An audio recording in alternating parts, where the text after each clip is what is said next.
Borodar all, and welcome to the Fleet EV National League 2024. After a highly successful inaugural league last year, the Fleet EV National League is back, bigger and better in Wales. The competition has grown to 8 teams with the introduction of Power Sparks and Coastal Heat, giving more opportunities to play on the cusp of national and Super League levels, a feel of top flight netball in Wales. Well, I'm Pamela Cookie and I'm delighted to be back on the mic with Airline Roberts, Cardiff Met head coach and former Welsh feather. Airline, welcome. Thank you. Why is it so special that this is back again this year? Well, like you said, it's a great opportunity for these girls to be able to play a high level of netball, play against other players from around the country, develop their level of netball, be able to show their talent in a way that's not just in their local areas or their local leagues, and be able to just develop the way they play into a better level of netball so they can progress into those higher leagues, higher teams, and even across the border into England for those Premier Leagues as well. Indeed they can. And you watched last year, what did you think of the standard? The standard in these levels of play is always great to watch, and it's not just because you have the players that are used to playing together, but there's players that come back to their maybe grassroots and their like old roots home teams to play as well, because they love playing with those players, and it's always nice to see such a high level of netball, so I'm really excited to watch again this year. Me too, cannot wait. Well, let's take you through the match schedule as you can see on the screen. So the first game of the day, kicking off at 9:30, is Northwest Fury versus Northeast Inferno. That was the very first game last year. Yeah. So we got a little rematch going. Game 2 is Power Sparks, sponsored by Butte Energy, versus West Wales Phoenix. Game 3, Coastal Heat, another of the new teams. They're up against City Flames. Game 4 is Valleys Volcanoes against South East Blaze. And then at 2:14 p.m. we go into the second round. You've got Northwest Fury back on again. They're against Power Sparks. Game 6, Northeast Inferno versus West Wales Phoenix. That's at 3:25. And Game 7, Coastal Heat. They come against South East Blaze, sponsored by MechTech, the print company. That's at 4:38 p.m. And our very last game, guys have got to stay with us all day because it's going to be awesome. City Flames from Cardiff come up against Valley Volcanoes. They were the champions last year and they put out something really impressive. So seeing if they can back it up and regain their title this year. Absolutely. And I think that's going to be a great game as well. Valley Volcano is going to come back with a bang, I think, and everyone's going to be gunning for them to get that title off them, I think, this year. So we'll find out what's happening with that one. Great stuff. So first game today is Northwest Fury versus Northeast Inferno. Airline, what can we expect from this? I think it's going to be a really good game for this one. Battle of the northern teams. They kind of used to playing against each other quite often, being from up here in the north of Wales. There's players that are back on this northwest team that have been across the country playing over in the northwest of England leagues as well, and players that have been down in the south of Wales playing in universities down there as well. So they have that experience of playing across Wales, not just in the northwest. So the Northwest Fury team, great experience there. The Northeast team again playing over in the northwest of England leagues, being down in the south of Wales and being down in different leagues across the country. So I think it'll be a really great battle. Okay, let's take a look at the Northeast Inferno team first. You've got Erin Hook. So we're going to go Erin Hook at goal shooter, Becca Hughes at goal attack, Jessica Daltrey at wing attack, Catherine Hughes at centre, Caitlin Jones at wing defence, Natasha Turner at goal defence, and Alexander Jones at goalkeeper. And if we go to the Northwest Fury team, we've got goalkeeper Steffi Strutt in. She was a latecomer in, replacing Chadwick. Lorraine Mackenzie Chadwick, who's our wedding today. You've got Steph Oliver Smith at goal defence. You've got Lily Dodson at wing defence. You've got Lucy Leonard at centre. Bethan Fimmets at centre. Ellen Berwick at goal attack. And Gwyneth Williams at goal shooter. Yes, great team up there for both of them today. We've got a couple of university alumni for both teams, Cardiff Met alumni in both teams. So it's going to be, I think it's going to be a great competition and battle out there on the court today. As both teams just do their final huddles before they take to the court. Coaches and captains just getting them ready. Umpires, let's introduce for today's first match, Nicola Jasinyenko-Evans. She played last year. Yeah, she's a great player, Nicola is, yeah. Northwest player. She's umpiring, you can see her there on your right, just by the chairs. And then Becky Scott is our second umpire. You can see her now just at the table, checking out whether the ball's ready to go. Becky Scott, one of the A umpires we have here in Wales. Very experienced umpire, umpires the National League, Super League levels and all the trainings that's going on across Cardiff and South Wales. So one of a very experienced umpire in Becky Scott. She came over to have a little chat with us earlier. She did, yeah, hoping that we were kind to her today, which of course we always are to umpires. Oh, they have such a crucial role to play, don't they, in the games, yeah. And it's a job that I could never do. So fair play to all the umpires out there, and a job that is well needed in our sports. So as the whistle is blown for 30 seconds, the teams get ready, take to the court. This is the Fleet EV National League 2024, the first game of the day. Northwest Fury versus Northeast Inferno. Northwest Fury will be playing in green. Northeast Inferno in that dark grey and white.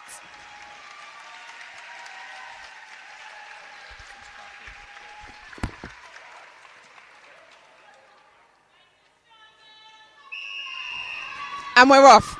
First game, 2024. Northwest Fury take the centre pass.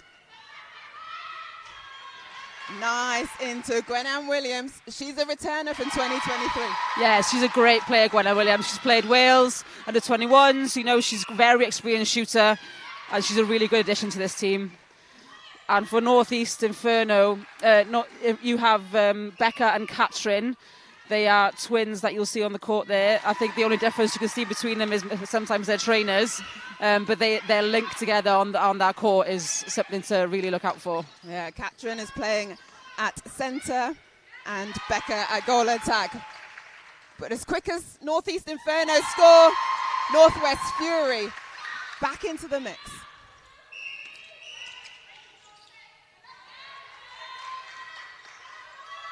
Breaking call there. Northeast now taking advantage of that ball. Straight into Erin Hook. No problems for her to put ball in the net. She's former Welsh under-21 player and Manchester Thunder and Dragons NPL, Erin Hook, using that knowledge and skill for those scores. But a turnover from Northeast Inferno. So quick, driving down through the court. Erin Hook presents herself in that front hold and nets. Flawless shooting there from Erin Hook. Who's to her sister. Oh, lovely. Oh. Just the delayed timing on that pass to find her shooting teammate on the baseline, but Hook can't sink that one. Here come Northwest Fury.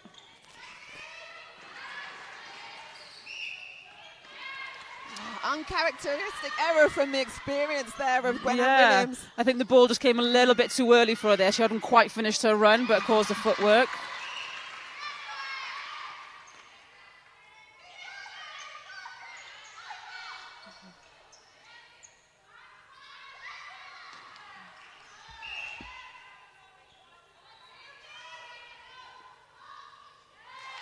Another one from Erin Hook there, back in the net.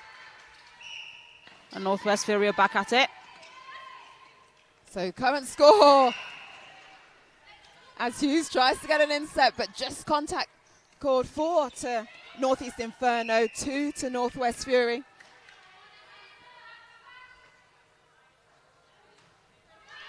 And Erin Barwick unable to take advantage. Inferno on the charge.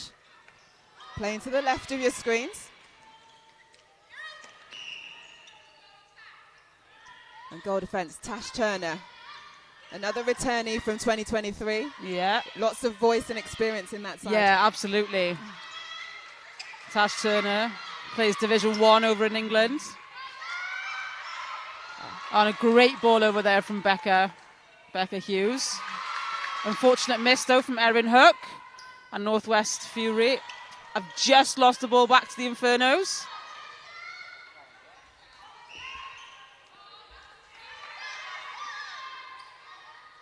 This time round, Erin Hook, she takes a little step in. And she does not miss on that one. Mm-mm.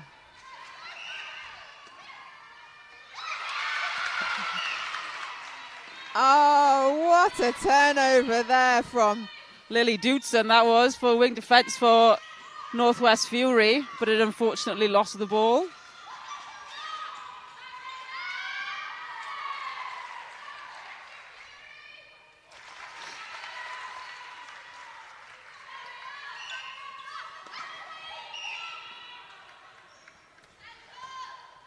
Strong pass from Bethan Phillips there, straight to Ellen Barwick. Takes on the contact.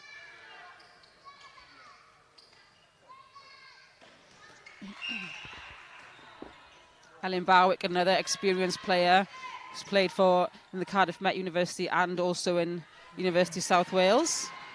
Division 1 leagues down in Cardiff. Caitlin Jones at wing defence for Inferno, really putting some pressure on Lucy Leonard. Big arms over, they get a tip, but just too close. Got to move for those new netball 3 feet away from the player when you're defending. Gwenna Williams showing her height there. Second time around on that post, she won't miss.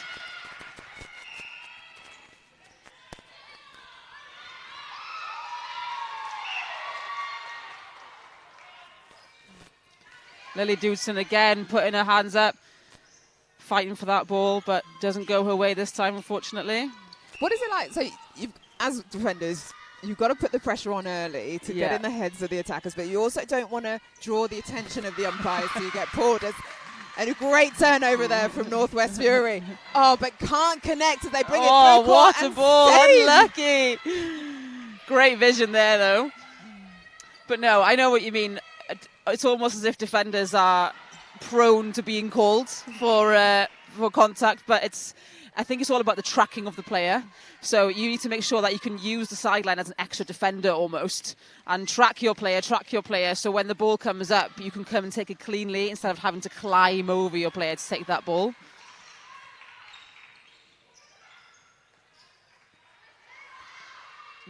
Nice balance from Hughes, but she couldn't get the power to push it over. And that rebound from Hook. The contact called. Northwest Fury. Only 3 on the board so far to Inferno 7. Oh, lovely work there from Lucy Leonard. Nice little give and go with Ellen Barwick. And Gwenna Williams will take the rebound. And in it goes. Great positioning. So reminder, we've got 4 10-minute quarters. In between the quarters, it's 3 minutes. And at halftime, the teams get a 5-minute rest before they come back on court. Time to chat to their coaches, Absolutely. chat to each other. It's always important, if something's going wrong in the first quarter and you can't quite figure it out yourself, maybe your teammate will have seen it for you, and it's a really important part of the game, I think. So Inferno, they finished second in 2023. So yeah, make it one place up. They're a great team, and sometimes they're a team that's they're not always remembered for their skill and their movement, just because we have these big names, these experiences down in the south of Wales. But this team from Northeast and both of them from the north, they're really experienced players, and they have really great netball coming from the northwest of England and from the mid of England. So they're definitely not to be forgotten or underestimated. Another great take by Lucy Leonard. On the flip side, Fury didn't have the best of 2023, but they did win the last game to finish 5th in the league. So lots of learnings taken to now to put into this year's league. So I think the head coach Simone Gould and their assistant coach Sophia Fisher, who's herself a previous Welsh player. Lots of learning got into this season now. And they've got a performance analyst on their team, so I'm sure they've taken full advantage of that. I think that was a lucky drop for Gwenanne Williams there. Indeed. So a few shots just dropping short there from Barwick. What does she need to do? She needs, I think, to settle herself when she gets to the circle. She's almost rushing her shot, and she's not really using all of her body to put that ball up. It's very arms only. So if she settles herself and takes a little breath before putting that ball up, she can then use the power in her legs and not just the power of her arms, then use her whole body to put that ball up. Ooh. Our first Weetabix of the morning. That one flew right off the back line. And then just giving it a little bit too much. Oh, there's that twin telepathy again from Becca and Katrin. Knew exactly where the sister's going to be there.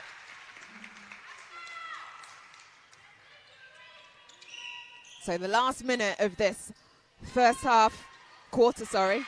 And a lovely turnover there from Steffi Studd. 9 plays 6 in this EV National League as Hook sinks another one for the Northeast Inferno. An attacking contact on Leonard. Jones is just standing her ground. She finds Turner.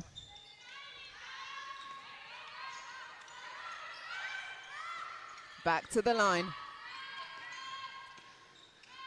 Hughes. Daltrey and Hughes just taking their time to feed that ball into the circle, and I think it's really important not to just force that ball in. And Northeast are doing really well to just work that ball into the circle. And Erin Hook just finishing it off. Oh, Northeast Inferno missing Natalie Hurelo, who was player of the tournament last year. And it's Cats.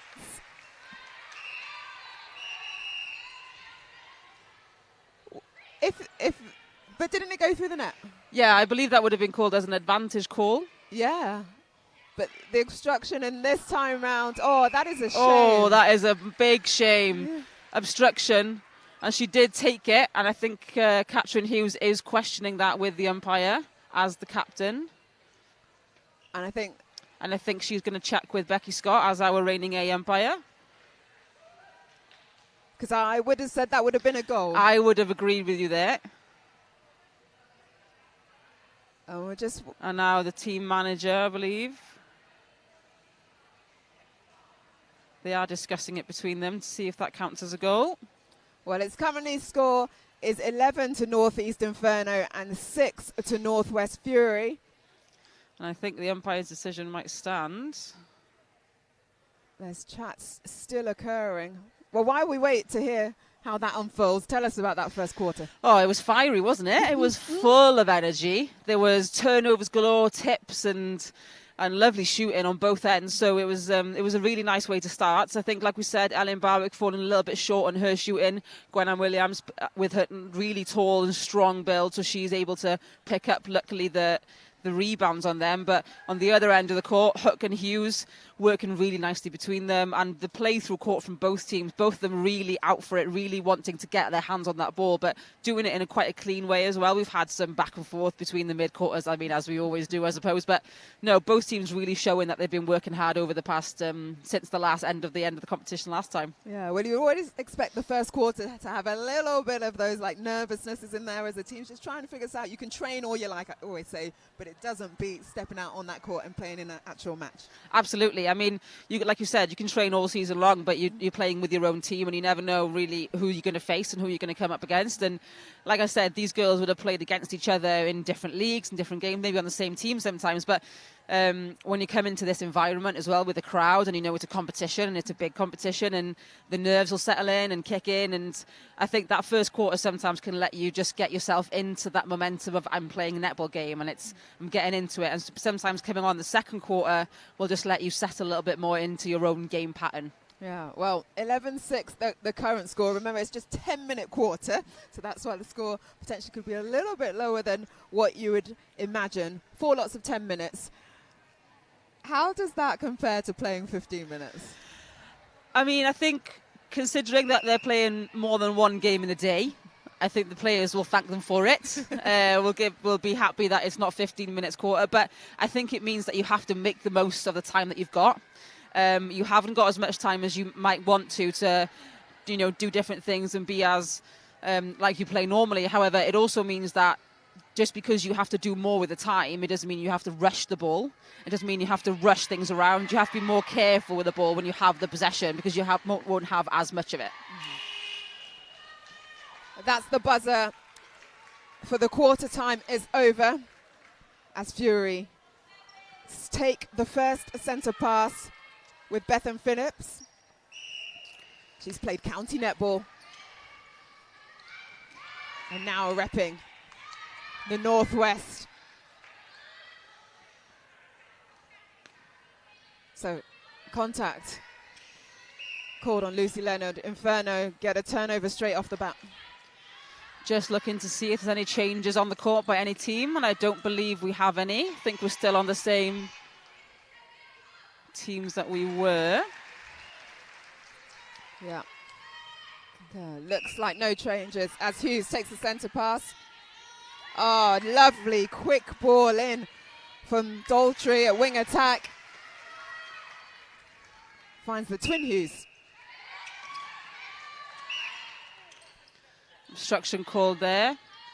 So Northwest Fury will take the ball forward.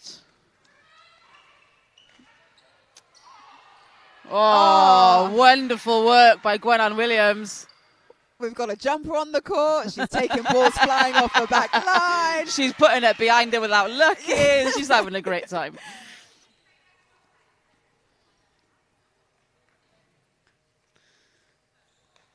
Jasinyeka, umpire, just making sure that the court is safe.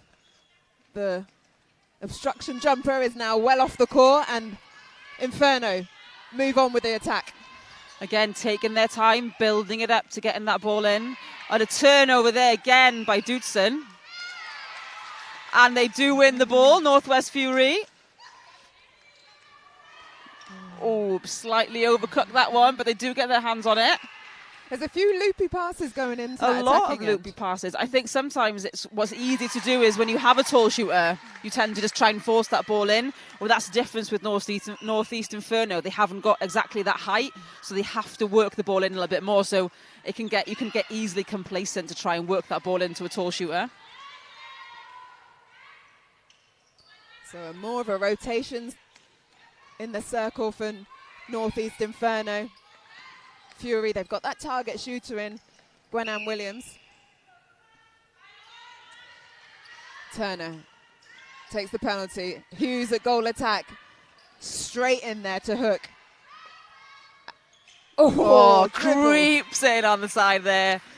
But you'll take any which way as long as it goes through that net. Those ones are always like am I going for a rebound? Who knows?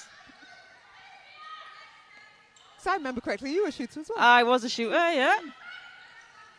Ah, nice. Why was that so good, that movement? Oh, she drew those defence forward and then she took a little bit of a step back, and Becca Hughes knew exactly what she was doing. Erin Hook there showing her experience. Both defence went straight forward for the ball and she had all that space behind her. It was lovely. Nice lovely take. Oh, again, falling short for Barwick at the moment. She's got a lovely technique with her hands, but it's just that power in there. Yeah, it's absolutely all about the power. And sometimes the more you keep missing, the more it kind of gets to you, isn't it? As you would know as well as a shooter yourself. So it's almost as if you need to clear that out of your head now and start fresh again. So I don't know if it might be, they want to substitute her off, or if they want to give her a chance to, now at half time or at quarter time, they need just to speak to her and get her through that herself. But it can be a bit of a mind block for shooters then.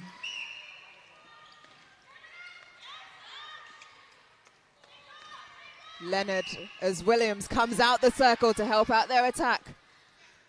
She is contacted by Jones. Nice arms there from Turner. That placement, though, of the ball from Leonard, a little bit further to the left. Just slightly, I think, yeah. The hold was just slightly in, wasn't it?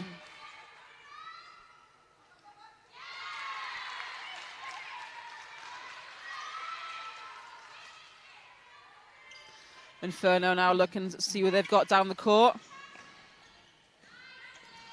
Tasha Turner working her way down that court, being a really good playmaker in that middle channel there, isn't she? Very much is helping them to spread that court. And there goes Erin Hook again. Oh, and this one doesn't quite dribble in, but Hughes will collect it. Well, Infernos have really pushed out the scoreline, sitting on 18 goals so far this game, 8 to Northwest Fury. Inferno showing why they finished second in the league in 2023. Absolutely. But Northwest Fury not quite giving up yet. Lovely turn there from Barwick. She drew both defenders away, letting Gwennan Williams just to run the front. It was beautiful. Great work. A long swing across the circle.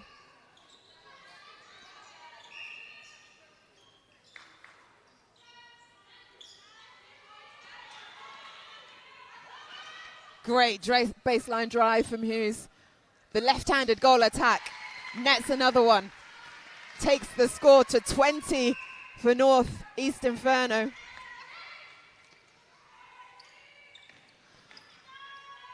Northwest Fury now trying to work more options as Williams running out for the ball, working around that circle. She is a very agile player, Williams. She's not one just to stand there asking for the ball. She will come out for the ball. And that's what you want from it. Even though you're a holding shooter, you really still need to be able to present yourself or be able to move off that hold if the case demands it, or if the defenders are putting that much pressure on that the team needs that support coming through. Yeah, absolutely. And if a shooter can offer both, then it's a win-win, isn't it?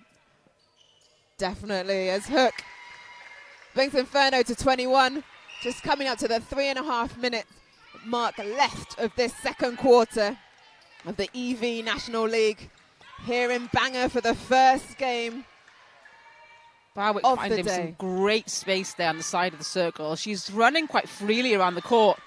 She's playing almost an extra wing attack at the moment.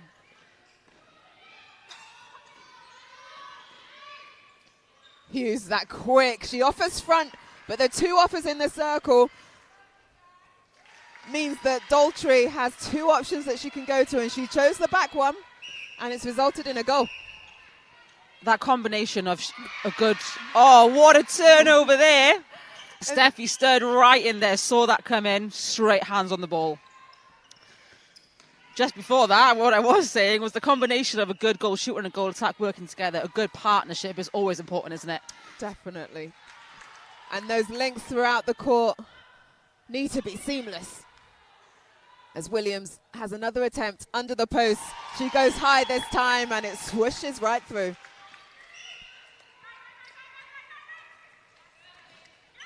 Phillips calls for the ball at the top. And again, that 1-2. Again, Barwick draws both defenders away from Williams. And Bethan Phillips makes the right call and gives that ball to Williams, who was scot-free. So we're seeing that a little bit there, with Barwick not being able to quite get the height on it. She's now trying to help out Williams to get free, so drawing defenders so that Williams is the key shooter. Absolutely, and if she's, she's recognised that maybe her shot is just not on at the moment, then how to counteract that is to make sure that the other shooter is free to do that work. But unfortunately for Inferno, a big turnover there for Fury. They bring this ball quickly down the court. Barwick again, a clear playmaker. But Inferno just really mixing it up in that end third, creating so many high blockages so that Fury can't get through. They have to force that ball, Fury, every time. And there's a shot for Barwick. There it is. She had a little bit of time just to relax herself, and she's back in. Oh, and a great feed. And there she is again. Oh! but well seen from Turner. She did just go over the back line, I believe, on that one. Oh, Hughes. a toe, or probably a big foot in the circle. Tiptoeing over the line. So it's a great contested match here today, isn't it? Everyone's putting bodies on the line. very much so, going for everything. Really representing their areas in Wales. And 30 seconds left of this second quarter. 22 plays 13 as the ball just goes over a third. If it's passed from the end third, it must be received in the middle third before it goes into the attacking end, and vice versa. And Fury now will take this last 20 seconds, try and get another point on the board. Oh, great little save there. But unfortunately into the hands of Catherine Hughes. And Fury they're screaming to get the ball into the circle. Some players knew the time was running out, others not aware of the scoreboard and the clock. And it's half-time at 22 Northeast Inferno, 13 to Northwest Fury. That was a bit erratic there at the end. They were screaming, weren't they, Inferno? Get the ball in there. But, you know, some players don't like to look at the clock. They don't want to know what the pressure was like. But especially for shooters, you don't want that pressure 2 seconds on the clock, do you, for your last shot? But, well, yeah, I think that second quarter was a really good quarter for Inferno, and they settled in their rhythm. Northwest Fury, especially Ellen Bowick, she took a little time off shooting and make sure, like we were talking about, give Gwen-Anne Williams the space. But they are working hard to turn over ball, aren't they? And they're getting hard on body. But I think, like we said, Inferno are really spreading the play and really forcing Fury out wide and having to play that ball wider and wider and creating them to force that ball into Williams. So it's something that they can then turn over on. So, yeah. And it's great to see, even though it's the very first game of this league, everybody wants those extra balls. The ones that could see the clock, they were screaming, as I say, to get it down, because every goal could potentially mean whether you reach what position you are in the playoffs. Absolutely. You know, if you get, it's not just about 5 points of winning and then that's it, but it's extra points for having extra certain amount of goals and extra certain amount of, you know, points within half the score, and every point does count. So obviously for Inferno, they wanted that extra point to try and keep their opponents at a low point. So I'm sure if that was Fury's ball, they would have been screaming for it as well. So yeah, every point does count in this competition. Amazing. Well, we are at the halfway mark, and the teams get 5 minutes to get with their coaches, get with each others, just to talk through some things. Let's give you the competition schedule for the rest of the league. So we're competition day 1 here at Bangor University. Competition day 2 is at Ebbw Vale on Saturday the 22nd of June. Competition day 3 is moving to Cardiff at the House of Sport on Saturday the 20th of July. And finals day is also at the House of Sport Cardiff on Sunday the 21st of July, where the league, Fleet EV National League 2024 champions, will be crowned. Quick recap of the games to come. Game 2 will kick off at 10:41 a.m, where we will see for the first time Powys Sparks, Butte Energy Powys Sparks, one of the new teams into this league. Great to see the expansion, eh? Yeah, absolutely. And you know, Powys is such a massive part of Wales. Like, it's a huge area of Wales, and there's so much talent in there. So it's really exciting for all the girls in that area to be a part of this competition. Indeed. And then game 3 is at 11:52, and the second new team, Coastal Heat, they will be up against City Flames. Tell me a bit about Coastal Heat. Oh, Coastal Heat is one to watch. Coastal Heat is full of players from like your Swansea area, your Neath Talbot area, all those players who play in like the Swansea leagues, and all those players are talented players. That is definitely one to watch. You've got, you know, previous Welsh players in there. You've got previous players that have played in universities over in England, played in Prem teams over in England. So full of talent in that Coastal Heat team. Nice. And Game 4, the last of this first round. So everybody plays each other in a round-robin format. And so everyone will have 2 games today. 2 games in competition day 2 in Ebbw Vale. And then 2 games also competition day 3 in Cardiff before finals. So that game, Coastal Heat versus City Flames. The game 4 is Valleys Volcanoes versus Southeast Blaze. And Valleys Volcanoes, they were champions from 2023. Absolutely. They are getting to get that crown back, aren't they? And you can see it in the players and you can feel it in the air here today in Bangor. Those Valleys Volcanoes players that cannot wait to get their feet back on the court and show them what they've been working on this season. Well, Valleys Volcanoes, they're sponsored by Tantrum and Gallery Lofts Conversions this year, so a little bit of extra back in there. Yeah, well, if you're last year's champions, might as well get two, isn't it? Indeed. Well, let's come back to the game that we are currently having. Northwest Fury versus Northeast Inferno. It's 22 to Northeast Inferno and 13 to Northwest Fury. Inferno really kind of came out of the blocks nice and strong. Fury came back at them, but Inferno then whizzed through in that second quarter. Yeah, absolutely. Inferno did not take the foot off the gas in that quarter at all, and they kind of went up a gear, I think. And, you know, Fury are trying to keep up, and they're not slowing down at all, but I think Inferno just showing that they've got that extra little bit in the tank, I think, for this game. And Fury just keeping up with what's going on. But I think we'll see now in this second half what's to come for Fury and Inferno. I think there's a change in Northwest Fury at wing attack and at potentially a goal defence. We'll get those changes to you now shortly. And in Inferno, we also have a change at wing attack and at goal shooter. We have a new shooter for the Inferno squad. Becca Hughes still at goal attack. Catherine Hughes taking that first centre pass. Yeah, so Lucy, for Fury, Lucy Leonard goes to centre and Cassie Ogilvie goes to wing attack. For Inferno, Caitlin Tyrrell came in at goalkeeper just at the end of that second quarter, but we've got Molly Underhill at goal shooter with the ball in hand right now, and Emily Wicks at goal wing attack. So Inferno now decided to add a little bit of height into their own circle. Changes the game a little bit to have that extra bit of height in the circle, and she sinks her first shot.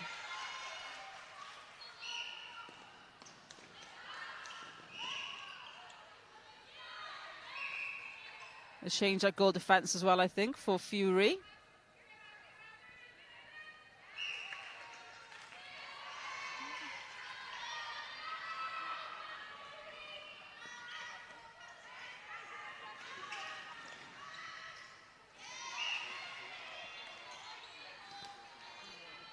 And there is Molly Underhill again with her second shot of the game. So they brought in some height in there with... Absolutely, yeah. They are changing their game up now.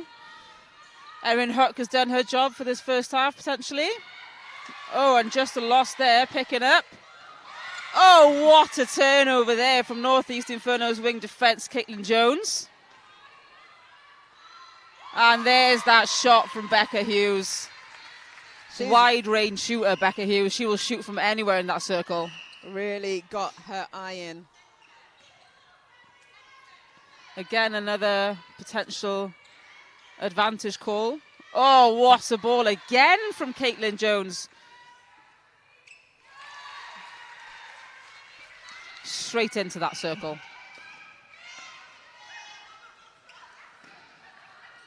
Oh, Turner gets fingertips to it, but it still lands in Williams' hands. Turner, she's on fire today, isn't she? Really? Williams had timed that run lovely to take that ball, but Turner was all over it.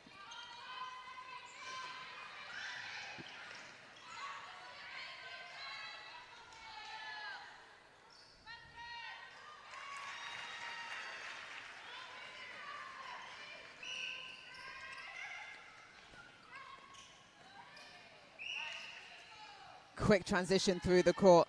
Hold there from Williams. Lexi Jones was not able to get round. So a quick recap of the teams coming out of that halftime break. Jones at goalkeeper for Northeast Inferno as Fury get a turnover. Goal defence, Tasha Turner, she stays on. Caitlin Jones at wing defence. Centre, Catherine Hughes. Wing attack, Emily Wykes. Goal attack, Becca Hughes. And Molly Underhill, as you said, came in at goal shooter for Fury, who are now on attack. Just overcooking that pass, Barwick, but the contact called. And she's in attack with Cassie Ogilvie at wing attack.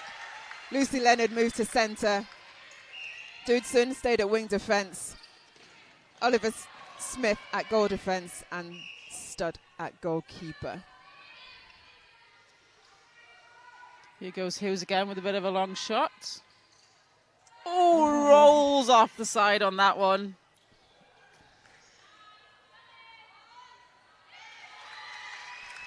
Underhill nets another one. It's part of the Wales under 21 and under 17 teams in the past.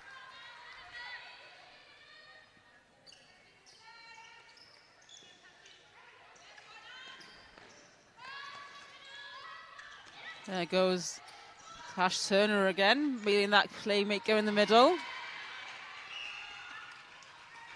I think Underhill called just out of court there. Well, Steffi Stud at goalkeeper. Takes the back line, comes through.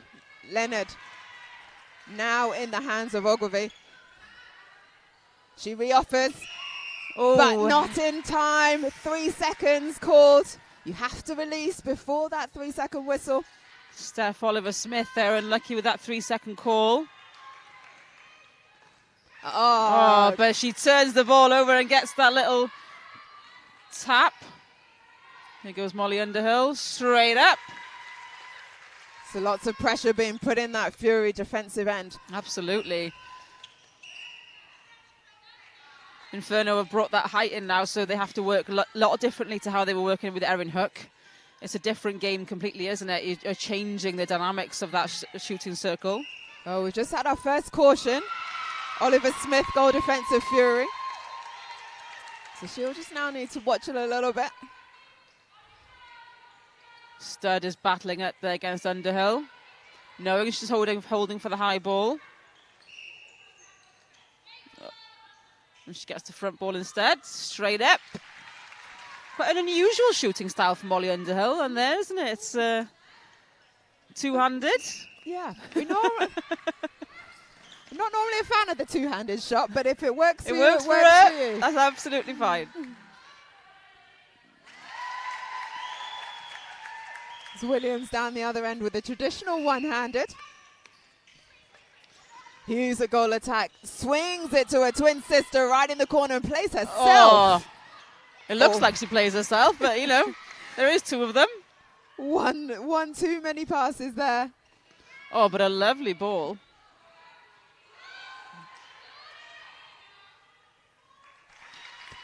The ball twists as it comes through. Yeah, it does. Yeah, it's almost as if one hand is giving the ball and the other one is changing the movement of the ball. It's very unconventional, but it works for Molly Underhill. That ball just hit the net as it went up, I think, for Williams. Just a little bit too close, maybe, to the post. One of the hardest shots, those ones. Very hard. You always want to step back on those. But she's been great at getting her rebounds if and when it had missed. Absolutely. She's very strong under the post as rebounds. Nice quick ball there from Hughes again into Underhill. And Underhill brings the score to 31 for Northeast Inferno. They play up against 19 for Fury. Inferno second last year in the league. Oh, lovely turnaround from Williams. She knew the ball was being swung over. She did a little no-look turn, and the ball was in her hands. Lovely feed in from Cassie Ogilvie.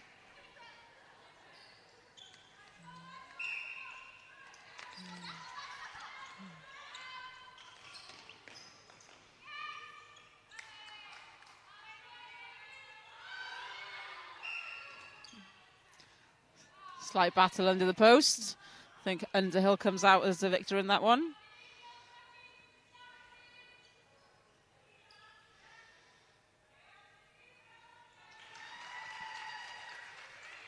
Underhill.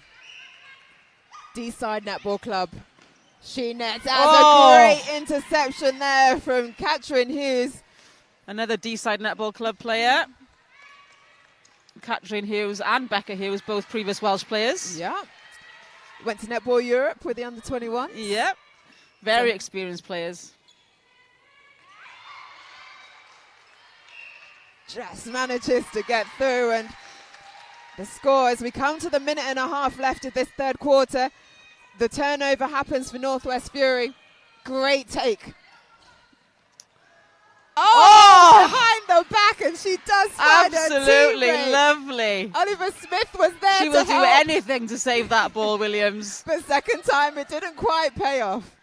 She got 2 hands on that ball as well. Great to see the commitment. And they get the turnover. Replayed ball called. Never give up on a ball, isn't it? Never give up on it. You never know what's going to happen. And Williams is a prime example of that just now.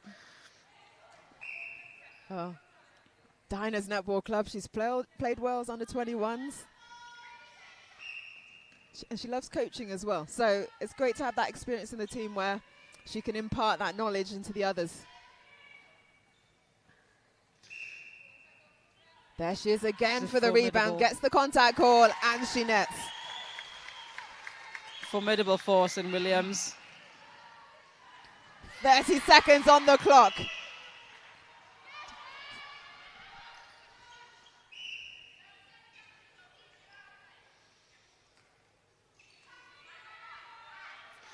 Oh, that's another long bomb there from Becca Hughes. She does love one of those shots. Another pass over to Williams, but not quite able to get that hands on that ball. Yeah. Oh, what speed. Steffi Stud, unfortunate, but the speed of the ball from Inferno there to try and get that ball down the court. Well, one thing is for sure, Northeast Infernos are consistent. 11 in the first quarter, 11 in the second quarter, another 11 again in this third quarter. They are 33 to Northwest Furies 21. Another jam-packed quarter for us there, Elaine.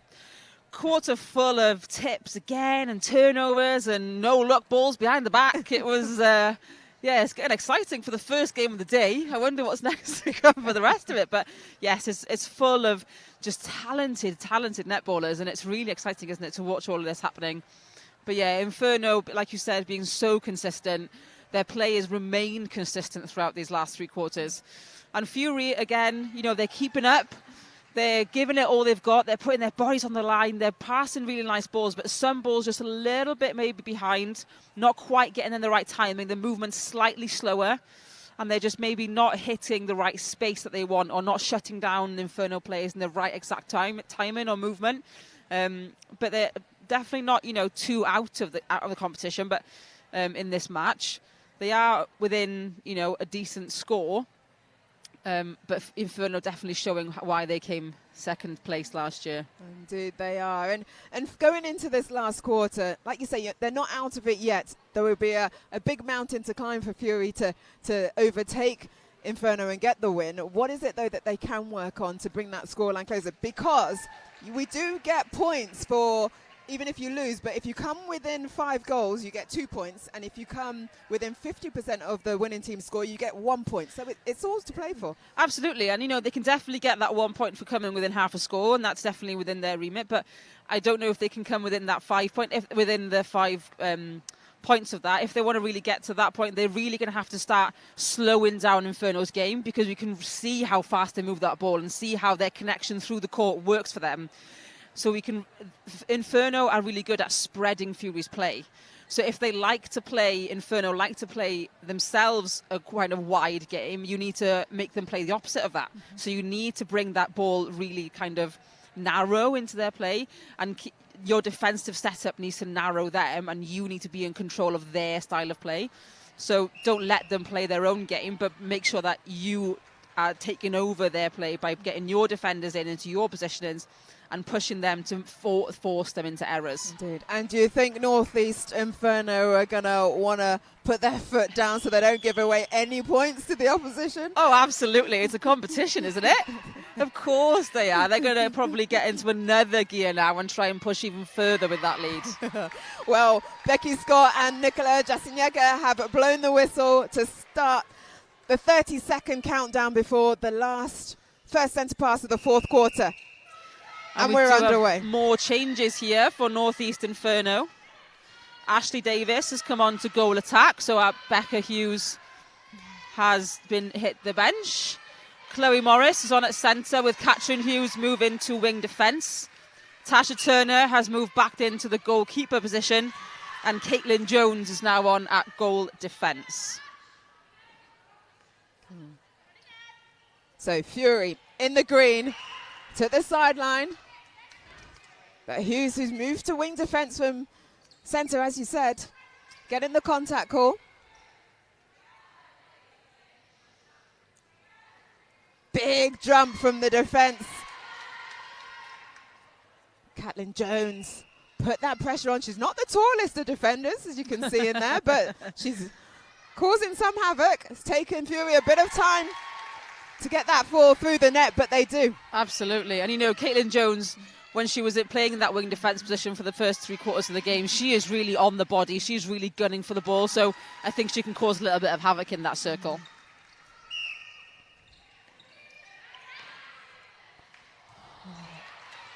And there's a couple of balls from Fury that have gone off the back line, so just needing to settle themselves, maybe take those 3 seconds you're allowed. That's good sportsmanship there. Wicks helping out the opposition with their bib. The bibs always come off, don't they? Always come off. Oh, 2 Fury players in there with Emily Wykes, but she does get the ball.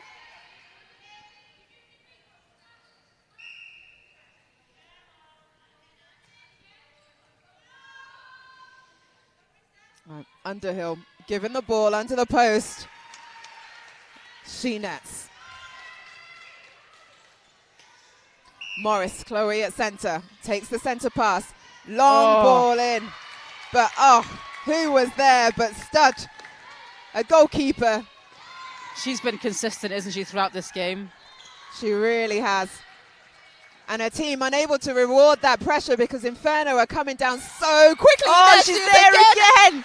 And she gets the ball. And she gets the contact call, indeed.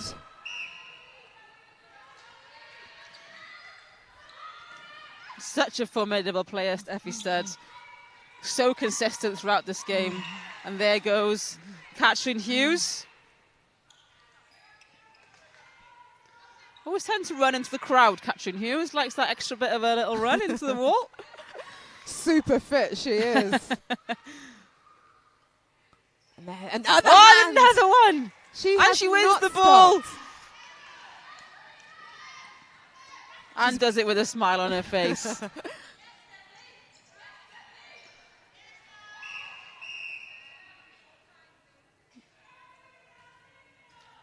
Oh, warning now given to Caitlin Jones. No, unfortunately, that's the Fury. Steffi Oliver-Smith has been given a warning. Yeah, we saw her get that caution in the earlier quarter, that third quarter. Now she's on a warning. Contact.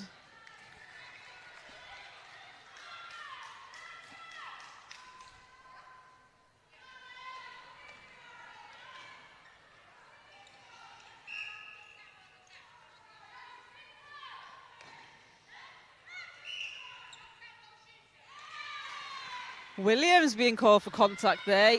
You know, as shooters, we do like to give a little bit of a... No, definitely defenders coming into you.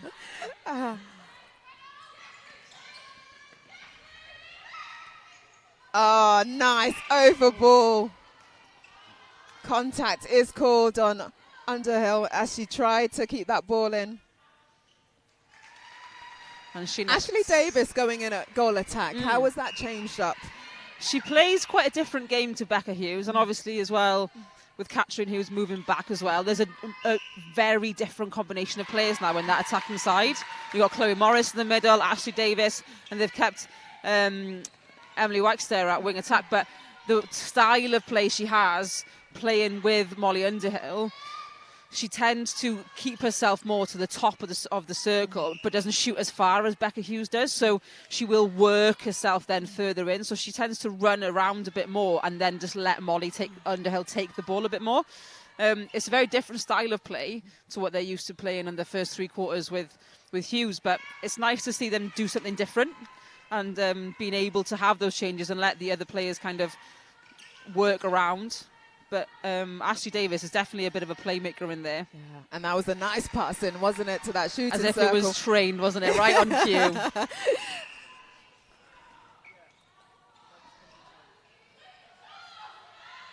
And there's Hughes again. She has literally been everywhere. Centre for the first 3 quarters of this game, now moved to wing defence.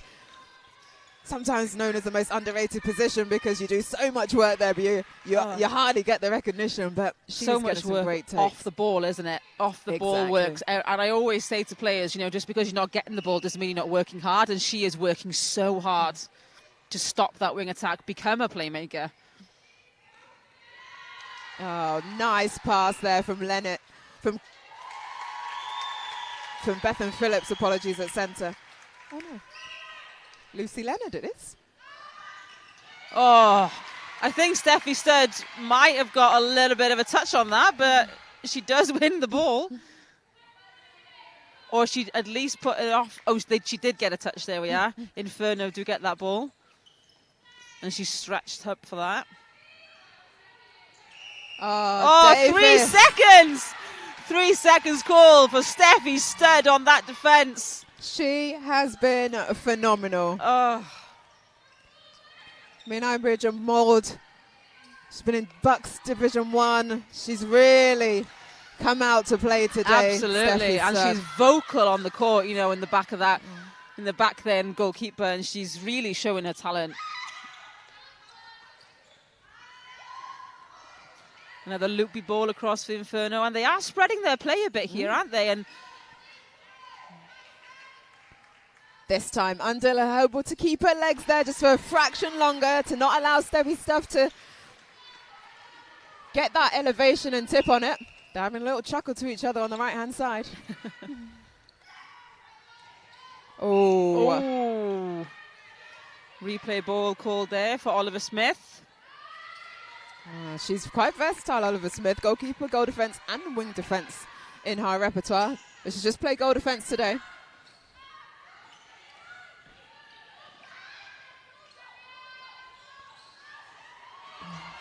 The ball's having to be a pinpoint. Bethan Phillips at centre. She nails it to Underhill. Underhill gets a second time of asking, goes through.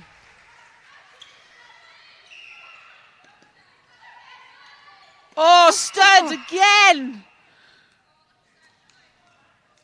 I think this time she is called for contact against her. And a caution for dangerous play. She did see that ball, didn't she? And she knew she wanted it, but she was just slightly too late on it. Great vision from Stud. Now she's got that 3-foot mark over it. But the goal stands.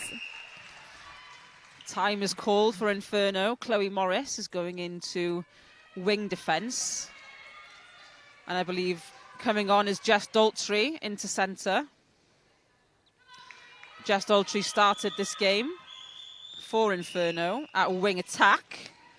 So she's now in the centre position. And Catherine Hughes gets her well-deserved rest. And well-deserved indeed. She has had such a great game. Unlucky there from Catherine Jones. She knew she contacted off that. Great elevation, but lovely straight elevation into the person.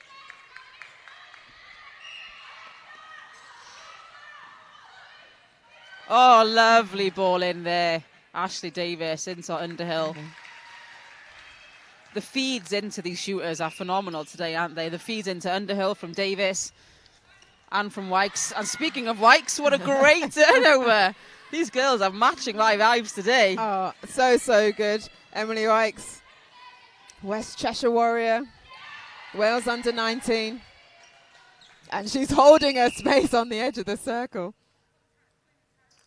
And she's called for contact for stretching her leg out and trying to hold her space. Illegal holding of space on the edge of the circle.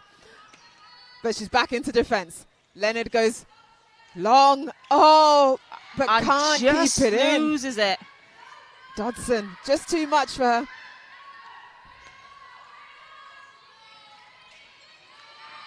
Daltrey finds Underhill. In the net. And Daltrey wants to go fast on that one, but Stud again. And the time has run out, and there is the final whistle. 44 plays 24. Northeast Inferno 44, Northwest Fury 24. Boy, what a game. What a game to start us off for the day. And Fury getting in within that half a score. So they will get that 1 point. So just by 2 goals.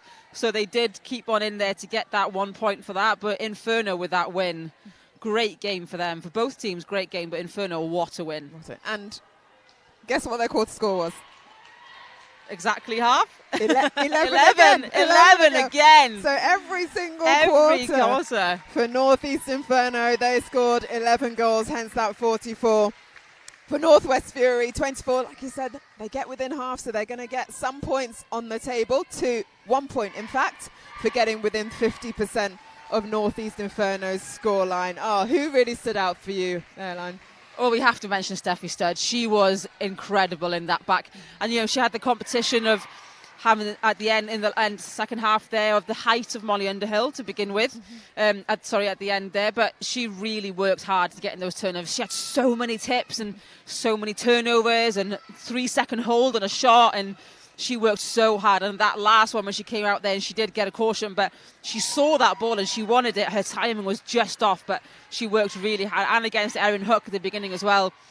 You know, and her partnership was really, really well worked in the circle. Unfortunately, Oliver Smith did get a warning in that game for her contact. She did step off the gas a little bit there, as well as the shooters for Gwenann Williams for Fury. Quite consistent, like you said, on her rebounds. Was moving around the circle really well. For Inferno, we have to mention Catchin and Becca Hughes, the way they move around the court together, the way they always know where each other are. They don't miss a beat, do they, between them? I wish I had a twin telepathy sometimes to be able to do that on court with me. But and then Tash Turner, formidable in that court. She was a playmaker through the middle of the court. She was always there for that ball. But then when the players do come on and, you know, you substitute players, you will always want to make sure that those players can still do the same job as the ones you're taking off. And I don't think anyone that was put on the court would make less of an impact. I think every player on the court made an impact. And it was really nice to see that the game didn't change too much when a player was put on, if you see what I mean. Yeah, totally. Well, what a first game we've had to kick off this Fleet EV National League 2024. Final score there, Northeast Inferno 44 to Northwest Fury 24. But don't go away, we've got so much more netball coming your way for this round one, as I say, of the Fleet EV National Leagues. Next up is Power Sparks, one of the newbies into the competition, versus West Wales Phoenix. Stay with us and we will see you shortly.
Where?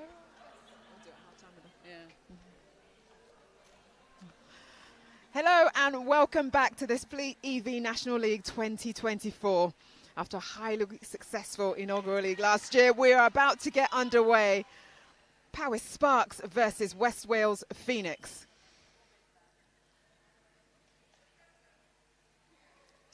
Umpires are just waiting. We've got Lucy Morgan and Tracy Young running the lines.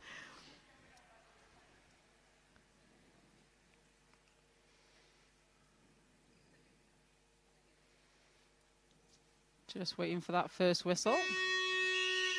And there is the hooter. West Wales Phoenix in blue going to the right. Powys Sparks, one of the newbies into the league. Oh, what a take. Unfortunately, contact call there. Powys Sparks in the orange and black on the defence at the moment. Let's give you the starting sevens. West Wales Phoenix at goalkeeper, Sarah Jordan. At goal defence, Emily Roberts. At wing defence, Jessica Thomas. Centre, Hayley Lewis-Howell. Wing attack, Eli J. Jones. Goal attack, Declan Jones. And goal shooter, Lauren Evans. For Powys Sparks, in the yellow now on the attack, the orange, sorry, and the black.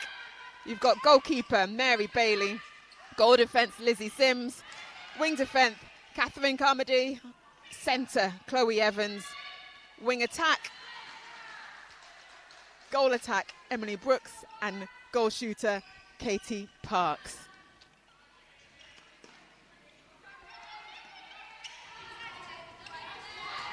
And West Wales Phoenix moving the ball down now. No one scored just yet. Here goes Lauren Evans, that goal shooter. Just short of that post. And Powys Sparks will get that. Oh, no, they won't. Phoenix will take the back line. But Lauren Evans' foot was on the line on that one. Lucy Moran, the umpire, has called it for Powys Sparks.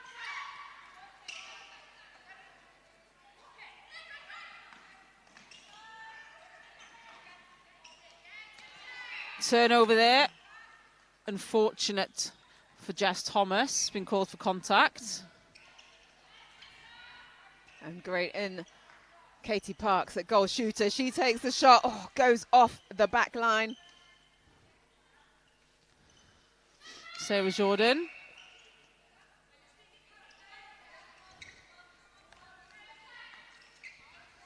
Both teams taking their time to move the ball down the court.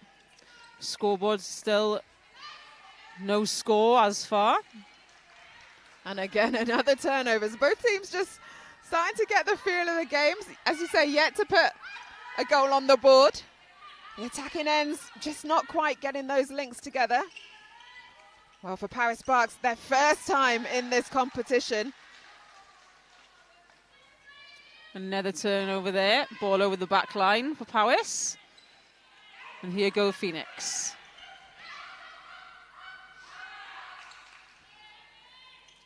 There goes Dalith Jones, the vice-captain for Phoenix. Well, she gets a rebound, the shortest person in that circle.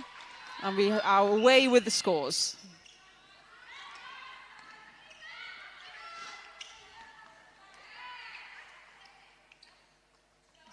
Bit of hot potato with the netball, but it gets into the hands of West Wales Phoenix. They finished 4th in 2023. So as they look to climb the ladder, they want to start their first game of this competition with a win.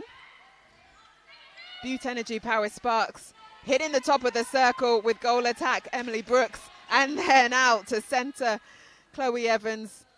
Brooks with a shot, Brooks there with a it score. Is. And we're away. Ellie J. Jones there being called for replay ball.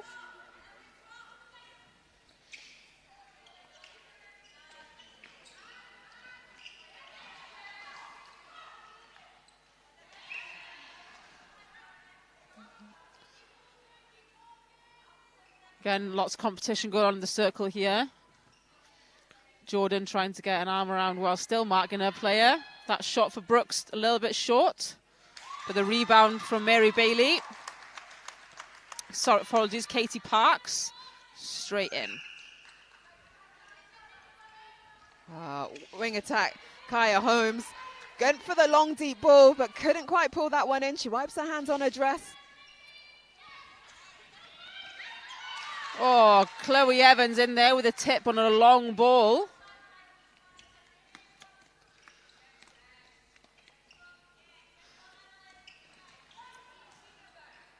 Oh, footwork call there for Evans, a shooter for West Wales Phoenix. She tried to save the loose ball, didn't she? But couldn't quite control her feet. Slight hop on that ball.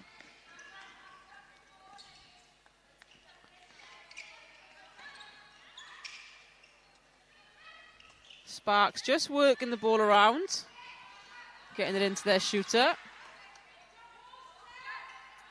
Parks is holding some nice space in there and still also moving along that baseline. Absolutely. Just falling short on that shot, though. She seems like quite a close range shooter. Wasn't quite comfortable shooting the first time the ball that came into the circle, but worked her way around. Nice circle edge second phase there from West Wales Phoenix.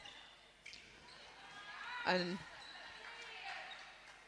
here goes Dallas Jones. A little bit flat on that ball, just rolled over the hoop. Oh. And Evans sinks that with a nice display of dress holding from the defence, trying to keep a player up there. Trying everything. I don't think Carmody knew that ball was even coming to her, but she got a hand to it. But Paris Sparks in control through the net. 3 apiece. Sorry, 4 goals to Paris Sparks, 2 to West Wales Phoenix. And it's the newbies that are pushing ahead. They've got this 2-goal lead. Can they prevent this one from West Wales Phoenix? A long shot about to take. Oh, and just falls short from Lauren Evans. Evans is normally quite a long-range shooter, but she's just still finding her feet at the moment. The student from Cardiff Met. Another one of the Cardiff Met alumni here. She's also a coach at Cardiff Met, Lauren Evans. First season as coaching there. Many Cardiff Met alumni making their appearance today in the National League. Emily Brooks, another Cardiff Met alumni who's on the Powys Sparks side. I don't know if they would have known each other, different years playing, but yeah, Brooks a goal attack and a wing attack. Currently playing goal attack. Long and ball finding in. that space. Well seen from Holmes. From distance. Lovely ball in. The screen that was put on from Parks and Brooks on the baseline. Lovely high five there from Chloe Evans to her player. And another replay ball call there for Lizzie Sims. Lewis Hallowell goes wide. This ball keeps bouncing through hands and I think it's quite slippery today, isn't it, this ball?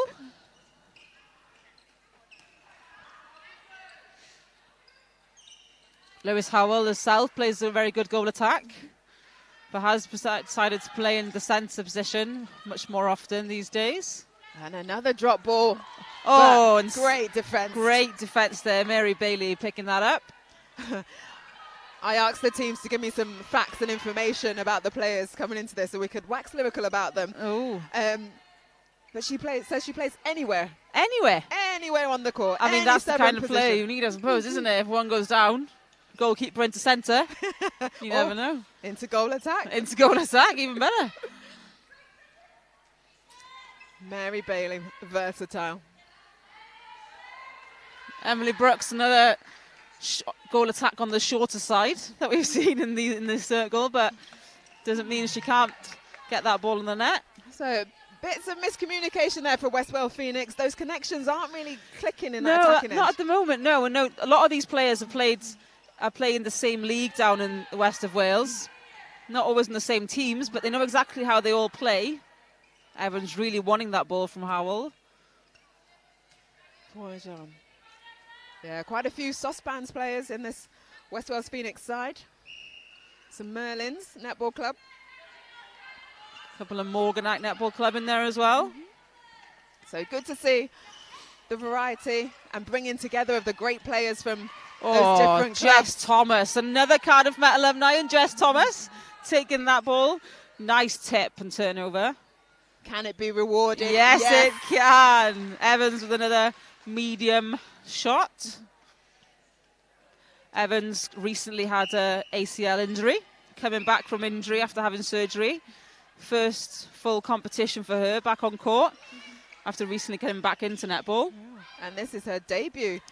It is her EV debut. National League. Absolutely. Had a couple of games with Cardiff Met this season whilst also coaching the same team. An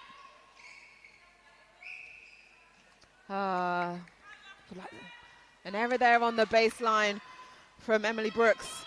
Toes on the line. Oh, apologies, it was an offside call. 5 seconds left on the clock. Bullet ball given. She knew there was only 5 seconds on the clock, but it went over a third. And that is the end of the first quarter.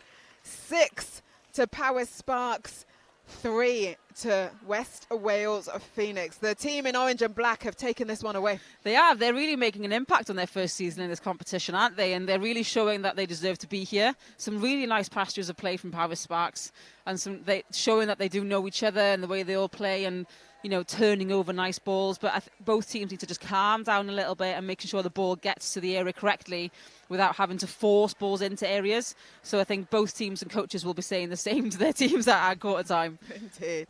Well, we're also lucky, Airline, to be joined by some special guests throughout the day. Our first lot are from Northeast Inferno, Becca Hughes, and Caitlin Jones. Becca, Caitlin, you've just played in a game. Yeah. You were the very first game of this competition. You won that game with quite an impressive scoreline. Yeah. What was it like for you? I think it was a good game. I think a lot of us, we played together quite often in D-side Prem, so it was quite nice to know where we're all going to play. I think we've put a lot of effort in training leading up to the event, and I think the combos we put out, it was nice to see all 12 of the girls get on court. So I think that was really good to test different combos. And Caitlin, our players player over here, so thanks. Caitlin, let's come to you then. So players player of that first match. Yeah, so we all picked a players player at the end. Outside them. Yeah, because she's turning over every ball, so it's nice to have a defender. Yeah, but I feel like within defence, you're only going to turn ball over if everyone else is on your side as well and sticking on their player to put that pressure on the next pass. Otherwise, you want to make that next pass hard so that it's less accurate so you can get it as a defender. Yeah. Well, there's quite a few of you guys returning from 2023 where you came seconds. Yeah. You were so close. But does that make it a lot easier to reconnect coming into this year, having so many of you having played last year? Yeah, I think so. I think this year we're ready to come out and hopefully, well, I'm not going to say it, but hopefully do better than last year. I think we proved ourselves last year, and I think with the team we've got this year, we can definitely go the full way. I think we're really good at learning with each other, talking to each other, and the shooters, I know a lot of us shooters play together quite often, so it's quite nice to know who you're feeding into, what style of play they play. So I think we're confident going into every game that we play over this weekend and the next few weekends, I think. I definitely think that any combination we put on is strong. Yeah. We all know how each other play and, defence and attack. Yeah, so it's exciting.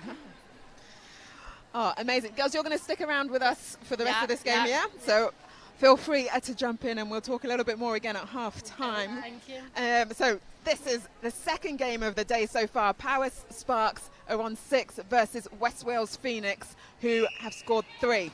And we're off. Phoenix are in blue, Power Sparks in orange. If you're just joining us, and a little mistake there. Almost getting the turnover, Power Sparks. But just looking to see for you if we have any changes on the squads. I don't believe Phoenix have made any changes. They stuck with their starting 7s.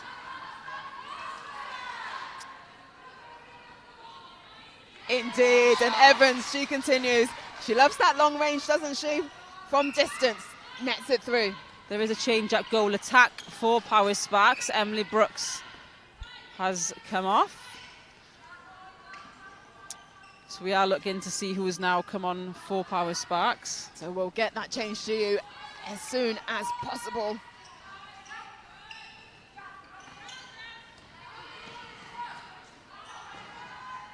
Oh, Power Sparks had a little bit of trouble getting that ball into the circle, but then on the baseline, goal shooter Katie Parks, she nets. What's it like, Becca, playing in a circle when there's so much pressure from the defenders. You like a rotating circle we were watching earlier. How does that feel? I think what's key is being able to work with your other shooter and work together and know that if you're not confident putting the shot, you can just pop back out and reset. Oh, sorry. And reset it.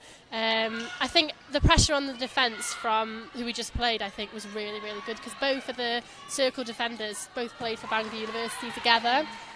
So we played as a team last year, so it was quite different to play against your own teammates. But yeah, I think having a rotating circle I do like because you can play the ball around. And again, I'm not very tall, so I can't really put a hold up in the circle. I think that makes a difference to the game, though, doesn't it? Like your whole team dynamic changes when you put when you put Molly Underhill in. Yeah. It changed the dynamic of your play as well because you were obviously having to change what you were doing as a team. Yeah, and sometimes it's quite nice to have that change so that we can the feeders know, right, we're changing it up now, and it's quite nice to know that you've got a holding shooter, so I can just pop it to Molly. So it was quite nice. We had all of our 4 shooters on today, so it was good to see the different dynamics. Nice. Power Sparks now working the ball down the court, trying to extend their lead. But West Wales Phoenix have come back to within 1 point. It's now 7-6. Oh, great take on that baseline, but didn't want to shoot from that position, Katie Parks. She gets herself a little bit closer. Like you say, there was just 1 goal in it, but Power Sparks have now brought it a little bit further. The gap is now 2. 8 plays 6. And it's Power Sparks centre pass. Sponsored by Butte Energy. Still working that ball around. Not often you see the goal attackers a little bit taller than the goal shooter. Yeah. Having 2 tall players in there does make a difference, doesn't it? Jones for Power Sparks trying to play around the front. There's a lovely take. Mary Bailey, great take on that. Just took it away from Lauren Evans. Well, after saying she can play anywhere, she's really making that goalkeeper position her own. As the defence of West Wales Phoenix try to get a hand on that ball. They get a hand, but they can't quite put it in. But can they off the rebound? Yes.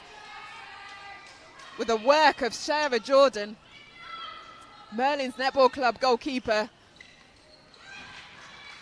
Now, can Phoenix capitalise on that turnover and reward their defender? Dallas Jones over to Hayley Lewis-Howell. Lauren Evans will take that longer shot. And it just goes over, but Dallas Jones on the rebound, 1 hand, and does sink that ball. Back in the hands of Sparks. Caitlin, as you're watching the defence now of West Wales Phoenix, what would you be saying as, great take there? It's like you were channeling that turnover, weren't you? Emma Roberts on that turnover. What did she do so well? I feel like they're hanging back off their players and they're waiting, they're making them look free. So when we go on, I definitely think, speaking to attack, saying don't stand still, don't think that you're free for that ball, because they're just coming flying in. And the communication with their defence is brilliant. I think they're talking so much. Absolutely, and it's one of the key things, isn't it? Yeah, but it seems to be from both sides. It's balls back and 2, a lot. Very much so, and that's why this game is so tight. 9 plays 8. Oh, and a replay ball. I think she knew that was going to happen, but it's sometimes decision of, am I going to get it or leave it go? In your mind, though, in those point moments, would you just leave it and let your teammate will take it just in case? Yeah, I mean, if you're not sure if you've replayed the ball, girls, I'm sure you agree, you kind of just do everything you can to protect the ball and let someone else try and pick it up as long as it's not an opposition. If you see the opposition's clearly going to get it, you're better off just picking it up anyway, aren't you? Because it's not going to go to you either way. Sometimes I think the more confident you look that it's not replayed, the umpire's like, I'll let her off then. It's the same thing as never look at your feet. Go with confidence. Yeah. Shooters never look at your feet because you're always going to be over the line, aren't you? Some tricks of the trade for you, peeps.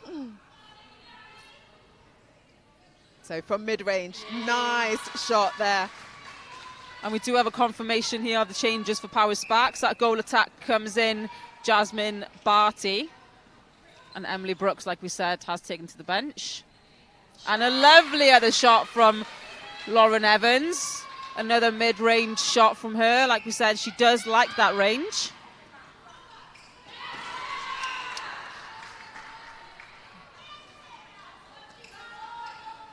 So another turnover. We're all square, 10 apiece, coming up to the 3.5-minute mark of the second quarter.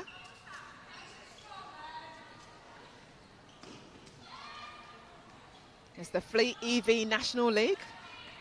We're in Bangor University for competition day 1. As Jones puts another on the board for West Wales Phoenix. They now take the lead, 11. And you would expect that from the team that came fourth last year, up against the newbie in Power Sparks, but they're not giving up. They're still in this and so quick off that rebound. Sims at goal defense, now helping an attack. And there goes Jess Thomas again on that turnover. She's tracking her players so well. Unfortunately, just a little drop of the ball there from Emma Roberts at goal defense. Jordan just giving Parks a little hug. Jordan is the daughter of the coach at Wales Phoenix. Oh. Coach, one of the assistant coaches, Wendy Lewis, one of Welsh netball's greatest players. A little hero of Welsh netball, Wendy Lewis there. Oh. Sarah Jordan is one of her daughters. Ah, royalty in the blood. Oh, Welsh netball royalty in Wendy Lewis. And another coach for West Wales Phoenix is Rhian Davis, who's currently the under-17s Welsh coach, has been for a number of years now. Yeah, she's assistant coach, and head coach is Nicola Roberts.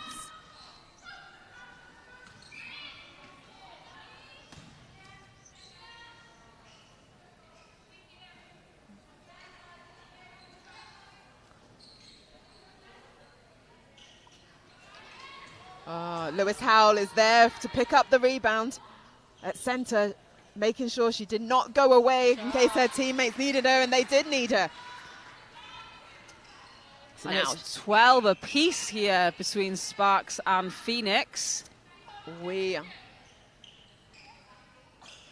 Such a close game with a minute and a half left, and another turnover. Defense is rocking it, girls. Yeah. Communication is key, and they are smashing that.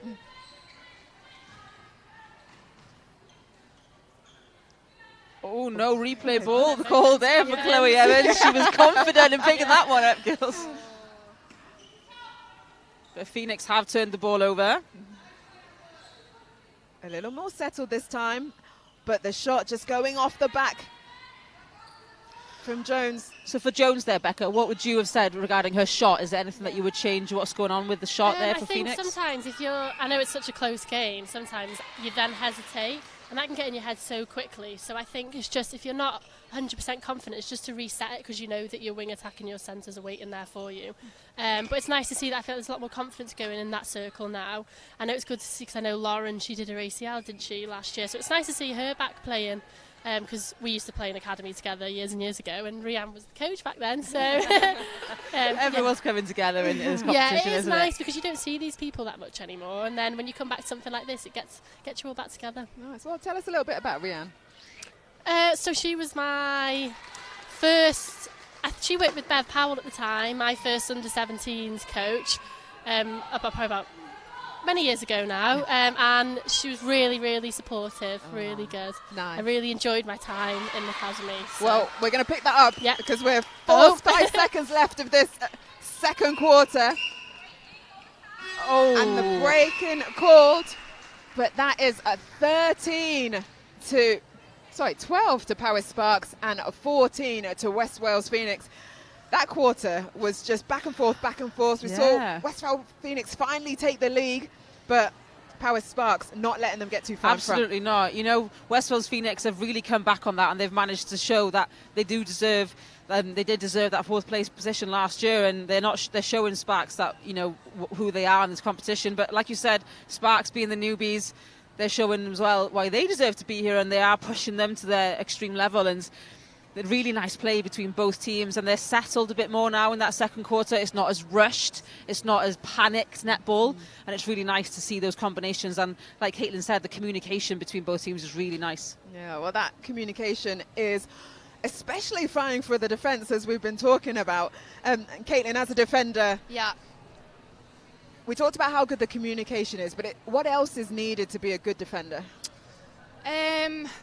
I would say you've got to discuss beforehand what your strategy is going to be. Are you going to be man on? Are you going to zone? Are you going to just drop off or push up? And I feel like we tend to play quite man on. And I played with Tash in that last quarter, and I think that works a lot better because she's got that tall shooter, and she is better staying on her than I am, being 5'5". I'm not going to be able to get up for them. So just discussing what you're going to do for the game is super important, knowing so you're working as a defensive unit and not just on your own. Yeah. Well, because you started at wing defence and then moved into goal defence in that last quarter. Yeah. As you say, 5'5", and then we were talking in commentary. We're like, well, that's pretty short to goal defence. We are saying a bit of a challenge. Yeah, my elevation isn't too bad. So. Exactly, yeah. So very good going, very good going. That's Caitlin Jones, wing defence and goal defence from North East Inferno. And Becca Hughes also joining us from North East Inferno after playing that very first game. For Paris Sparks and West Wales Phoenix, Paris Sparks new to the league, what have you seen from them that you're enjoying? I think they're starting to get into the game a lot more now and trusting each other in terms of the attacking end. I think it's because it's such a close game, you do sort of hesitate and think, oh, should I give that ball? But I think it's just about having faith in each other and knowing we've trained for this, so I'm going to give that pass. But saying that as well, you need to use your resets if you think it's not going to work. So I think it's just nice to see them working together and doing what I feel like they've done at training and just having faith in each other and going for it and thinking we can keep going in this and we can pull away from it. Yeah, indeed. Yeah, absolutely. And what team would you think what game are you most looking forward to this season? Is it to try and snatch back the one that you lost last year that made you feel a bit bitter, or which game is your kind of one that you're really gunning for? I think for us it's a point to prove, isn't it? I think from being up north and there is a lot of travel involved, I think we do want to come out and we do want to prove that why we deserve to be the winners. I think last year it was a tough pill to swallow because I think we'd beaten them in the round robin, hadn't we? Yeah. And then to go into that final, then I think it was tough to take. But it makes you want to learn better, doesn't it? It makes you want to go again next year and think, right, we are going to hopefully win it this year, but we'll see about that. We've still got a few games to go, haven't we? we do indeed. We're at Bangor University here today for competition day 2. We go to Ebervale, and competition day 3 is in the House of Sport in Cardiff. That's Saturday the 20th of July. Ebervale is Saturday the 22nd of June, and then the big one, finals day, is on Sunday the 21st of July. So as I said, we're in Bangor University for the Fleet EV National League. Currently on the court for game 2 is Powys Sparks versus West Wales Phoenix. After that half-time break, the teams are eager. They are already set up to go for the third quarter. Umpires... They're saying, give us a bit of a break. Give us a bit of a break. You know, and trying to choose which ball they want to use. You want to have a best ball, especially as a shooter, Becca. Yeah. Well, we were saying before, the ball was quite slippy on our match. I felt like I was going to drop it. Don't know if it's the same. The girls were dropping the ball here, weren't they? And they were... maybe we do need a new ball.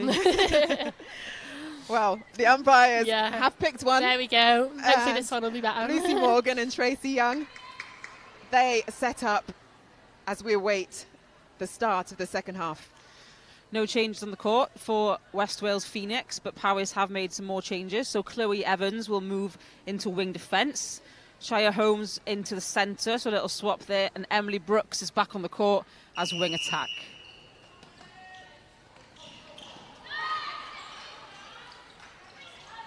And we're off.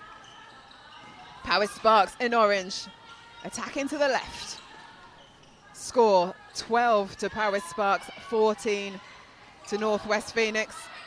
Phoenix having taken that lead in the latter part of the second quarter.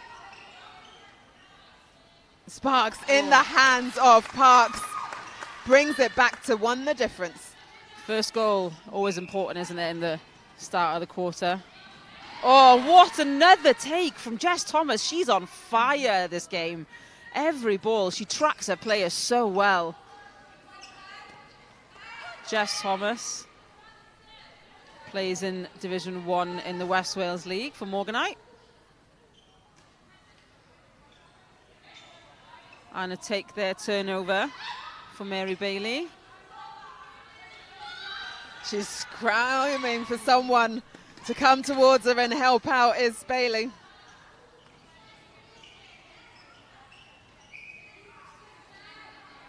Emma Roberts just called for contact there. And a little dink pass from Barty to Parks.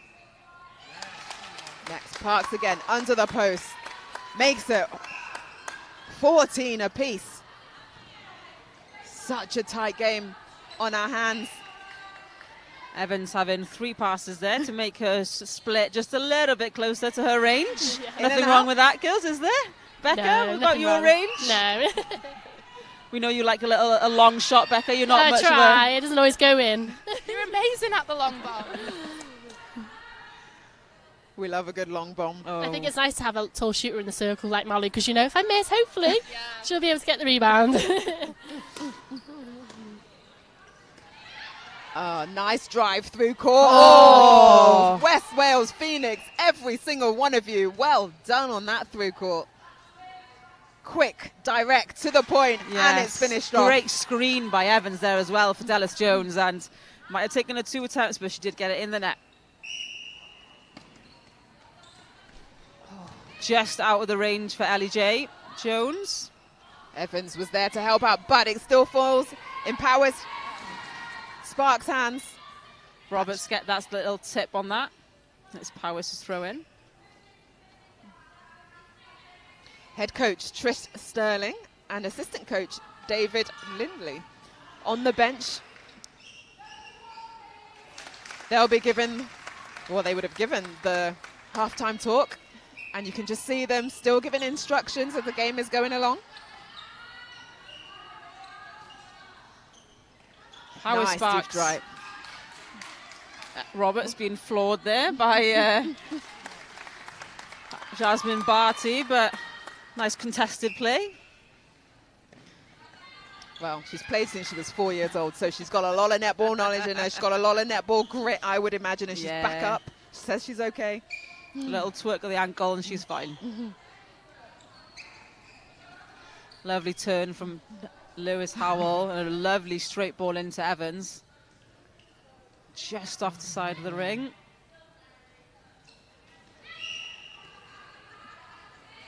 Bailey at goalkeeper, so hot on any little mistake that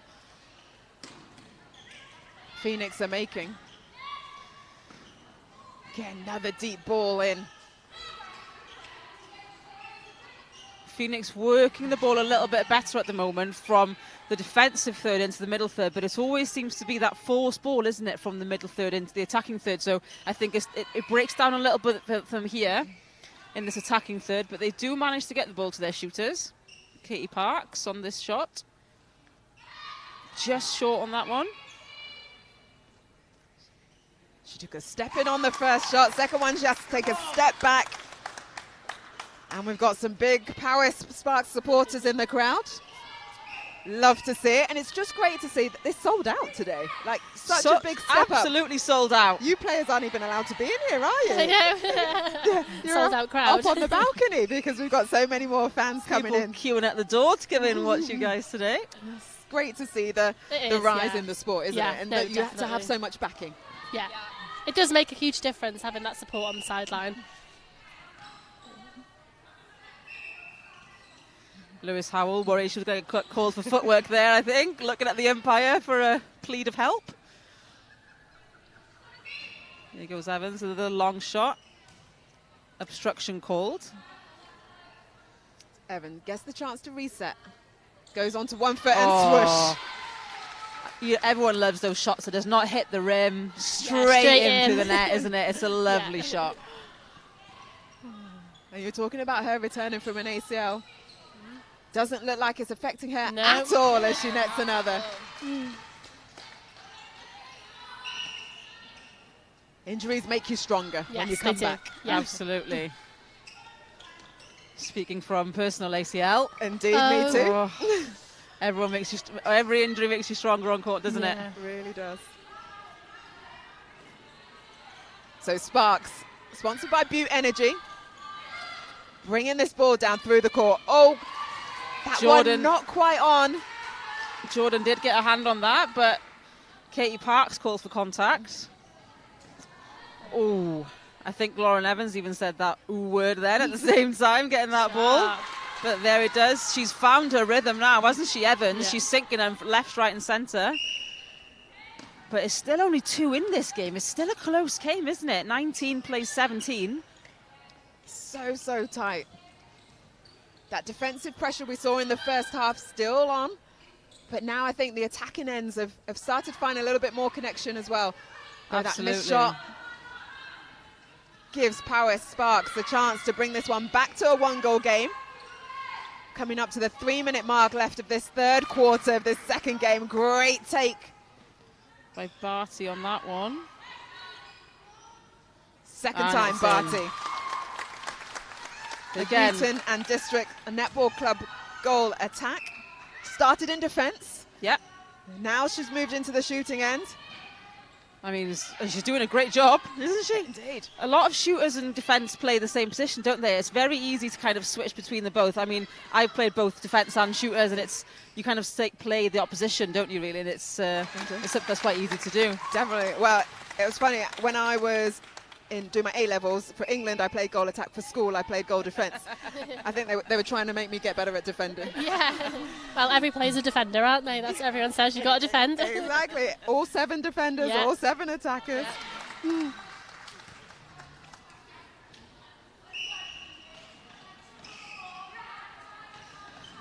Sparks again trying to find their way through the West Wales Phoenix defence. Working that ball around. Brooks being a bit of a playmaker in there at the moment. And Barty sinks it. Emily Brooks, she'd moved from goal attack to wing attack, and like you say, she's really been that catalyst in that attacking end. She is. She's very versatile, Emily Brooks, and she has got a great shot on her, but again, she is one on the shorter side to be in that circle, and against the taller defenders, or ones like Caitlin who have got a great jump on them, she might, be a little bit more of a competition against her, but as a wing attack, she has great movement through the court. And playing shooter means that she knows where the shooters want the ball, so she's able Absolutely. to give those feeds in. They get advanced in the circle. Power Sparks, chance to go one ahead, and they do. They nail it with Jasmine Barty at goal attack, and it's their centre pass.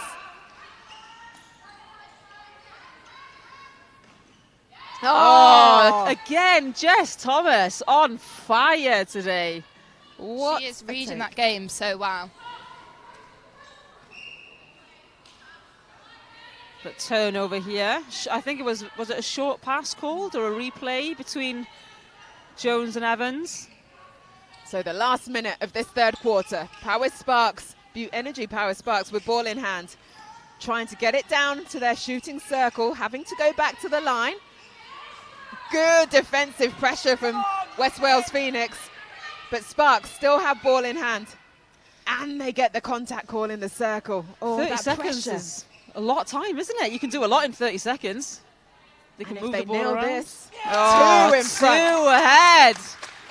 And it's West Wales Phoenix's centre pass. They'll need to score this to come within 1. 15 seconds on the clock. She goes from range. She goes from distance. Oh, just misses out as it hits the ring. But there's still time, as you say. There's still time. Oh, wow. And Sparks have the ball. They'll just keep it now for possession. And there goes the whistle. Wow, just 2 goals separating us in this second game of the Fleet EV National League. Power Sparks, the newbies into the competition versus West Wales Phoenix. Power Sparks 22, Phoenix 20. Oh, Elan. what a quarter. We're going Sparks in the lead, then we're going Phoenix in the lead. I think Sparks must have scored 10 goals in that one as well, which is, in 10 minutes, it's not as easy to do, is it, really? Because you haven't got as much time as you have in a normal quarter of netball. And Phoenix scoring 6 on that one.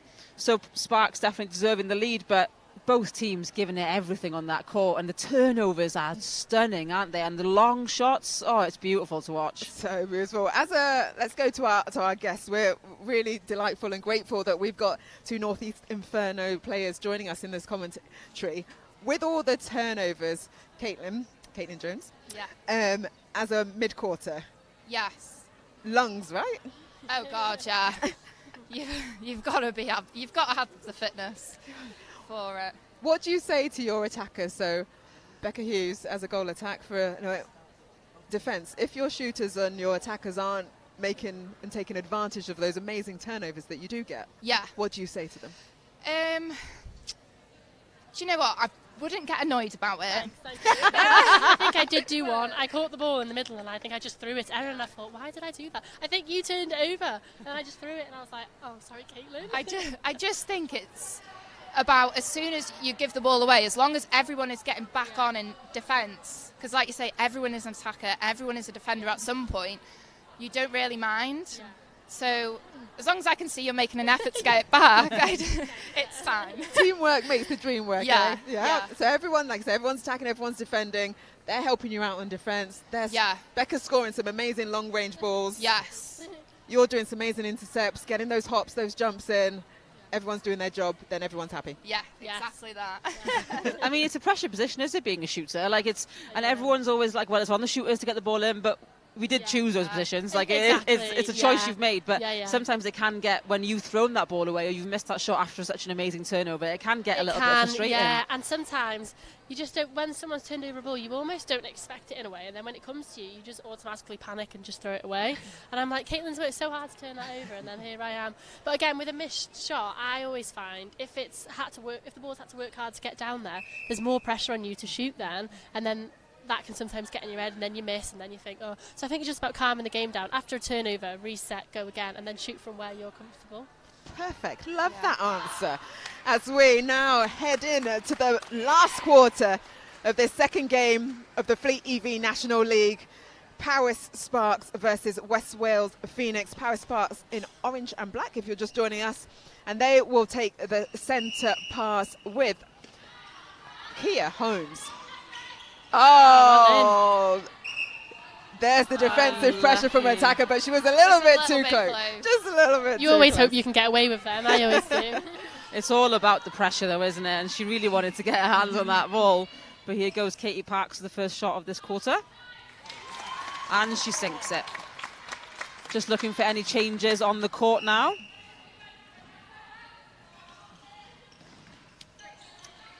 Few come through as we just wait, but one thing that hasn't changed is goalkeeper Mary Bailey. Absolutely. She is flying. Goal shooter for West Wales has now changed. We've got Rachel Griffiths in our goal shooter for West Wales, another Saucepans player. Lauren Evans has moved into the goal attack position, one of her other positions that she plays. Especially coming back from an ACL, playing goal attack can be something that's quite daunting, can't it, really? It really can. And Dallas Jones, the previous goal attack, has moved into wing attack. And for Powys Sparks, changes in wing attack. Becky Mumby has come on at wing attack, and Emily Brooks has gone to the bench.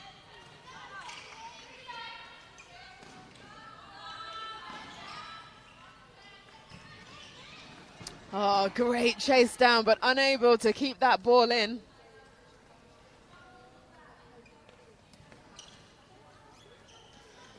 Here goes Sarah Jordan with the back line.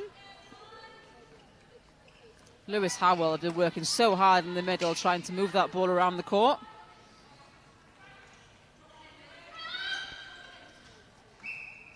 Nice, strong take from Rachel Griffith. As you say, she's just come onto the court and she nets through the ring. Goal shooter for West Wales Phoenix. Phoenix adding a little bit of height now into the circle. You know, Evans is not short, but she's not the tallest of shooters. Rachel Griffiths having a little bit more height in there. So again, like we were saying, they were the North East girls, about changing that game dynamic now of adding that extra bit of height in the circle. Yeah, and I definitely think it affects the opposition as well in their defence, because now they've got to change how they were previously playing in the last quarter, so it could end up putting them off and give them an advantage.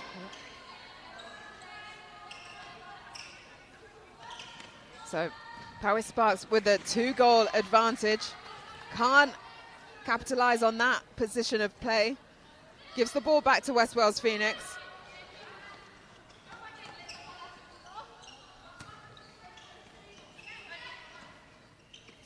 Jess Thomas managed to get 2 attackers in there with her then. Dallas Jones free as a bird. On one foot, she takes her time. She nets. She's moved out to goal attack, but she's still firing.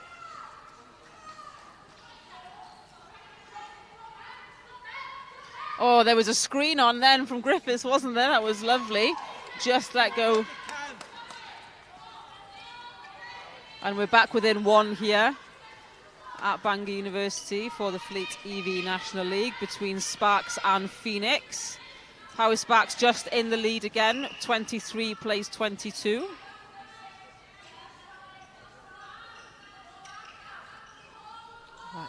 Barty holds front, but they choose to go over the top. Lewis Howell not connecting with her goal shooter in Griffith. Oh, great drive. She hits the top of the circle, but that final ball into the circle, not on for Lewis Howell. Dallas Jones doing exactly, she caused contact there. And Roberts have a great uptake, that ball there. Went back and up. The hot potato of this ball is back again. Just need a settler, you would think. Can West Wales Phoenix do it? No, nope. They can't. There's another turnover off the back from Bailey. She gets the rebound. Phoenix trying to slow the game down a little bit here. And out comes Katie Parks, but again, ball is dropped. Strong hands. A lovely shot from Jasmine Barty at goal shooter.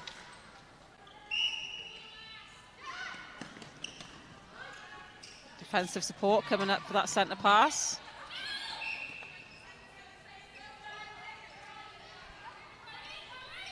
You've got a freebie, a free player on the edge of the circle there with Becky Mumby, who's just come on in this final quarter. She's got ball in hand now. She's trying to find her teammate.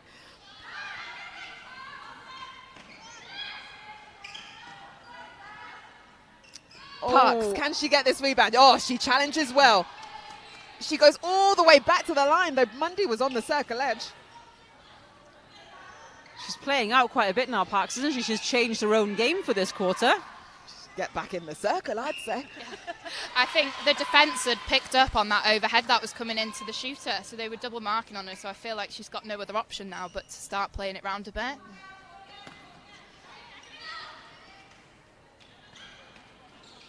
Deep ball from Phoenix. The pass and cut. Finds the hands of Evans. Contact. Evans sets herself. Oh, falls short again. Needs a little bit more power from those legs.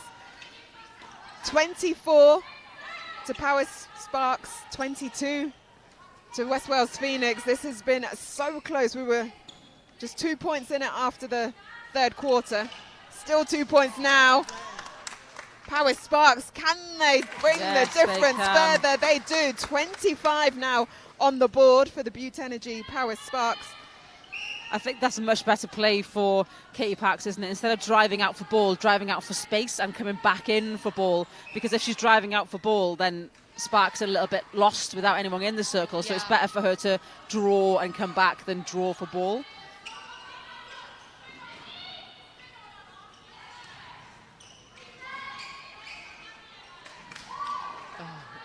There she is in her safe spot, but dropped short. Jordan and Roberts picking up on that ball.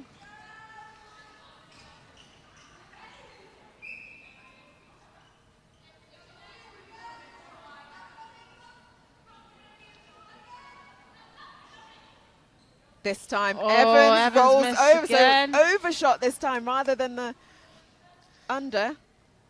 And she's annoyed with herself, but she's going to get straight back on defense.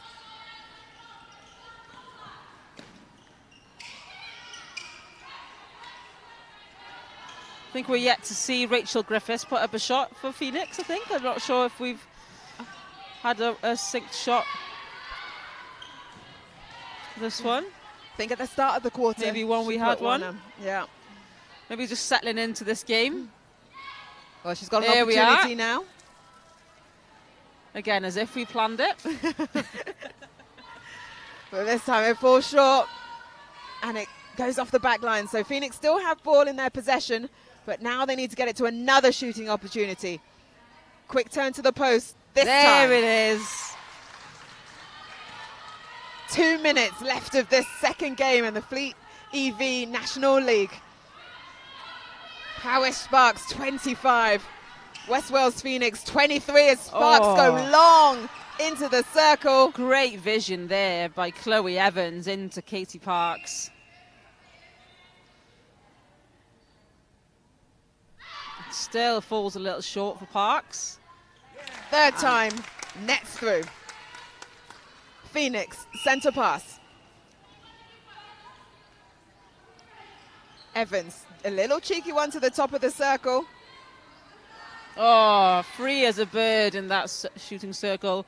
Now she's There getting it more is. options. She's found a rhythm. Becca, what has changed in that circle in terms of why now the goal shooter is getting more possession? I think they're working together a lot more. I think Lauren's going in from the front of the circle, which is drawing the players and allowing the shooters to then have that space.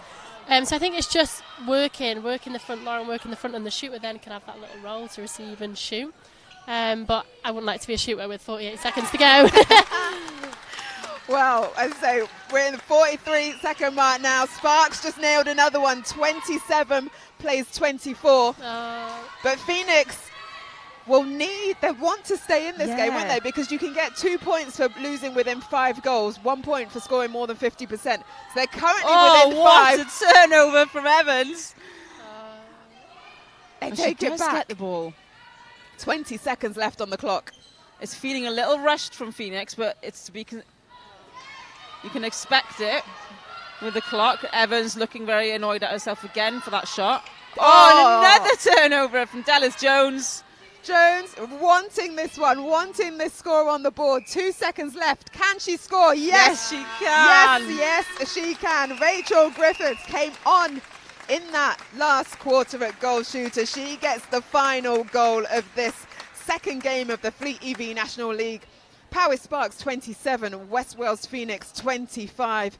Aileen, they got within 5 goals, so they get 2 points, even though they lost West Wales Phoenix. Yes, they do. It's one of the, I think it's one of the nice things of the scoring system is that, you work really hard and you really get within, and you work so hard to get within 5 points and you don't get anything. But in this scoring system, you do get some sort of points, and it really adds, doesn't it? Like, you build over all these competition days.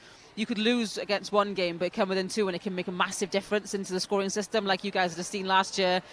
Being so close to being the winners. I know it's bitter, I'm so sorry. It's okay. It still hurts, right? Yeah, it still hurts. We're over it now. But no, it is quite a nice system to have to work with. And Phoenix worked so hard, and we saw how close that game was, girls. Like, what were your thoughts of Power Sparks' first time in the competition? I thought they'd come out really strong, especially in that first quarter. They were super fast down that court, and I think it's shown in the second quarter they just needed to slow it down a little bit, and they finally found their rhythm towards the end. I thought they played really well. Definitely a team to look at. To look out at. Well, Becca, Caitlin, thank you so much for joining us in that game. Good luck. You play again next. Who are you playing? Is it them, is it? Phoenix. We should know the answer to that, shouldn't we? You are indeed playing Phoenix, and you are playing them in game 6 at 3:25. So we will see you guys on court at 3:25. Thank you very much. Thank you. Thank you for joining us. Well, the newbies in the competition, Power Sparks, they have come away with their first ever win of the competition, and it was a good one at that against West Wales Phoenix. 27 to Power Sparks, 25 to Phoenix. Our next game, it comes thick and fast. So I even know. the players have got to park it. We can just see coming onto the court already. City Flames in yellow to take the team bench. They will be up next against our other new team of the league, Coastal Heat, at 11:52. It's an exciting one. That's the one you called at the start, it's an wasn't it? exciting one. So we don't want to miss that. Looking forward to that. Well, we're going to have a little break now, and we will be back just before 11:52 for the third game of the day. This is the Fleet EV National League. We will see you shortly.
Fleet EV National League 2024. After a highly successful inaugural league last year, Year 2 is back bigger and better.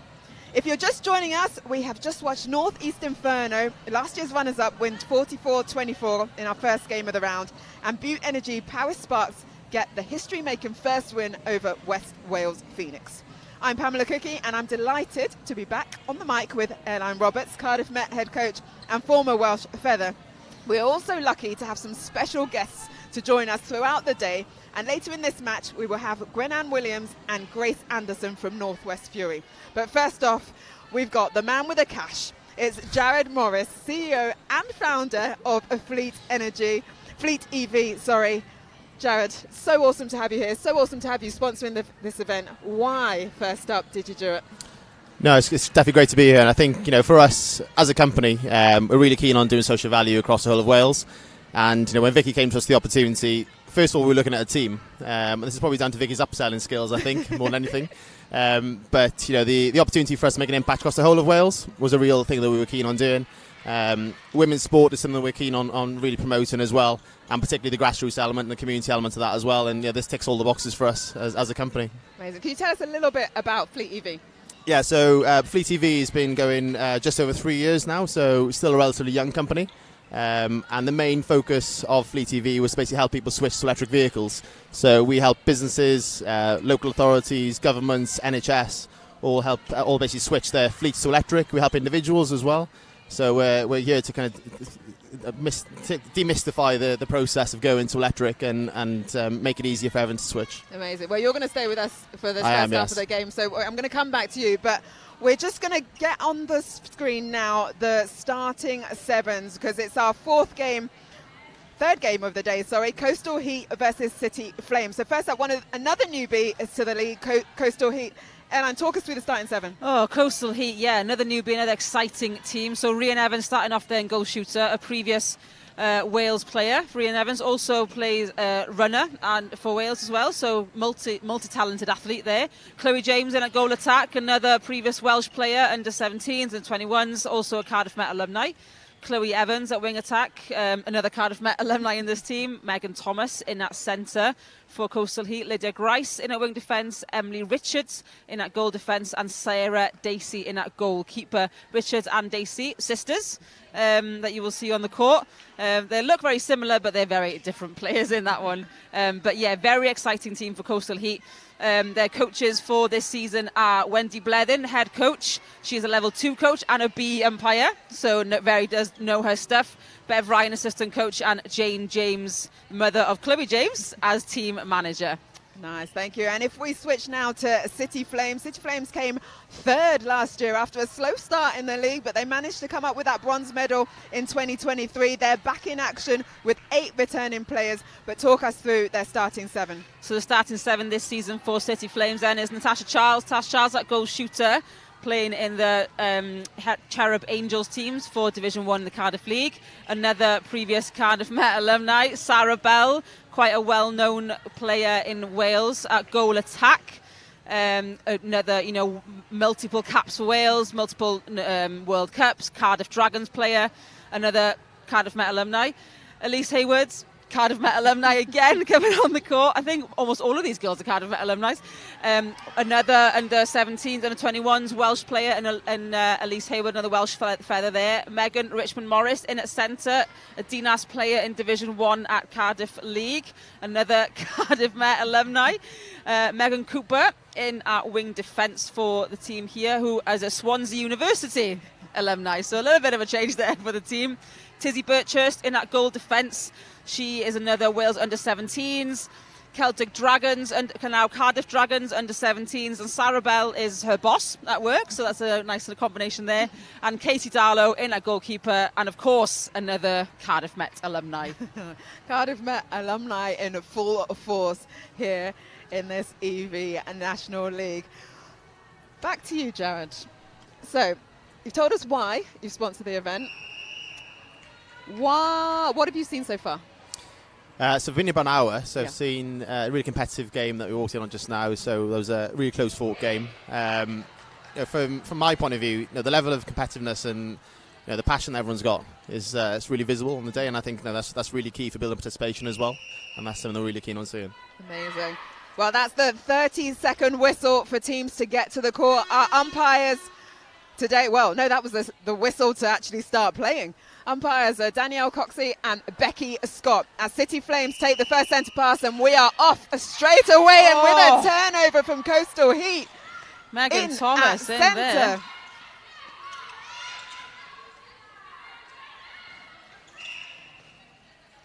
Coastal Heat trying to prove a point here. Newbies in the season, and they're definitely showing what they've got.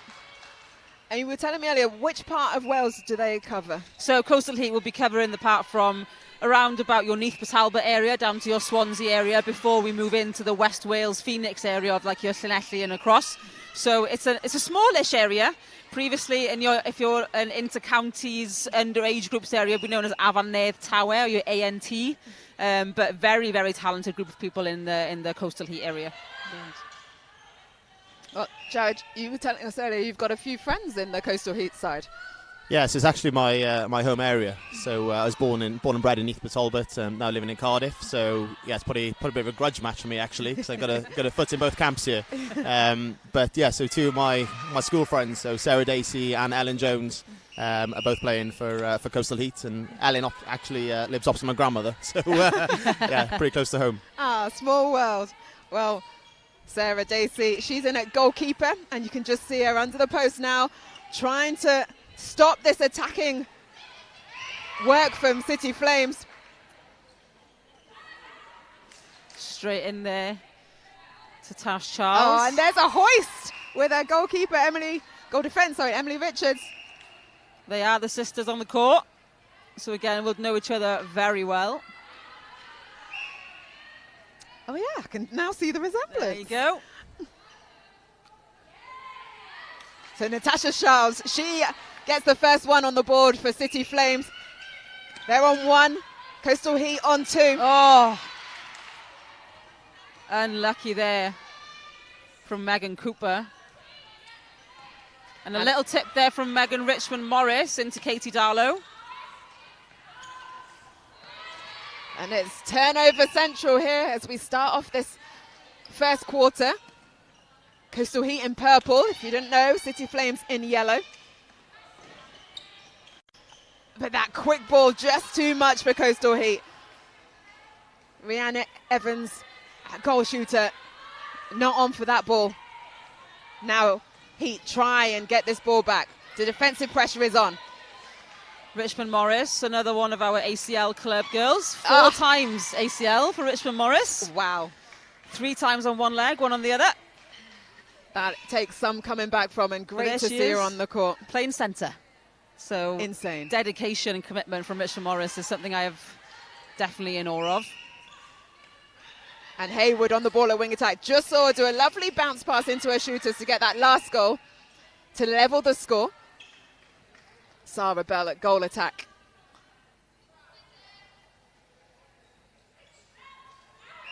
Just short on that one. Tash Charles will sink that ball. So Flames take the lead by 1. Oh, Chloe Evans almost knocked off the ball there by Katie Darlow.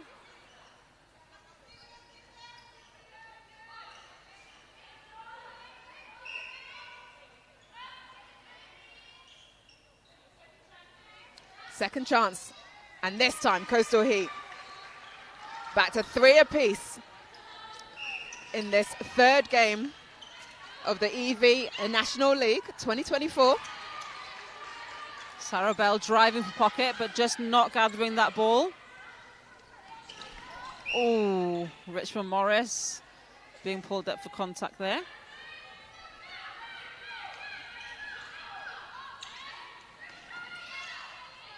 Now you can just see this pressure that City Flames are putting on, dropped into a zonal defensive definitely. style. Yeah, and you know, with the zone, everyone has to be on, or it's just not going to work. And I think City Flames are a team that are very close knit, and they know exactly what they're doing. So if someone calls a zone, everyone's going to be on a zone, and it works. It's really effective for them. Ah, great long shot from goal attack of Coastal Heat, Chloe James. She's another one of our shooters that does like a long shot. I'm sure I saw her last year, but I can't remember what team. Yeah, she would have played in either... she could have played for West Wales, she could have played for Cardiff City, or she could have played for Valley Volcanoes, because they all kind of come in that kind of area. So, yeah, she would have been eligible to play for any of them. Because it's either where you live now or where your parents are from. Yeah, that's true. So a lot of these girls, so for example, Richmond Morris in the middle there, she's from the West Wales area but has lived in Cardiff for over 10 years. So she's eligible to play for City Flames, for example. Same as Sarah Bell, of course, from the West Wales area but has lived in Cardiff for a very long time. But a lot of these Coastal Heat girls, born and bred, Swansea area, Neath Talbot area. And a 3-second call there from the umpire, Becky Scott, on Rhian Evans. Oh, Birchhurst at goal defence, doing a world of work in that circle, putting that pressure on to force the held ball. Definitely. Darlow and Birchhurst, they're working together really well. Really nice combination of defence there.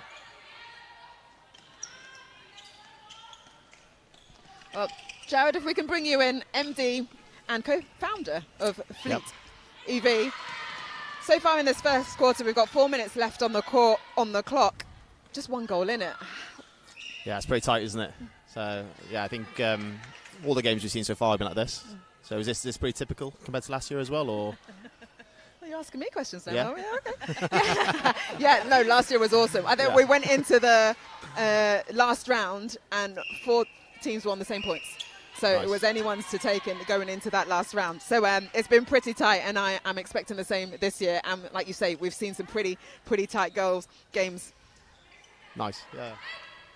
And we always knew this one was going to be a tight, good game, weren't we? We were looking forward to this one. And the teams are not disappointing us. Nice shot there. 6 plays 5. Chloe James, the playmaker she's always been, running that ball through the court, and Rhian Evans just sinking it in. I played with James in university myself, so playing with Chloe James is, it's a dream.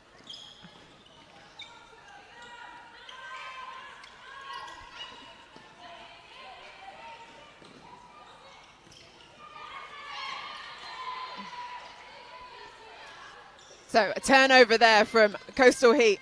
They're on 5 goals. City Flames, they're on 7 goals, sorry. City Flames on 5.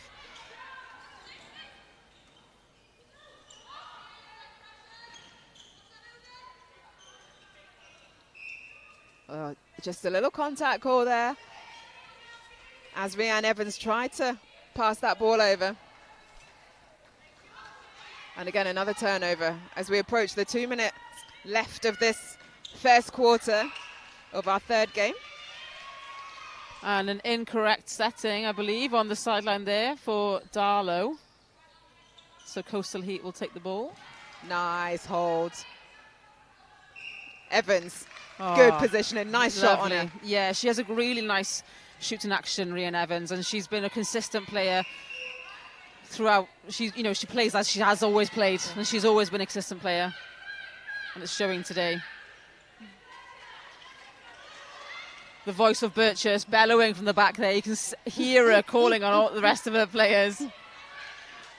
But that quick ball, that link that Evans and James have in that circle. Quick shooter pass is working. It's a lovely ball. Yeah. When you play with a shooter like that, it's lovely, isn't it? Because you know that ball's coming to you and you know it's going to come fast. So you better get ready for it. Always say, you got to have your hands up. If it hits your face, that's your problem. Well weighted from Richmond Morris there, knowing Dacey was going to jump up for that. And just that tiny little weight.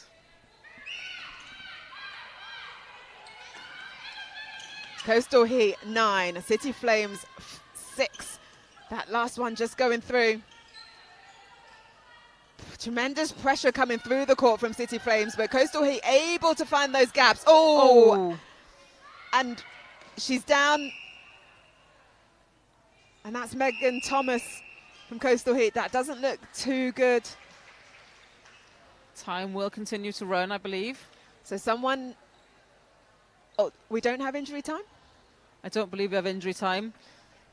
No injury time, so yes, time will run, but there's just 15 seconds left of this quarter, so a good opportunity for her to just check if she is okay or take medical treatment if needed. But she's being helped off the court, and the crowd give her a great clap as she's been pivotal in terms of helping Coastal Heat get this 9 goals on the board. And there is the buzzer for the first quarter. It was quite an awkward landing, I think, wasn't it, for her on that one? So we don't know if it's a knee or an ankle, but she will seek medical attention from their primary carer for Coastal Heat. So a tight first quarter, just 3 goals in it, 9 to Coastal Heat, 6 to City Flames. But again, the newbie is coming out in front. Oh, it's always the underdog, isn't it? And it's great to see. But yeah, really, really nice levels of play of netball. And we're seeing like defence through court from City Flames. They're putting out a zone. But also I think it's really important for them to know that if that zone is not working or if something's breaking down, to revert back and they have a plan B to work to. And as long as everyone in the team knows that and someone is calling the shots, because you have to have that person that's knowing, you know, we're going to do this instead, or someone's vocal on the court, then it will really work for them. But Coastal Heat, they are really pushing the boundaries on that ball, and we've seen that quick ball from James to Evans, and their defence, you know, Dacey and Richards are so springy in that circle, aren't they? And they're turning over so many balls, so it's just really nice netball to watch, isn't it? It's lovely. Oh, it really is. Jared Morris, Fleet EV CEO and founder. Lovely to watch from your side. Yeah, no, honestly, it's only probably the second live netball game I've ever been to. So we've got a new convert in the house. Yeah, no. So played a little bit actually while I was at college. Actually, probably played against Sarah Dacey. Got hammered every time. Yeah, no, it's great. It's great to be here, and it's great to see such a variety of teams as well. You know, it's not just one team playing. We've got the whole league here, which is really good. Nice. Well, because you're going to leave us at half-time, so we want to get as much info from you as possible. Can you tell the viewers what Fleet EV is like and why they need to get involved? So I think, you know, our general aim with this is to improve education around going electric, and the ultimate aim of that is obviously to decrease people's carbon footprint and help the environment. So, you know, we've made a real commitment over the next 18 months to give just under £3 million in social value commitments. So we've done this. We've partnered with 18 primary schools around Wales. We've just done a sponsorship deal with Noah's Ark charity as well. So for the games in Cardiff, a proportion of the ticket sales for these events go to Noah's Ark charity, Children's Hospital in Cardiff. So we're really keen on, you know, we've got a really good business and leveraging our position in this business to actually make a difference as well. Oh, I love that. That is so good. And so we're so privileged as a netball to have that kind of support coming into our sport. So thank you on behalf of everybody. No problem at all. It's been fab having you. Now, I say you're leaving us, but you're not leaving us today. You're just leaving our commentary team. So I just wanted to have the opportunity now to say thank you. And we'll look forward to working with you throughout the rest of the league and hopefully for many, many more years to come. No, definitely. Thanks for having me. Thanks. So, Airline, as the teams come back onto the court, it was a blinder first quarter from Coastal Heat and City Flames. Daniel Coxey and Becky Scott will get us going again for this second quarter, and it's City Flames with a centre pass.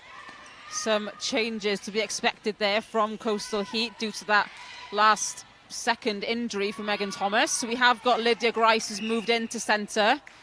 And Emily Edwards, another, of course, Cardiff Met alumni, comes on to wing attack. And in wing defence comes another Cardiff Met alumni, Maddie Newton. They're everywhere. Well, Lydia Grice, vice-captain, as you say, goes to centre. And she will be trying to get the better of Richard Morris.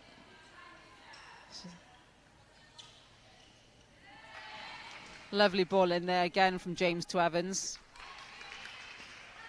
And they extend their lead to 3.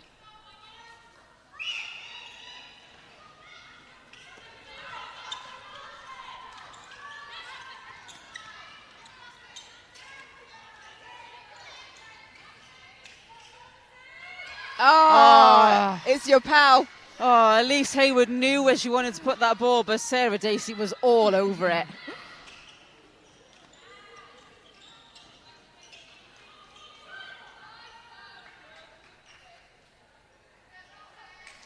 Just falling short. Chloe James not able to put that ball through the net that time round, and that amazing intercept unable to be capitalised on, but they've got an opportunity now to get it back again as City Flames coming on the attack. They go deep. And she's there again. The competition in the air between these two in the circle is great, isn't it? So good to see Charles up against Daisy. I thought Daisy might have just got that front position, but it's gone in Charles's favour. I think City Flames need to change this up a little bit now. It's obviously not working in the circle for them, is it? Because Daisy is so springy and she will get up on that ball. And they've obviously been working on getting that ball into Charles, but they need to change it up now. Use more of Sarah Bell, because we haven't seen her get on the ball enough, I don't think, in that circle. And she's so talented. So I think they need to change their game plan a little bit more now.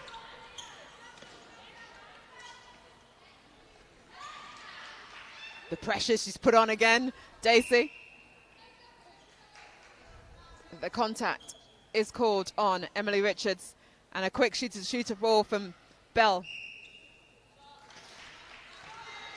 Nice shot. So Coastal Heat 10, City Flames 8. They've got the chance to bring this back to one, but overcut there from Bell, and Hayward could not jump high enough to be able to bring that one in.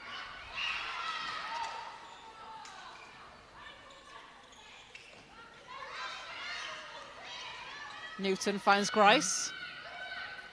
Emily Edwards to Evans. When it works over Coastal Heat, it's so beautiful to see, isn't it? How it comes down that court. It runs so smoothly for them. Nice pass from from James to Evans there. Of course it was. Of course it was a pass. Well, it wasn't a shot at all. And she gets another pass back from her teammate to then shoot and score. Oh, she finds great space. Look at that. What a roll. And that pass, and she's even on the rebound. She has been fully on this. And this is what I remember from her in 2023. Absolutely. That work rate, that ability to see space. She drew that defence away from her before Grice even stepped in the centre circle. So she almost drew defence to line and then took the space. And Evans did that lovely turn away from ball. Oh, it was beautiful. Every coach's dream. And again, some great defensive work from Daisy. Jared, you went to school with? Yeah, so went to college with Sarah. So we both studied sports at Neath Talbot College. What was she like in school? In college? Yeah, good. Very good at sport. So as you can see. What was she like as a person? We want to go deep. She's got a really dry sense of humour, which is quite good. But no, she's a good laugh, Daisy. So, yeah. Well, she's having a blinder today at goalkeeper. Good decision there from Emily Richards to let that ball go. As we were talking about earlier, did you let it go? Did you pick it up?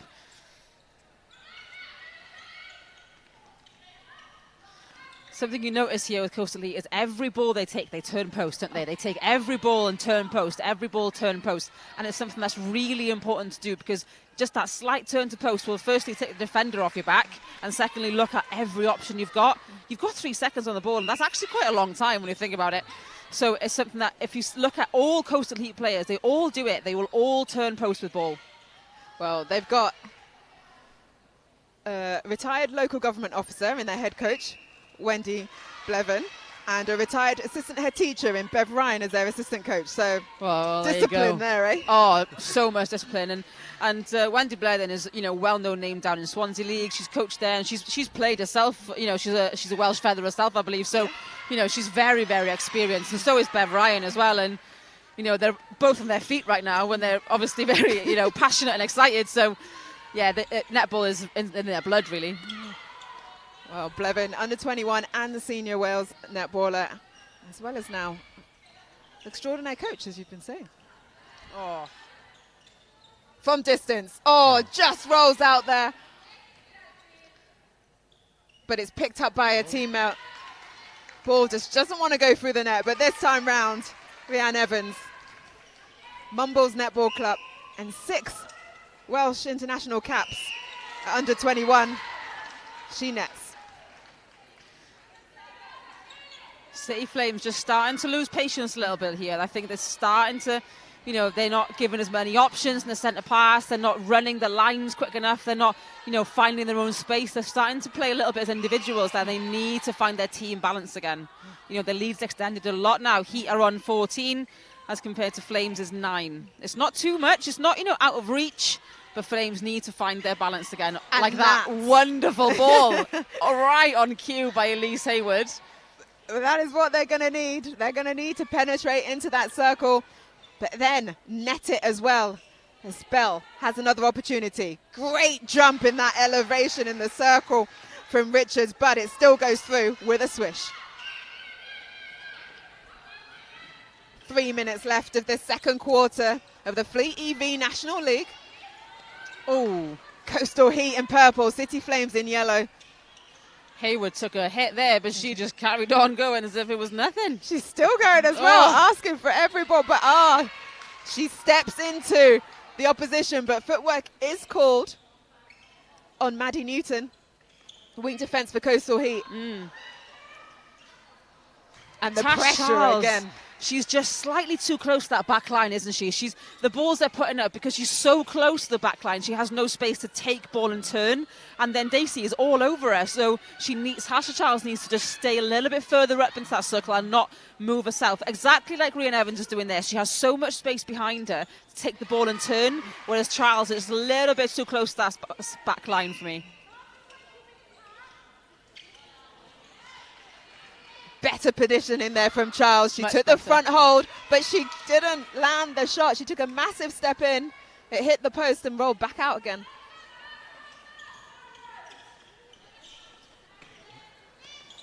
Coastal Heat 15, City Flames 10.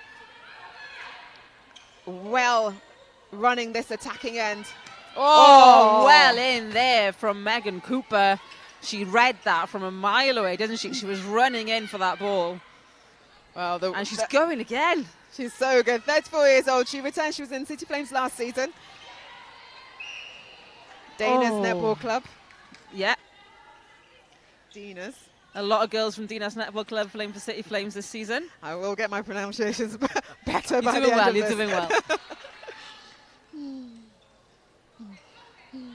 Another one there, Tizzy Birchhurst, Dina's player. So is Elise Hayward. Great ball there from Birchhurst. Just what you were talking about, wasn't it? Absolutely. To sit a little bit higher in that circle from Natasha Charles and then play herself in if needs be. That was textbook right there. Yeah, because that force ball in for her is just not working because she just shuffles herself back a little bit too much.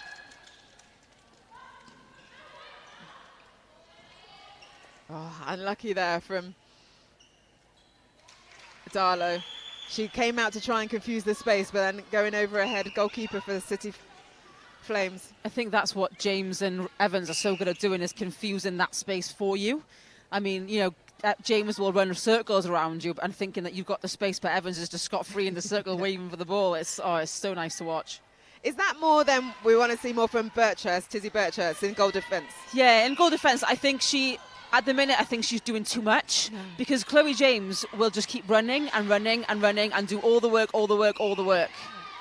But as for Birchhurst, if she does too much and she's doing too much up the court, she will just tire herself out and they will just keep running circles around her. So she needs to hold herself back. Indeed. Switching up the game plan a little bit, potentially in this half-time break for City Flames. Jamila Abbott, head coach, will have lots of words. She's so experienced as a Welsh international herself and Cardiff Dragon back in the day. Celtic Dragon back in the day, now Cardiff Dragon. It is 12 to City Flames, 16 to Coastal Heat. The new kids on the block, Coastal Heat, are running the show so far. It's absolutely lovely, isn't it? And like we just saw with Power Sparks, they came in, another new team in here, and they showed what they could do. So we are seeing that as well from Coastal Heat, and they are a team to watch. The amount of experience we've got in that team is absolutely lovely. And yeah, as we said, Jamila Abbott, the head coach there for the City Flames. Sian Thomas, the assistant coach, is also on that coaching bench. Another really experienced coaching team on that side.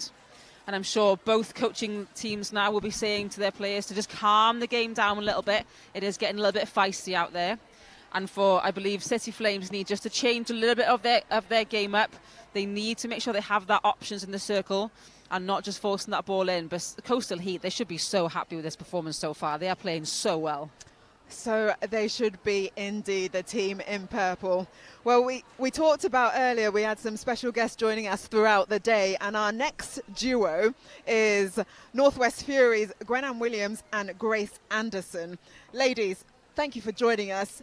It was a tough start earlier today, not quite the win you would have wanted. You were up against Northeast Inferno. It was 24-44, but you did get some points though. You were in there, you got those, was it 1 point? Yeah, well, we were very happy actually with our performance, weren't we? We had our own team targets that we wanted to hit, and we hit those successfully. So at the end of the game, we were happy. We had smiles on our faces. It was a physical game. We expected nothing less. You know, they're a really experienced team. Most of the starting 7, I think 6 out of the 7. Started last year as well. So yeah, they're used to playing with each other, and no, we were very happy, weren't we? Yeah, it was definitely about the little wins for us, and we had so much takeaway from that game and going to the next one, so yeah. Yeah, indeed, because they had 11 returning from 2023 in their matchday squad. You guys, 7 returning from last year.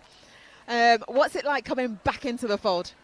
Oh, I'm loving it. Yeah, we've got a few of the young ones coming up as well in the 12, which is good, and you know they're going to thrive off this experience and definitely gain some confidence, momentum going into the next tournaments and the next games as well. So for you, Grace, that first game, is this your, did you play last? Yeah, I was part of last year Exactly, as well. Yeah. I thought I recognised you from last year. For you, being out on the court, back in the green, is that so special? It's just great, like, we're a real family this year. I feel like we're all so connected, we all get on so well. It's so nice to be part of that environment where everyone's supporting, we're all shouting, we're egging each other on. It's just great. Yes. And what's it like being able to play here in Bangor, in your hometown? Most of us, like back home in Bangor, it's a nice environment, isn't it? Having supporters. It is lovely. And we've got, you know, so many faces on the side, the young ones as well. You know, this is all for them, all for Northwest, you know, to inspire and to try and make Northwest proud. We've worked hard, and yeah, that's what we aim to do, make them proud, yeah. Oh, you're definitely making them proud. Well, you came 5th last year, getting that last win in the finals. How good was it to just see that progression as you've went through the season? Yeah, I definitely think it was a challenge for us last year, but to build throughout and then come back, we've got so many positives to go off of, and like the team are just all so happy and positive. It's just such a nice feeling this year, yeah. Oh, it's great to see you guys. Like you say, the smiles that are out there and putting those at the performances. Yes, no, you didn't get the win, but there's so many good things in that game that you were able to take from it. If we flip it up to, you've been watching, obviously you're here all day, you've got 2 games, you've got another game coming up. What have you seen from the other teams? So we're against the Orange Ones, Powys, next. So I think we got to watch the last half of that game. Yeah, so we've been eyeing them up. We've got our targets ready for that game. So we're focusing on those targets and looking forward and very excited for that game, yeah. Amazing. Well, you guys are going to join us for this second half, are you? So feel free to chip in and I'll throw some questions your way as we go through. So we're still here, Coastal Heat versus City Flames for game 3 of the Fleet EV National League. Scores currently stand at Coastal Heat 16, City Flames 12. It's the new team on the block, Coastal Heat in purple, that are leading this game so far, but it's not much in it, just 4. And you would think there'd be a little few changes or talks at half-time, but we can see some personnel changes which we'll run through. Absolutely, yeah. So there are some changes on the court here for Coastal Heat. Chloe James has gone back into goal shooter position, and Chloe Evans has moved into the goal attack. Previously was on as a wing attack in the first quarter. And for City Flames, we have Olivia Brown on as the goalkeeper position. And Elise Hayward has moved into centre and has swapped with Megan Richmond-Morris, who has gone into the wing attack position. And off the back, that change in defence for City Flames gets a turnover. Olivia Brown at goalkeeper, but it's one straight back from Coastal Heat. And Chloe at goal attack. Chloe Evans moved from wing attack. 2 Chloes in there. Again, not on the shorter side as a goal attack. You know, we're not against it, but it does sometimes help, doesn't it? Especially when Gwen-Ann, you're one of the taller shooters that we have in this competition. It always helps to have that height in there, doesn't it? It does, yeah. So Chloe, the goal attack, is a very good game player around the circle edge, and Chloe is a good long bomber as well. So both of them, that's a nice pair up there. good hands from Tizzy there.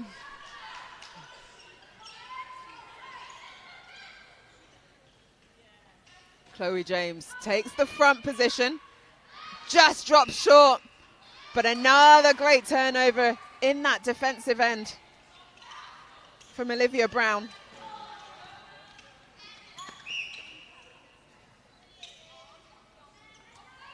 Olivia Brown, that goalkeeper for City Flames, and under 18s Cardiff County player. Well, she plays goal shooter and goalkeeper. We talked earlier, didn't we, about that versatility of players at different ends. She's definitely one to watch. She's an upcoming player, and I've seen her play in the Cardiff League, and she's very versatile, but also a very, very good player.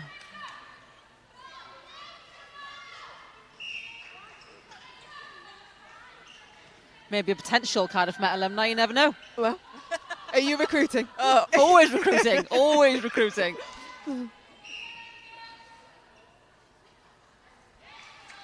Chloe Evans, this is the shortest in that circle. She gets one on the board. 19 to Coastal Heat, 13 to City Flames. Elise Howard, she's moved from wing attack to centre. Potentially just give a little bit more engine in that. Well, she swapped positions. Swapped with Megan Richmond Morris there. And, you know, they both play both positions really, really well. But I think Richmond Morris tends to move around as a wing attack. As a wing attack, she moves around that circle edge a little bit more, whereas Hayward tends to go deep into pocket quite often. Whereas when Hayward is in centre, she controls the game really well, and she can move through, and she's very, very quick on ball. She has quick passages of play, quick passages of ball. So different styles of play, but doing the same thing in different positions. I get what you mean. Yeah.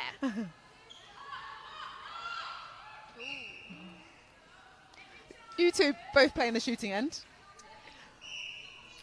Yeah, shooting and a little bit of defence sometimes. Yeah. A little bit of defence as well. What's it like playing together?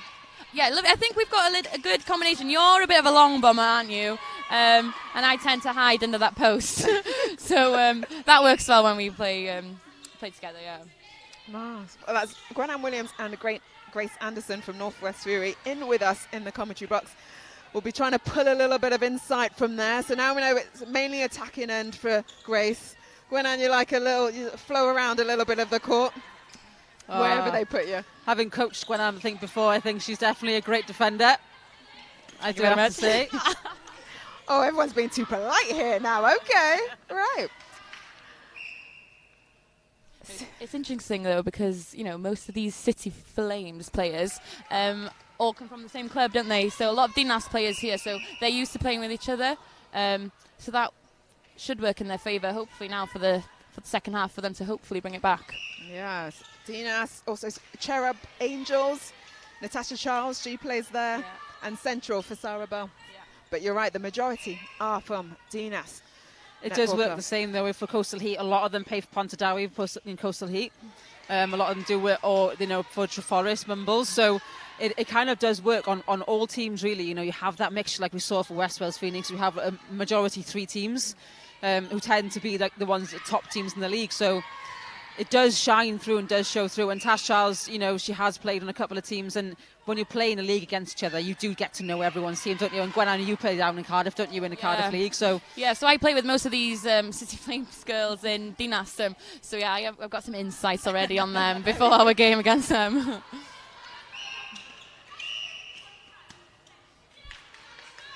So a reminder of the competition. Each team will play 2 games each day. So today we're in Bangor University. For day 2, we'll be in Ebbw Vale on Saturday, the 22nd of June. Day 3, House of Sport in Cardiff on Saturday, the 20th of July. And the finals day, also at the House of Sport in Cardiff on the 21st of July. So much netball to come your way, even just today. But these teams will get an opportunity to keep developing those combinations, getting used to each other again, ready to fire in those final days. Also opportunity to to watch each other and get our notes down, Always learning, always learning. Well, Coastal Heat have now extended their lead from 21 over plays 17 for City Flames, 18 for City Flames. Always on cue. It's wonderful, isn't it? Tash Charles has changed the game up a little bit now, but she's still a little bit close to that back line. So turnover on defence for City Flames, and Hayward at centre goes back to her goalkeeper.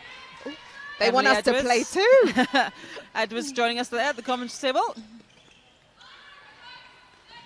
Bell comes out nice and strong, takes the contact. She lops the ball and heads back into the circle, but she's well covered there from Megan Thomas, Coastal Heat. Great vision. Again, that fast passage of ball that we were talking about from Hayward. She saw Sarah Bell's run as she was taking that ball, so to give that fast ball into Bell. Elise is playing with a hot potato all the time. She just lets go of the ball so quickly, just feeds it in. I love it, love it.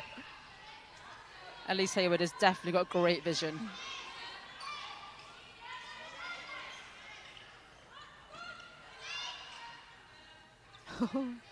Charles looks down at the feet just to make sure a defender's sleeper, but it's put her off. You need to just focus on the shot. Focus on your shot. Don't worry, but leave the umpire do that job, because it will put you off. And the umpires are doing a great job here today, aren't they? And they're such an important part of the game. And, you know, on court sometimes we might not give them as much credit as we want to, because, you know, everyone has a little bit of a gripe for an umpire, but we have got really high quality umpires here today. We have, and we wouldn't be able to have our game without them, to keep it. Danielle Coxey and Becky Scott running this game for us. Front hold again there from Charles, being successful. This time she net it. Oh, it rolls around the ring, but then drops through. And only one in it now. Flames have managed to bring this game right back to the excitement of 1 point. Coastal Heat. So quick. We'll try and... Oh, Olivia Brown on to try and tip that ball. But James will get another try. You'd put money on Chloe James putting that one through the net in a pressure situation. Absolutely. Morris finding pocket nicely. Just waiting for Charles getting the contact call against Dacey. Sarah Bell defensive winning work the ball rate from the goal attack. So good from there. Grace, that's something you like to see, eh? Oh, definitely, yeah, 100%. It's great to see your attacking players get on the defensive straight away. How good are you at those attacking defenders? Oh, I used to be a goalkeeper as well, like Gwen on, so yeah, we like to get a good flyer and intercept. Nice, love that. And they take advantage of that, City Flames, don't they? And they're right back in it. 21 to City Flames, 22 to Coastal Heat. Whatever Jamila Abbott and her team said to City Flames at half-time, it definitely made a difference. Definitely did. Head coach Jamila Abbott has said, former Welsh feather. Oh. And Dacey, a goalkeeper. She has been so good when she's been on that front positioning. But Coastal Heat unable to then bring that ball safely through the court. Give City Flames another opportunity with 30 seconds left on the clock in this third quarter of our third game. And that ball just a bit too much on it from Richmond Morris, so Maddie Newton will pick it up. That was a great step change on the edge of the circle from Emily Edwards at wing attack. She's another one, you know, she's another previous Welsh player, under 15s, under 17s, 21s. You know, she's a really important part of this team, and the way she runs that circle edge, she finds pocket, her change of directions are so sharp. You miss it if you blink, it's wonderful. And that finishes off the third quarter. This game is going so quickly. It is tight in there. 21 to City Flames, 23 to Coastal Heat. City Flames, at that halftime break, they came out gunning. Oh, they came out on a different level, didn't they? But obviously, they've had that chat at halftime and they wanted a different change of pace. And they put Elise Hayward into centre position. Obviously, plays a different game to Richmond Morris in the middle. And that, I think, changed their passage of play, changed the way they play the game. And she's so fast and speedy on the ball. And she knows where the ball is going before she's turned ahead. And that makes such a difference. And I think Tash Charles did change her game up a little bit there in the shooting circle. But again, towards the end of the quarter, reverts back to just dropping back to that back line. So we need her to keep staying a little bit further up in the centre, in the circle. And I think it will really help City Flames. But Coastal Heat did not take their foot off the gas, did they? And their play through court, like we were just saying, Emily Edwards is short and she's sharp and she's efficient. And James in the circle has not stopped being on fire. No, a goal shooter or goal attack, right? Both of them. Yeah, both of them. Ladies, from your point of view, the first 3 quarters of this game. Who can I get a prediction of who's going to win? I mean, before the game, I said Coastal Heat. Like, just seeing them warm up, they seem so focused, and I kind of want the new teams to get in there as well and get a good point on the board. So yeah, I'm going Coastal Heat. Before the underdog, eh? I'll probably back up City Flames. I think I'm going to have to, just because I play with most of them. I think their experience, and they know each other so well from playing with each other in the club. I think that might edge the win at the end. Yeah. Okay, We'll so see. from Grennan, it's City Flames. From Grace, it is Coastal Heat. Okay, we've got one each in each camp. I'm not going to ask you, because That's all right. we're going to keep neutral. Yeah, of course we are. But going into this last quarter now, for City Flames to take down this 2-goal deficit that they've currently got, what is it that they need to do? It's one turnover, isn't it? Exactly. It's one turnover. So you have to score your possession. That's 50% possession. You have to score the centre passes that you're given. And if you get one turnover, you're on drawing level playing field. And after that, it's all about the defensive turnovers. It's all about keeping your head, keeping your ball. And once you turn over the ball, don't give the ball away.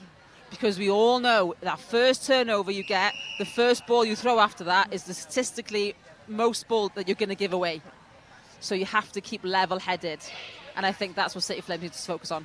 So level-headedness needed from City Flames. Coastal Heat to keep that consistency and connectivity. Absolutely. I mean, they're channeling the ball through court so well. They manage to find each other. They have great space, and they manage to weave through the City Flames defence so well.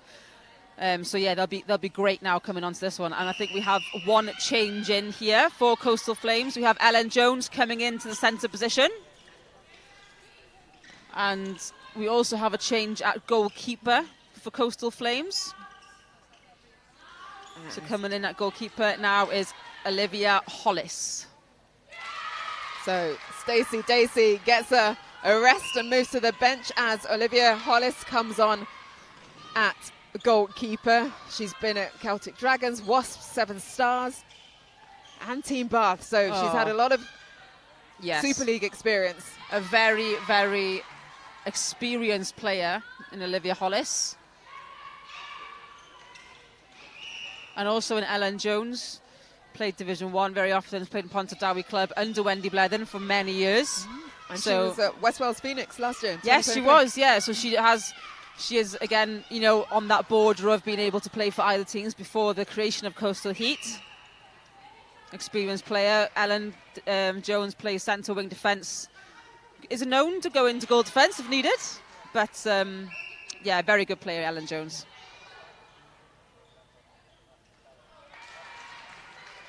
So that's 2 on the bounce for Coastal Heat. They come into this last quarter straight on it, 25. And with their centre bars, but they fire it straight into hands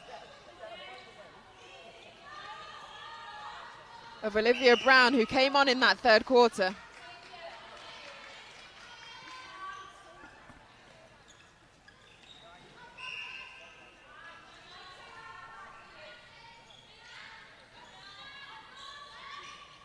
Lovely vision there from Morris to Hayward.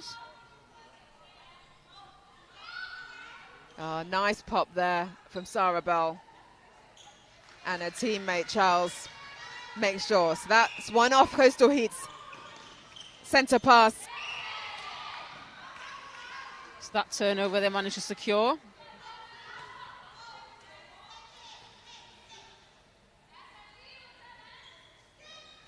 And now it's the other Daisy against Tasha Charles. There we are. 23 plays 25. Back into 2.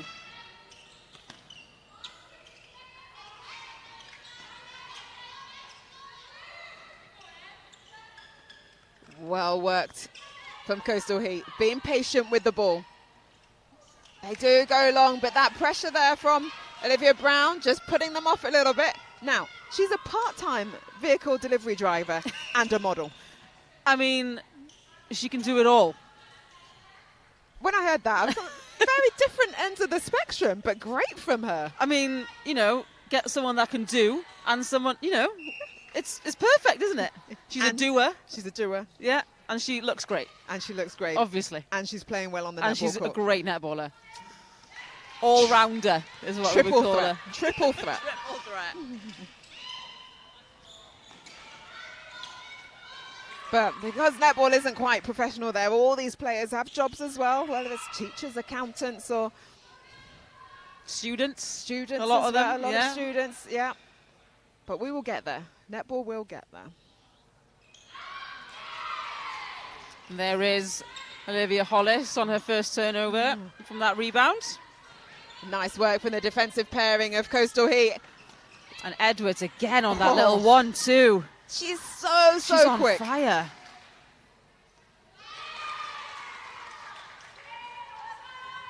Oh, she has experience playing internationally, as we see her with ball in hand now. She was on her tri-series in South Africa. And even with the obstruction, she managed to get the ball away.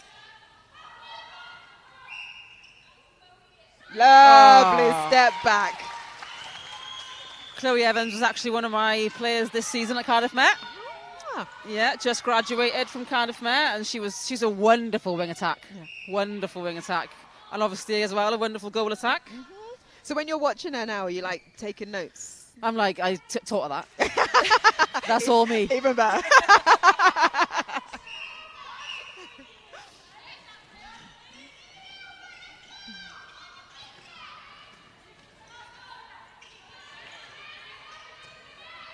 Top of the circle hit. Birchhurst just clipping as she tried to get round and put that pressure on.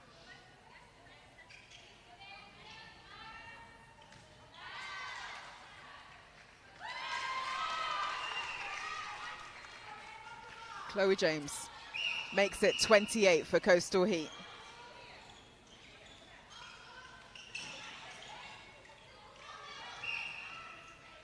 Richmond Morris with ball in hand now, trying to find a shooter in the circle. She can't, so she passes it out to Bell, who that then support swings. is great, isn't it? There's always support from those mid-quarters at the circle edge. And girls, how important is it to have that support from the mid-quarters whenever you're in the circle and you always need someone to pass that ball out? Definitely, you know, having them behind you, you've got that option to, you know, ease off the pressure a little bit. If you've had that huge long bomb in or whatever, they're there, give it back, reset, go again. So, yeah, I definitely try to use them when I'm out wide as well. Yeah, I definitely say as well, when the score's so tight like this is, you need those supporting players to be there just in case you're too far out to take the shots and stuff like that. I'm loving the Coastal Heat bench. Everyone is on their feet. They really want this to win. They haven't sat down all game, have they? Good energy from the bench there, and that's something you need as well when you're playing in a tight, high-pressured game like this. Having the bench on their feet, nice and loud, positive, it really does help. Makes a difference. Absolutely. And as you say, tight pressure games. If you are the losing team and are within 5, you get 2 points. If you're within 50%, you get 1 point. So all to play for right up until the very last whistle. But it is currently Coastal Heat that are going for those full 5 points.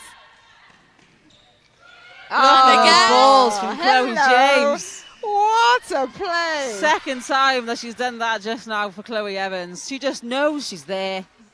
Ball first, eyes second. Oh, Chloe James with ball in hand now. Gets the penalty pass or shot. She's been to the World Netball Youth Champs twice, and she captained in Botswana. So international experience on her side. But City Flames, they're trying to stay in this game. 2 minutes 45 on the clock. There is still time to come back, though the lead for Coastal Heat has gone to 5. This one needed there from Charles.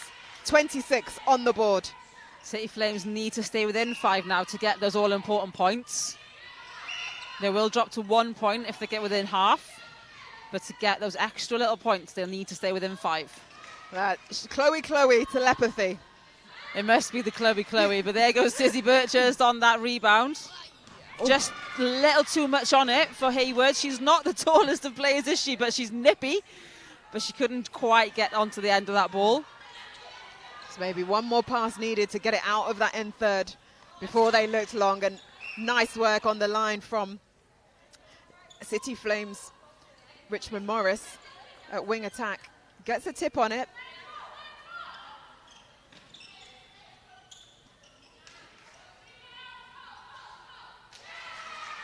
Chloe Evans keeps the scoreboard ticking over. 1.5 minutes left of this game. There is Chloe Evans again on the defensive side. This Coastal Heat team has not given up, are they? They are firing at City Flames every ball. Emily Richards pulled it for contact there. So is Olivia Hollis. Well, City Flames, they lost their first 2 games in Bangor last year, but then came back to come 3rd in the league. So don't write them off just yet. No, they are settling, aren't they? And I think an issue they are currently having is, you know, they're working hard, they're getting the ball there, but they're not quite capitalising on every single shot. You know, we are seeing Tash Charles and Sarah Bell taking 2 or 3 or 4 attempts to sink that ball, and it's something that, you know, maybe not doesn't waste time, but takes longer to do, and it can affect you as a shooter, and it really does need to settle in that shooting circle for them. Definitely, and with coming up to 30 seconds on the clock for the difference. Coastal Heat will try and score this. They want to get that to 5. And City Flames doing all they can in defence so that they can still pick up some points out of this game. Oh, but the play from Coastal Heat there. Oh. And that the patience shot, so good to watch. Oh, such patience from Coastal Heat, but City Flames will need to get this ball. Well, 5 seconds left. They need to score this. Oh, lovely ball from Richmond Morris. And they do! Just on the buzzer! On the very last buzzer, as you say, City Flames get one on the board to make it 28 to City Flames, 32 to Coastal Heat. So City Flames do get some points. They got 2 points for being within 5, but it's Coastal Heat that pick up the full 5 points, getting that win. Oh, and what a win it was. I mean, the newbies in this league are coming up and they're showing up, aren't they, girls? They are absolutely smashing it. And we knew that was going to be an intense game, and we knew it was going to be a great show of netball. But, that was such a good game. And the play, especially in that last quarter then from the Coastal Heat girls, that last 30-odd seconds, the patience they had in passing that ball around and working it in nice and slowly before finally getting it in. It was lovely. Amazing. Ladies, last words from you on that game? Yeah, very physical, very high energy, fast-paced game. I love to watch it. Llongyfarchiadau to the Coastal Heat team. Yeah, they deserved that one. They did play well, Diane. Yeah, I thought they were just great. It was so clinical from both teams throughout the whole game, and well done to Coastal Heat for getting the win and proving me right. Yes, indeed. Well, Gwenanne Williams and Grace Anderson, thank you so much for joining us. It's been great to get your insight. Good luck with your next game of day 1. Thank you very much. Thank you. We're going to have a little break now until the next one. It is, get up our match schedule for you, Valleys Volcanoes versus a South East Blaze. They will be coming next in this Fleet EV National League competition. But we say goodbye to City Flames and Coastal Heat until their next game, obviously. It was Coastal Heat 32, City Flames 28. Grab a drink, grab some food, get yourself ready, because we've got a whole heap more netball coming your way.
Hello and welcome back to the Fleet EV National League 2024. We are well into competition day 3 in Bangor with 3 games done and dusted already and with some tight score lines to boot. Just a quick recap, the first game was Northwest Fury versus Northeast Inferno, with Inferno coming up trumps 44-24. The newbies, Powys Sparks versus West Wales Phoenix was 27 to Sparks, 25 to Phoenix.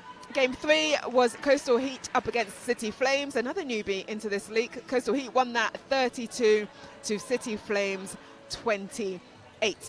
And now we are here for game 4.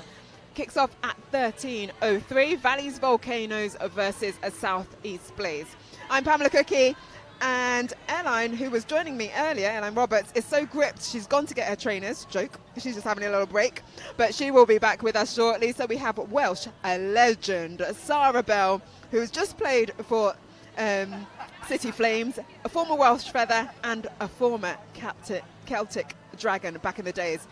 Sarah, before I ask you a few questions, please run through me the starting 7s. So the starting 7 for Valley Volcanoes is Jade Boulderson at goal shooter, Cerys Reynolds goal attack, Catherine Titley wing attack, Nick Cook in centre, Sammy Jo Williams wing defence, Steph Perry goal defence and Letitia Kidner goalkeeper. This is a very experienced side, with players. Nick Cook, she is an engine at centre. She is, and the way she plays on court, she could go for 2 or 3 games without tiring. I mean, I am in awe of her fitness levels. And then for their opposition, Southeast Blaze, sponsored by MechTech, the print company. Please run us through their starting 7s. So they've got Stephanie Savigag goal shooter, Abby Meredith goal attack, Rebecca Baker wing attack, Eloise Spacey centre, Brooke Collette wing defence, Katie Reese goal defence and Nia Fishlock goalkeeper. Right. Well, Southeast Blaze, they were here last year in 2023. They finished the competition in 4th. Southeast Blaze, they finished 6th, so they just lost out in that very last game up against Northwest Fury to unfortunately get that wooden spoon, but they're back in it again, coming on firing. For Valleys Volcanoes, they were last year's champions, sponsored by Tantrum and Gallery Loft Conversions. They were good last year. They're looking good again this year, though this is the first time we're seeing them in 2024. Yeah, it's the first time we're seeing them, but looking at their bench now in their starting 7, they have similar players to what they had last year. There's only, I'd say, 1 or 2 changes maybe to their squad. So I do think that they are, looking to get the win this today and also looking to retain their title as champions. Trying to hold on to that trophy. Well, their head coach is Jessica Sutton. So she'll be leading the troops for Valley Volcanoes, and for Southeast Blaze, head coach is Rebecca Baker, who's player coach alongside Brooke Collett, who's also a player coach. How hard is it to do the 2 jobs? I think really hard. I mean, I would find it difficult to be able to focus on my own performance and watch the team's performance, particularly when you've got both of your coaches on the court at the same time. So, I take my hat off to them. Well done. Cool. Well, exciting times ahead. Quick reminder, in June for competition day 2 we'll be in Ebervale, so if you haven't got tickets yet, please go down and get some, because we are sold out here today, so they are going quickly. And then for competition day 3 we head to the House of Sport in Cardiff on Saturday the 20th of July, and finals day is in the House of Sport Cardiff on Sunday the 21st of July. So this is the last game of the first round, so to speak, so all teams would have played once. Valleys Volcanoes versus Southeast Blaze. Valleys Volcanoes are in the grey and the pink, and Southeast Blaze, they are in the red. The 30 seconds buzzer has sounded as the teams take to the court. It looks like it's going to be Volcanoes that take the first centre pass with Nick Cook, and they will go to our left, and we're off. And already I think you can see there's going to be a tight battle between Collette in his wing defence for Blaze and Titley in his wing attack. They're both quite feisty players. Is that what it is? Because the feistiness. Yes. Looking forward to that as Volcanoes get the ball into the circle. And that's a lovely settler for the shooter. It's really important to get your first shot in. Just settles you for the game. Deep driving ball, a lovely shooter-to-shooter pass from Southeast Blaze. Meredith gets into her partner. Sabigar at goal shooter, who nets? One apiece.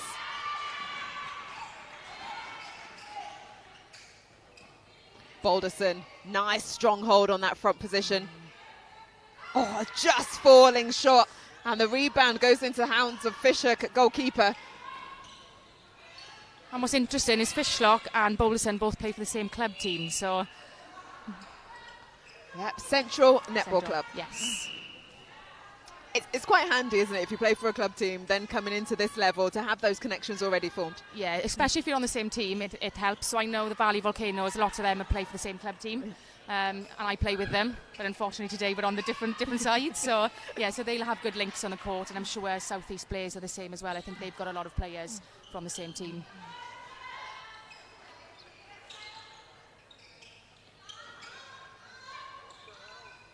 So turnovers in quick succession from both sides, but with Volcanoes now on the charge. Oh, the firepower from Nick Cook.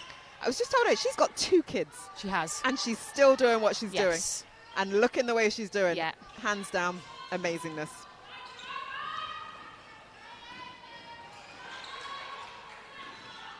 There's a lovely quick transition there from Blaze, and I think that's really important for them now against this strong defence of Valley Volcanoes. Oh, lovely feed into the back space from Spacey at centre. Savigar couldn't net that one and pull it in. So still one apiece. With almost 3 minutes played of this first quarter. The change of pace, the change of timing into Balderson. But she's unable to net, and the rebound is taken from Reese. Lovely shot. Great shot from a goal attack, and especially when you know you've got a goal attack who can shoot from far. There's a double threat in that circle. Abigail Meredith, goal attack for South East Blaze. Part of the Gwent Police. And Blaze now just being patient as they swing this ball round. Baseline cut there. That's an unlucky shot there by Savigar. Just a few couple she's missed now under the post, just with those opportunities to take Blaze a little bit further in head. I think a lot of that is probably first game nerves, isn't it?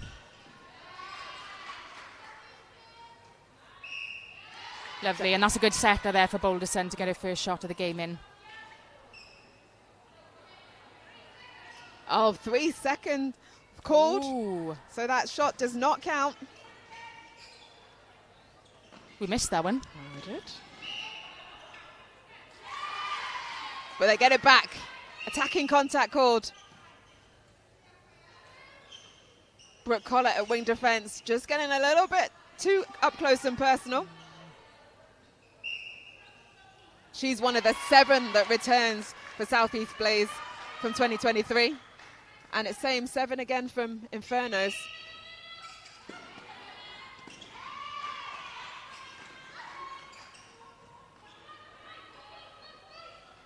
Balderson from mid-range. That was a sweet shot, wasn't it? That was a lovely shot. And she did just turn and she didn't even think about it. She just put that shot up. And that's what Balderson is very good at doing. Good defensive work there from Valley's Volcanoes. That partnership of Letitia Kidner and Steph Perry at goal defense. I remember them from last year. Yeah. So good together. They really shut down that circle for opposition. They do. They just blend well together. They read each other really well. If one comes out, so if Letitia Kidner comes out for a fly, Steph Perry will drop back in to cover the post. So it's a lovely hold there by Savigar, and a nice shot to finish. Good work from the shooter. Well, it's 3 apiece. There's just 10-minute quarters in this league.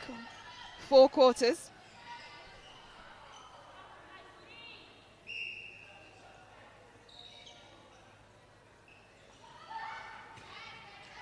Both going for the same rebound, and Blaze able to pick it up.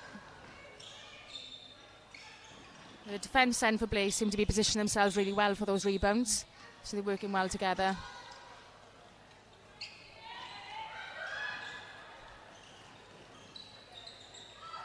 Oh, there she is, Steph Perry. Nee Williams, if you remember her from back in the day playing for the Welsh national team or Cardiff Dragons.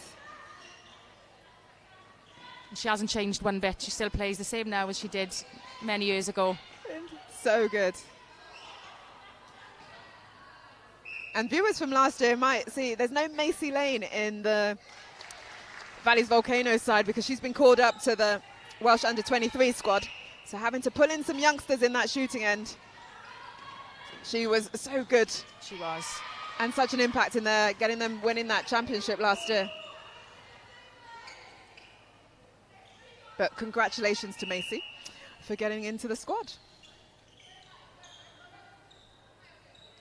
And I guess playing in this last year is a great way to kind of help the development of players coming through to then have those opportunities to get into the either Super League teams or the national teams. Yeah, it gives the, like I said, opportunity for high level competition, and with it being live streamed, you know, it's a perfect opportunity for selectors to have a look and see what the you know, kind of standard is. So yeah, it's excellent that she's obviously worked really hard, played in this last year, now she's been picked up to go into the Wales under-23s. So hopefully there'll be a few more this year into the squad next year. Exactly. Building that pathway and building that conveyor belt of players trying to get to the higher echelons.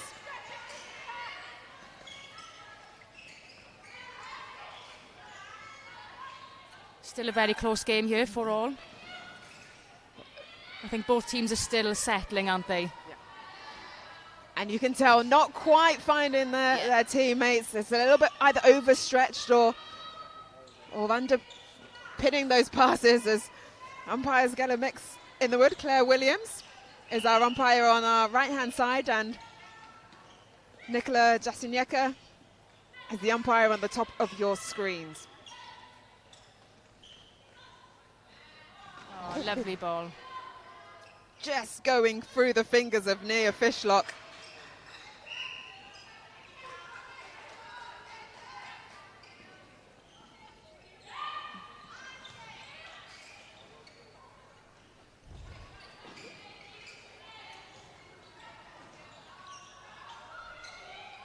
Oh, well seen. Lovely pass there from Rebecca Baker at wing attack, going over the front shooter to find in the back. And you see that a lot more from Baker. She's got very good vision. She used to be, I think she still does play, but she is a goal attack. She used to be a first choice goal attack. I know she's moved to wing attack, so her vision in the circle will be spot on today. Kind of like you, switching over the goal attack, wing attack. That vision, awesome. We like to change things up a little bit in goal attack.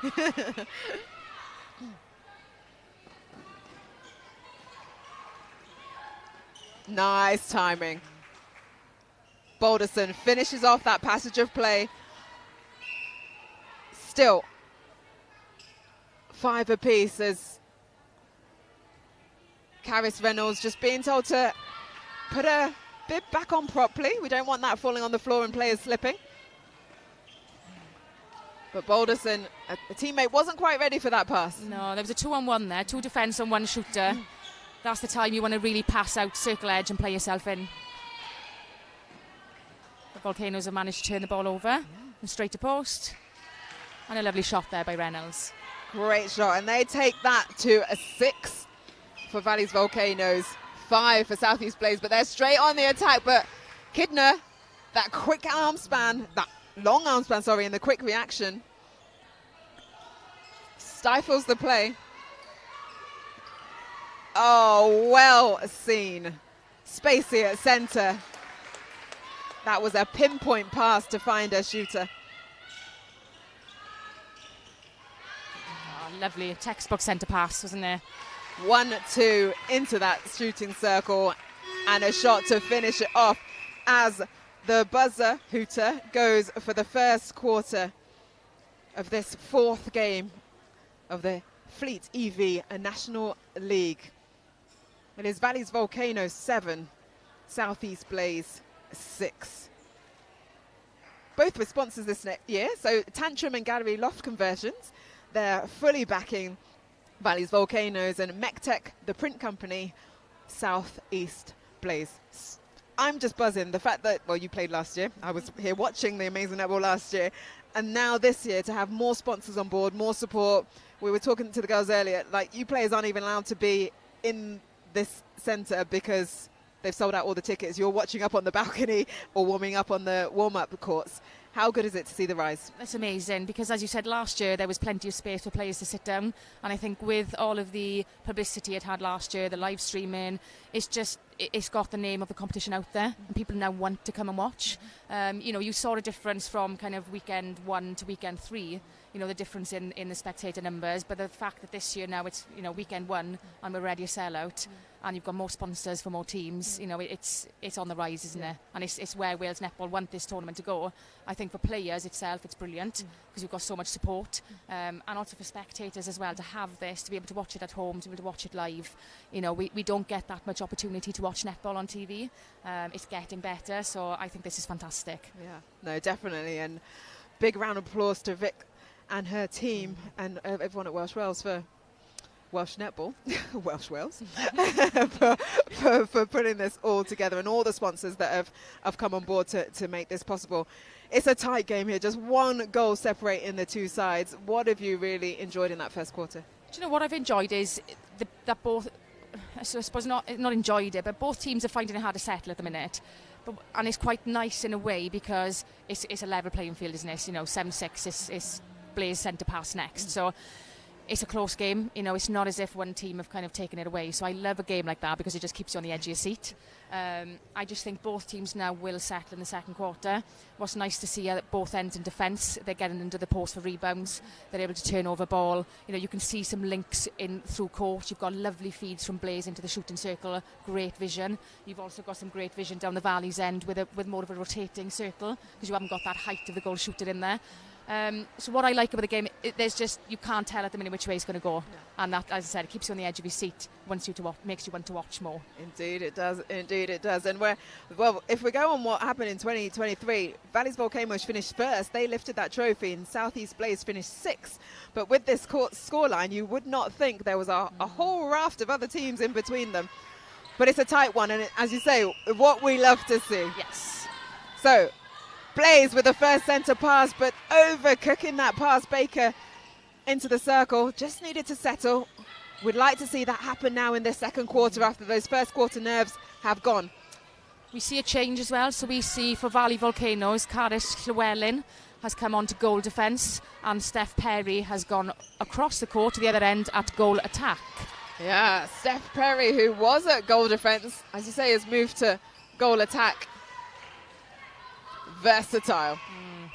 And she is a great goal attack. She can play both ends very, very well. 56 caps for Wales. She's got a lot of experience under her belt.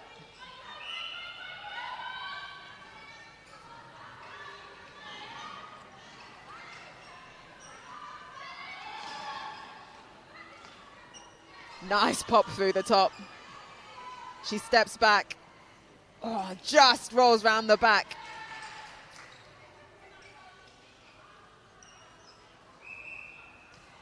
Bit of confusion there. Yeah, but good work from Nia Fishlock, a goalkeeper. That was unlucky there by Titley. She just got a tip to that ball.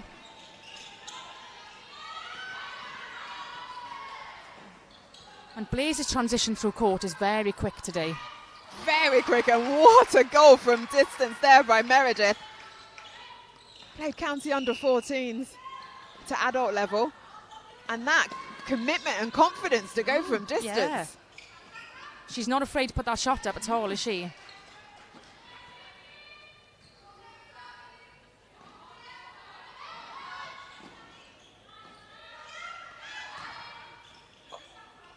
Almost being able to come out for that take. Caris Llewellyn came on in this quarter. Yeah, and I think she's got experience with Wales under-21s. She's been around a while. She's been involved in high performance setups, so it'll be interesting to see what she can do this year as a new player for Valley Volcanoes.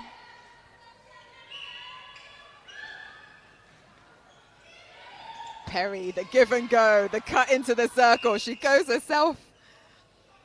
Such speed off the release.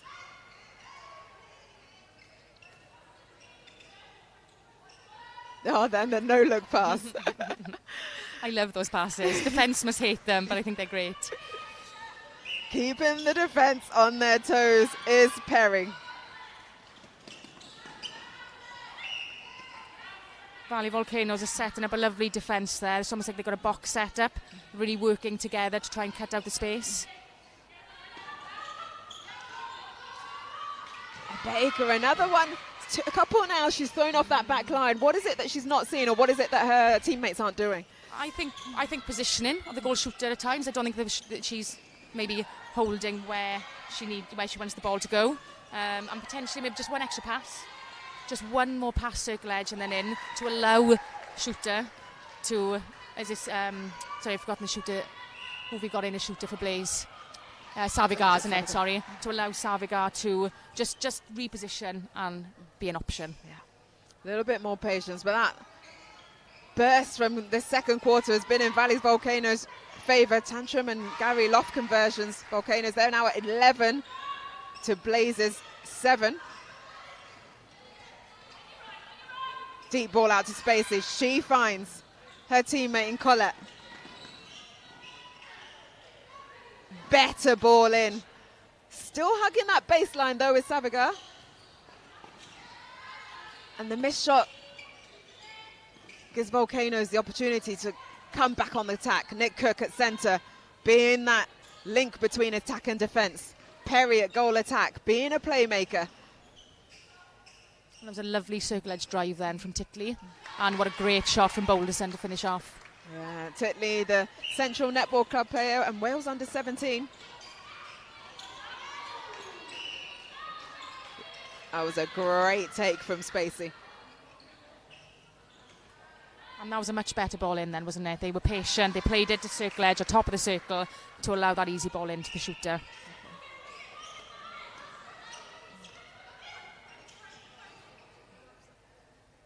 Boulderson holding well on top of the circle, and she's got her eye in now, she's sinking those shots.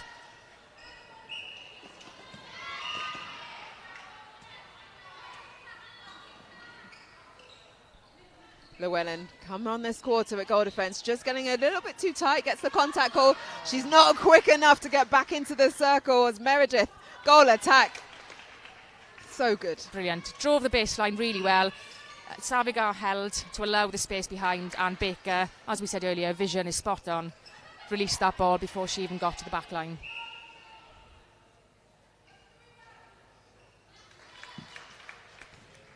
So 14 on the scoreboard with 4.5 minutes left of this second quarter.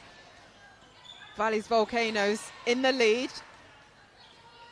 MechTech, the print company, Southeast Blaze are on 9.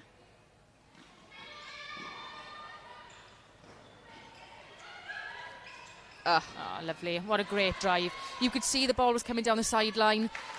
Stephanie Perry came middle just to square that ball off. Catherine Titley does what she does best. Speed, circle edge, and in. That's what we like to see. Beautiful. Exactly what we like to see. Oh.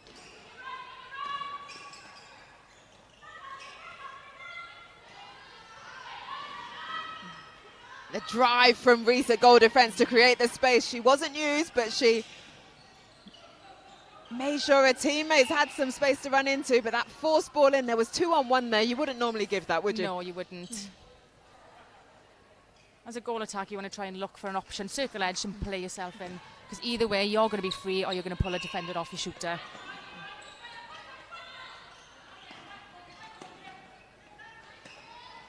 Lovely reset by Baker. Exactly that. Blaze going back to their defence to reset that ball and then come for the attack.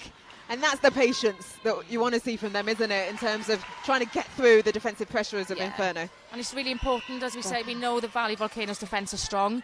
So when Southeast are patient, you know, they are getting the ball to goal and they are scoring. We all thought that was going in. Even the umpire put a hand up, but it just spun out. But second time of asking, it does go through. Just 4 goals the difference. Sorry, 3 goals the difference.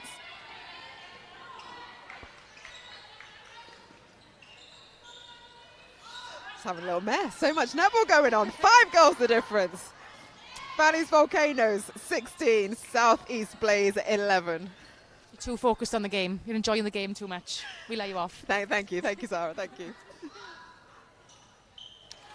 Lovely shot.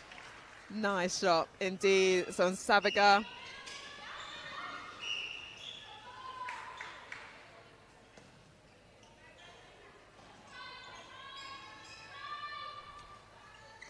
Deep drive.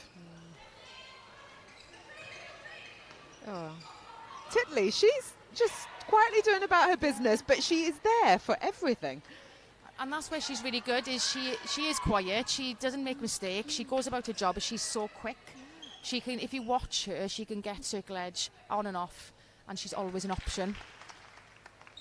And she plays with Nicola Cook in Central Netball Club, so they've got a good link together.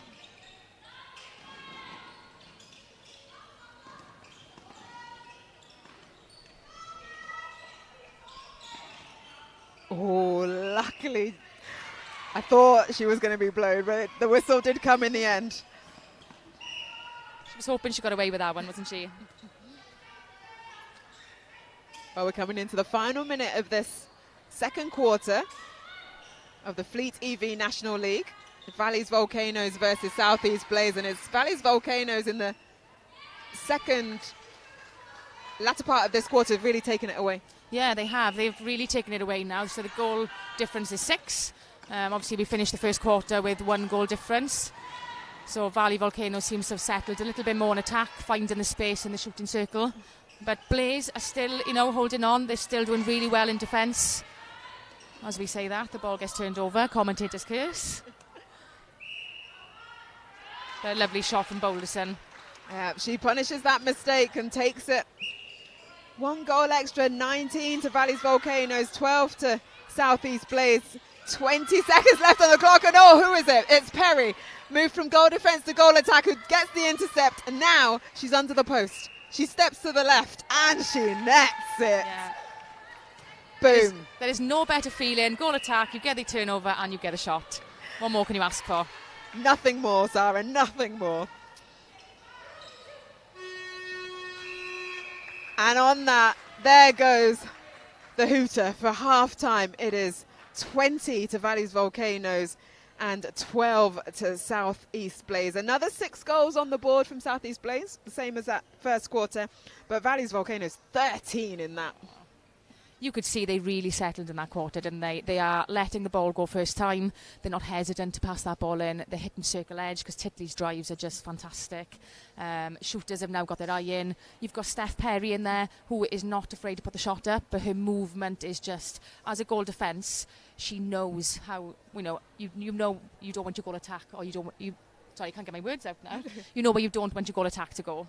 So she knows where to position herself to work well with Boulderson. And it just seems to have worked really well. Llewellyn's come on in as goal defence, and I feel like she's done a really good job with Kidner down there to shut down some options in that shooting circle. So I think that's why they've pulled forward in this quarter. Indeed. And for Southeast Blaze, they started off so well. It was just 1 goal after that first quarter, but where was it that it kind of slipped a little bit in that second? I just feel like at times they're forcing the ball into the shooter. So I think when they are patient, when they are hitting circle edge, and sometimes Baker's a very clever player, so she is playing the ball back at times, reset to go again. That works well for them. But there's times when they're getting caught in a fast-paced game and they're just letting that ball in, and I think that's where they need to have a breather, have one extra pass. So hopefully in the next quarter, that's what we're going to see. Yeah, definitely. I'd agree with you. And Abigail Meredith at goal attack. We've loved watching her, haven't we? She's been great. I mean, she's got no fear. You know, as a goal attack, especially when you've got a tall goal shooter, because as you see, City Flames, I work with Tash, she's a tall goal shooter. It's so easy just to pop, because you think, yeah, I'll just pop to my shooter, and I love doing that. But with Meredith, she will put the shot up from anywhere. Yeah. She's not even looking for a goal shooter, and I love that. It's great. Such confidence is amazing. Can we, whilst I do have you, talk a little bit about your game? So, Coastal Heat, one of the newbies into the team, 32 to City Flames, 28. Talk me through the game for you. That was the match 3 of the day. Yeah, a very frustrating scoreline for us. We had a similar start last year in Bangor, if you can remember, where we just didn't quite gel as a team, or we weren't where we wanted to be. we were coming here today with a different mindset. We were gunning for the first game. Obviously, with Coastal Heat not being involved in this before, we didn't know much about them. So we did focus on our game. We had some kind of key areas where we had some little targets that we wanted to focus on. We didn't quite get those targets today. There were passages of play where we felt worked really well, we were happy with, but there were also passages of play where we just threw the ball. Silly errors like overcooking the pass, a lot of ball went off the back line. And I think, as frustrated as we are with that scoreline, we're also happy with some of the performances, because we know we can do better. We know where we went wrong. We know what we need to do for the next game. So we're going to park that game. We're going to take the positives, absolutely, park that game, and now we're looking on to our next game against Valley Volcanoes. Definitely. Well, you won that third quarter. You came out of the half-time break and won that 9-7. So I don't know what Jamila Abbott said to you guys in the break, but you came out with gusto. But as you said, there's so many good things to take from the games. So when you come up next, you're the very last game of the day. You play Valley's Volcanoes, so the team in grey and pink is currently on our screens. What are you going to do in that game? I think we just need to look at, again, focus on our game. We tend to, if we get a turnover at times, we tend to get ahead of ourselves, or we look for the long option. So what we're going to do is play it safe. We know they've got range in that circle with Letitia Kidner, Caris Llewellyn, Steph Perry. We know where we've got that to come up against. And we've got a tall shooter, so we know we can't just throw that ball in. So just a couple of things. We're going to keep it, like I said, keep it nice and simple, play our game, making sure we hit circle edge, and just, looking after the ball. I mean, I don't want to give too much away, just in case any Valley Volcanoes fans are listening. But they'll be on the messaging. But we know we can do better. We can put out a better performance. We're going to take the positives, stick with those, and then just look to keep our game and play basics. Oh, well, thank you for your openness, Sarah, and that honesty.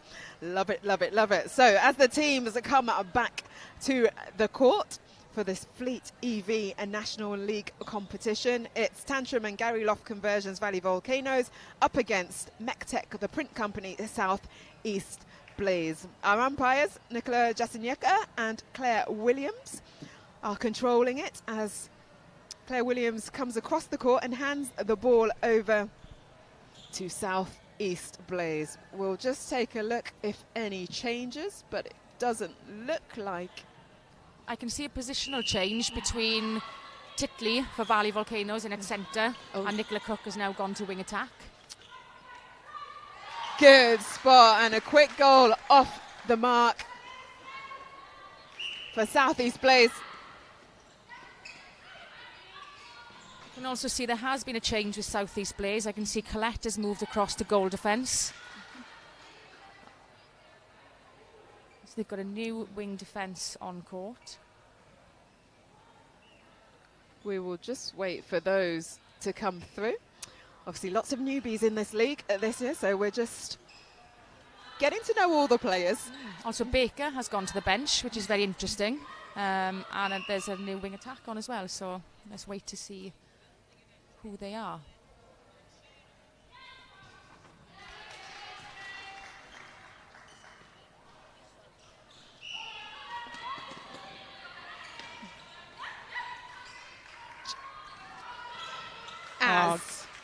So great ball in then.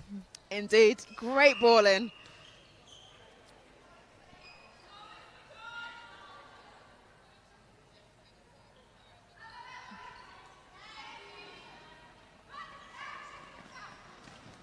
So we have some changes. So the Southeast changes we've got Georgia Ahern in at wing attack. As we said, Brooke Collette has moved over from wing defence to goal defence. We have a new goal attack on, Charlotte Lewis. Katie Reese has now come into goalkeeper. Charlotte Scarborough has gone to centre. And Lauren Snooks has come on to wing defence. So quite a lot of changes for Blaze there. A whole heap of changes in that half-time break. Thank you very much for running through all of it for me, Sarah. So let's see. Well, they were down by 8.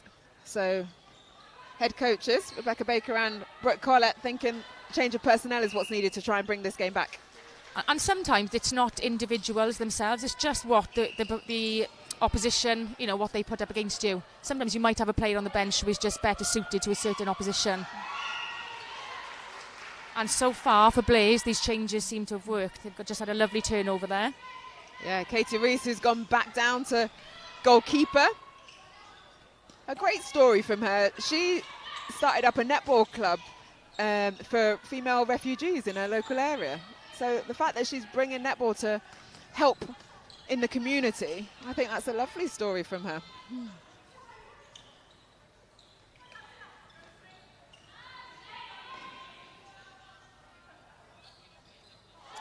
What a great shot. Great patience there from the attack to play that ball in, and a brilliant shot there by Savigar.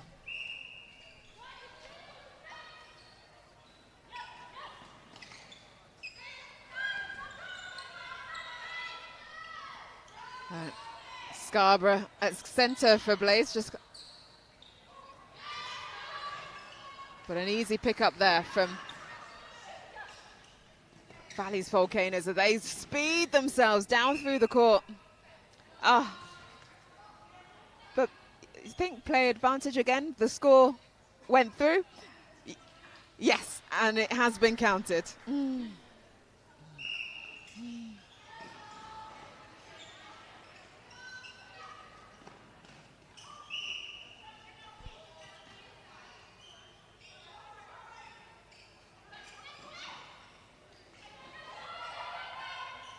What a take by Perry there. Yeah.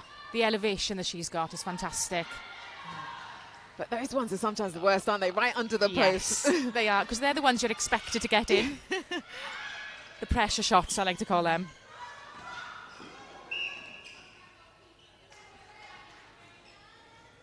Reese getting too close there to Perry.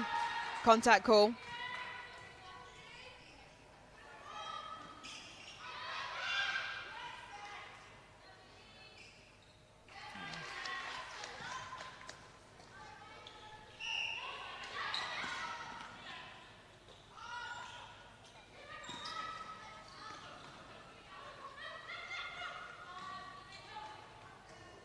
Oh, that was an unlucky drop ball there. I think that pass came in a little bit too fast. I don't think Savigar was ready for that one. Let's see if Valley Volcanoes will capitalise on this turnover. A great take there by Llewellyn. Very good take. Good strength as she drove through that court. And that's what you want from your goal defence, isn't it? To bring that ball through court. Allow the attack a little bit more rest. Obviously, it's just making the court bigger and spreading the defenders, not just the rest. And as a goal attack, it's really frustrating when you've got a really good goal defence bringing that ball through court.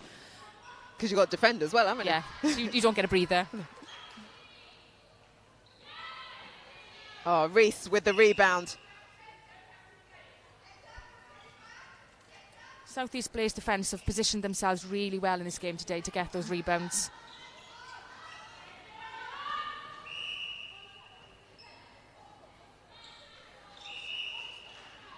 So Sammy Jo Williams just being called for holding in the centre third, so she'll have to set that penalty.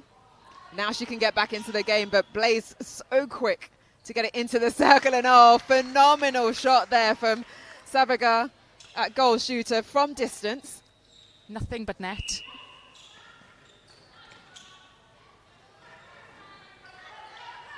Ahern, that step change into the pocket, but she couldn't make her pass land with her centre teammate Scarborough. And it looks like Savigar's just called time. So we've got another change, so we've got 2 changes down that shooting end. So Charlotte Lewis looks like we'll go to goal shooter. And we've got someone else on at goal attack. Just wait for the confirmation of that change. I think that's Meredith back on again at goal attack. Meredith.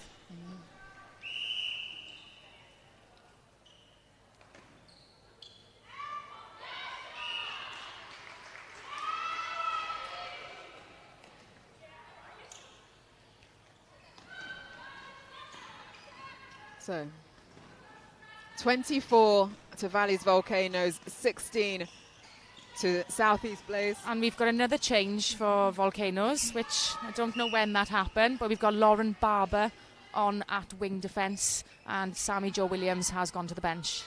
Yeah, I just saw her running off. So they took the opportunity with the South East Blaze timeout. Time called, sorry, not a timeout, to make that change. And again, Lauren Barber is another player who is part of Central Netball Club. And she's great on defence. She's very rangy. So I'm sure she's going to get a lot of tips in this game today. Nice feed in from Boulder. It's nice when you have a shooter play out and you go attack play in early, just to mix things up a little bit.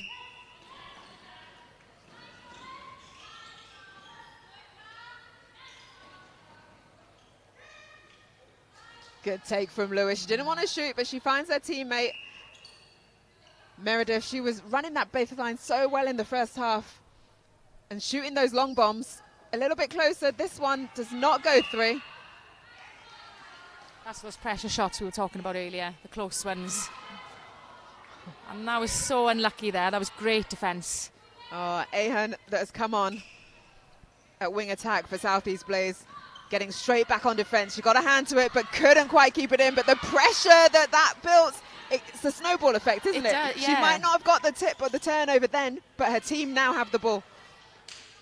Just puts doubts in the opposition mind, doesn't it? And then, excellent. Yeah, it was really good defence there from Blaze.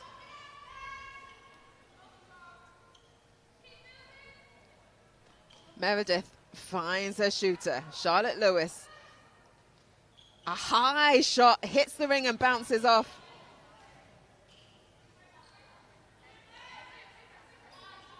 She's asking for it, but her teammate's not quite working for it. But there's Meredith. She's so sneaky when she runs around the back, isn't it? And the long bomb. There it is. That's her sweet spot. That's where she wants to shoot from. I just loved how she looked at post. She didn't even look to pass out to Chase. Straight to post.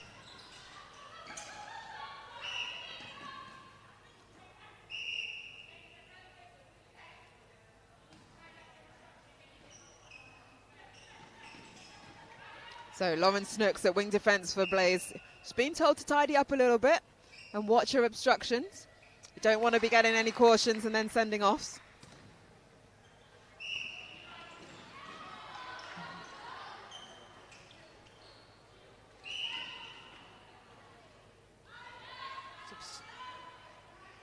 Oh, fabulous hands. Just before the whistle goes, Llewellyn, who came on in that start of the third quarter, has just been a machine in that defensive end, getting that turnover as the whistle went. That is this game, ups and downs, but 10 goals is the difference. Valleys Volcanoes 27, Southeast Blaze 17. They've pushed ahead Valleys Volcanoes.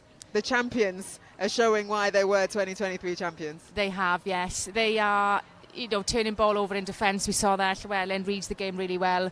You've got Kidner, who's got great elevation. And when they're getting that turnover now, they're not making any mistake. They're hitting the circle edge, ball's going straight in. Indeed it is. For Southeast Blaze, we talk about it's all to play for in this competition because you still get points even if you lose. It's 3 points for a draw, 2 points for losing within 5 goals, and 1 point for scoring more than 50% of the winning team's final score, and 5 points for the win, obviously. So for Southeast Blaze, it's 10 the difference. They need to get into within at least 5 to get some points. Oh, sorry. 1 point for half score, but if they want to get 2 points, you want to get a bit closer, don't you? What is it that they can do to curb this difference? Well, I think they obviously made a lot of changes in that quarter, didn't they? So again, you're almost starting from fresh. You've got a different 7 on the court, and I think for them now it's just a case of looking at the combinations that have worked in the first couple of quarters, maybe going back to you kind of this, whether they go back to their starting 7, whether they look at in different areas who works best together. They just need to look after ball, don't they? If they look after their centre pass, get every centre pass to goal, and they are getting turnover. So what do they, to get within 5, what do they need? Maybe 2-3 turnovers, and that's all it is. Sounds easy. Yeah, just 2-3 turnovers. Just 2 or 3 turnovers, you can do that, but it is achievable. So, and that's not saying they can't turn the game around completely. They could still bring the score back. Yeah. It's happened before, it could happen again. So it definitely has, and we're just 10 minutes on the clock for the last quarter coming your way. It has been almost masterclass at times from Valleys Volcanoes. It has, yes. And I think what they do well, and as we said, we have Titley, who's got the speed. You've got Cook in the mid-court, who's got the engine. They just do not tire. and it's just centre pass, centre pass to goal, 1-2 in, textbook. The same bringing the ball through court. They've got options. They seem to have more than one option to the ball, long option, short option. They're making it look easy, aren't they? They really do. And even the likes of Steph Perry, who started at goal defence, has gone into goal attack. That rotational circle that Valleys Volcanoes are putting out, really effective. It is. Yeah, really effective. Because I know last year they had Jenkins in a goal shooter, and she likes to play more of a holding shooter, so their shooting circle looked different. They've adapted this time round. Jenkins can't be here today, so they've adapted, and their moving circle is working really, really well. Well, we've got some more changes as we're just about to start this last quarter. And there it is, Valleys Volcanoes on the centre pass. You've got Steph Perry has gone to goal shooter. Caris Reynolds has gone to goal attack. Lovren Barber has gone to centre. And Rhiannon Maggs has come on at wing defence. Quite a few changes there from Valley Volcanoes. So it'll be good to see some fresh legs on the court. Is it just to give people more opportunities and because they obviously have this 10-goal lead? I think it's important on a day like today. You've got 2 games. You are going to get some tired legs, so it's great to give people opportunity and see what they can do, especially when the pressure is off you a little bit. And it's that third position for Steph Perry. Goal defence, goal attack, and now goal shooter. As Blaze come through on attack. Oh, a lovely step there from Ahern at wing attack. Just fooled the defence to find her teammate free under the post.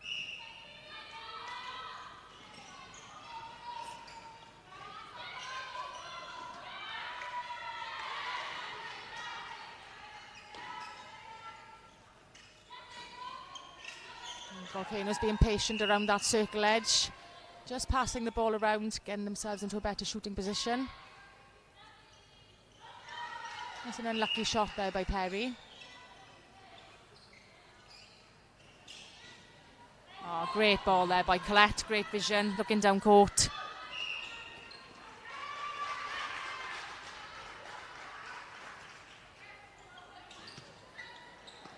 Well, 10 still the difference as we come up to 2 minutes plays of this very last quarter of the Fleet EV National League.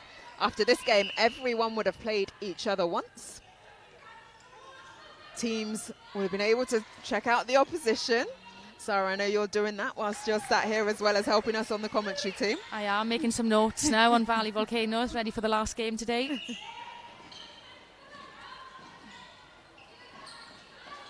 Southeast Blaze, they started off so well. It was just 1 goal in it after that first quarter. 7 played 6. But it's Valleys Volcanoes that have flown through. Southeast Blaze still trying to stay in this game.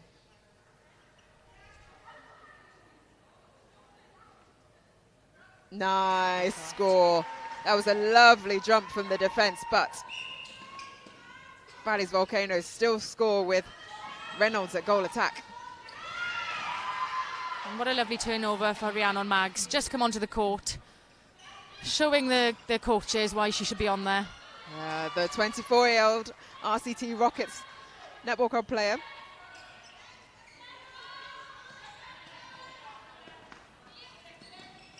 Oh, nearly with the tip. Kidner, high jump. She foils. She puts doubt in the minds of the shooter. Charlotte Lewis was not comfortable. And there she is again, non-stop. She just comes from everywhere, doesn't she? She covers all the space.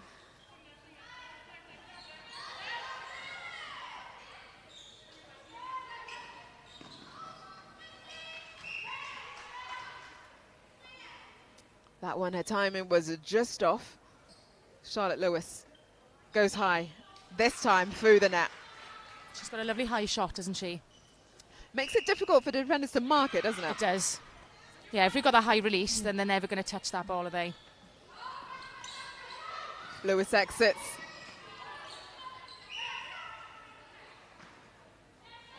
Oh, great option there. I think both defence thought the ball was going to go top. Opened up the baseline.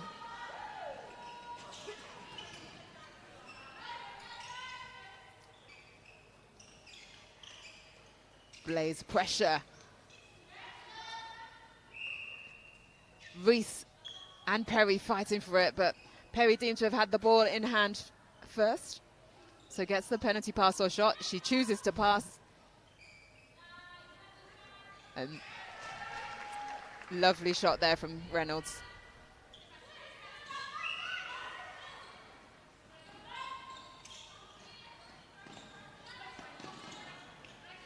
Meredith, a goal attack. Drives to clear some space.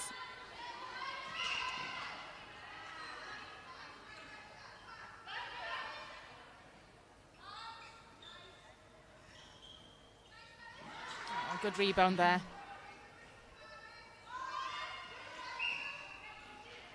Oh. That's unlucky. Lewis just not able to find her eye on those. Looks like we got another change. Kidner heading off. Not sure she was holding her back then as she head off. And then we've now got Ashley Bourne in at goalkeeper.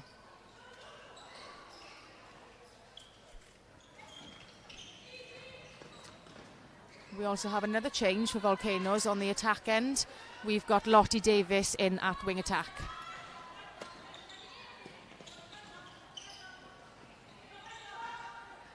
So that is Valley's Volcanoes getting all their 12 squad members onto the court with that Lottie Davis coming on and Ashley Bourne. As you say, Lottie Davis at wing attack, the 22-year-old Spear netball player, and Ashley Bourne, the 21-year-old RCT Rockets player.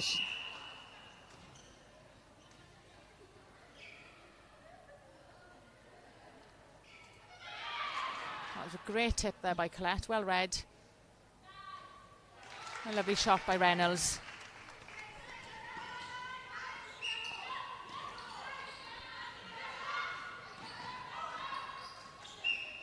Blaze having to go backward a few times for their centre pass first phase.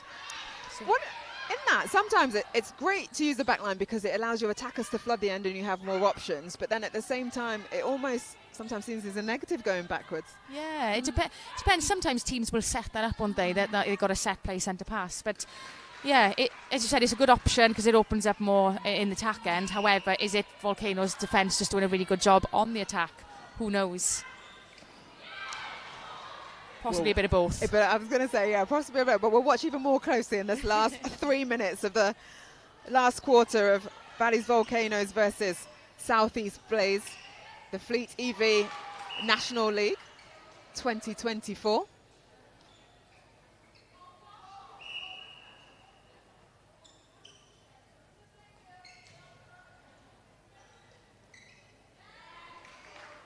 Step in, passes to a shooting partner. Perry nets another one. Blaze with a centre pass. Sabra at centre, goes back. Defensive pressure, I'm saying. Defensive pressure. Very good defensive pressure. You had the defence almost jumped the line. They covered all the space. There was no option other than to go back. But they managed to work their way through it. And it's Lewis at goal shooter. Keeps that scoreboard ticking over. They're within the half scoreline of Valley's Volcano, so they will get 1 point if the difference finishes as it is currently. But Reese on the rebound. And Reese put really good pressure over that shot then because Perry found it difficult to almost get it over her hands.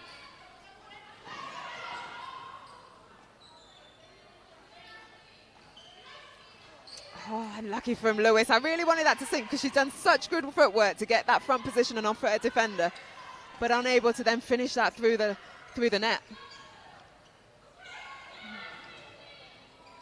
Post getting involved in the game. I can say lucky pass there at the post. Lottie Davis at wing attack. All eyes for the circle.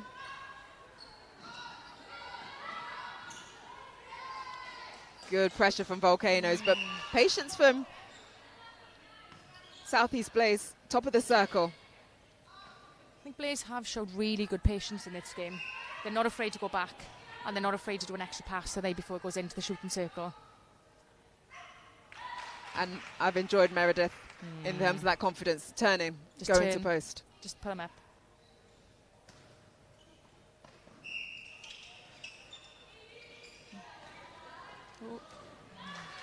It's got a little bit messy, but The scoreboard is ticking down. 40 seconds left on the clock. 10 goals the difference. So a good fourth quarter from South East Blaze to draw the quarter scoreline with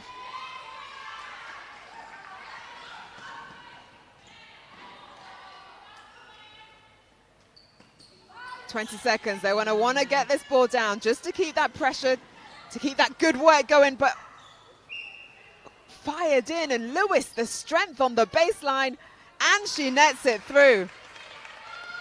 5 seconds. They want to get this ball back quickly. Scarborough at centre. She goes forward. Everyone's shouting to get it in. Oh, but the placement was not there. Wowzers, what a finish to that game. Good work rate from both sides.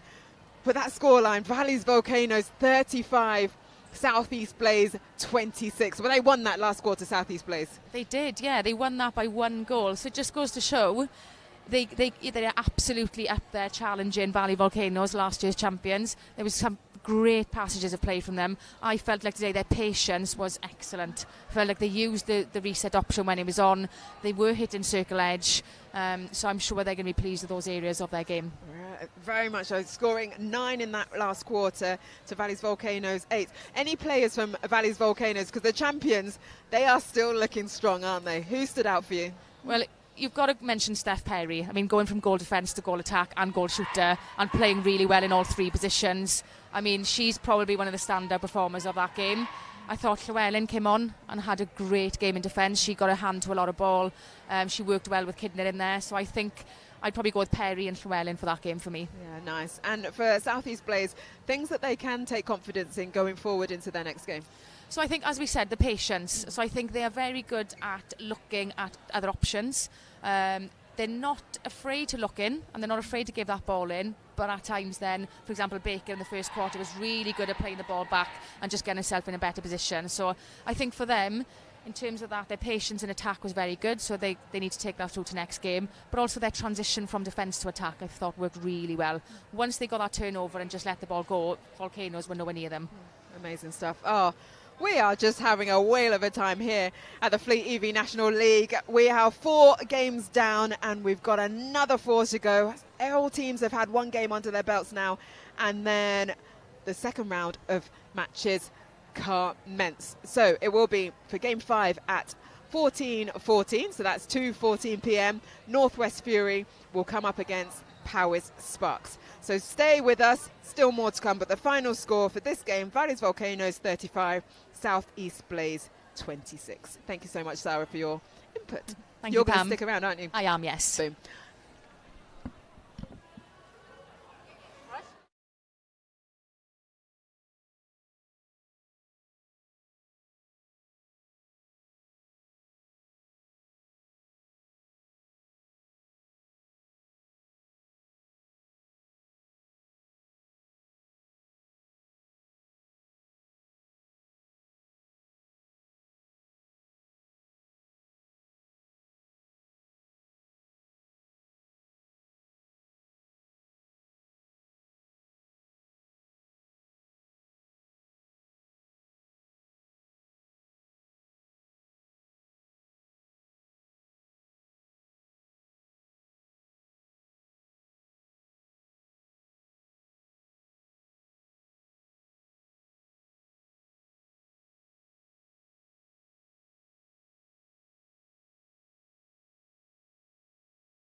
Welcome back to Bangor here on a sunny Saturday afternoon for the Fleet EV National Netball League with Welsh Netball.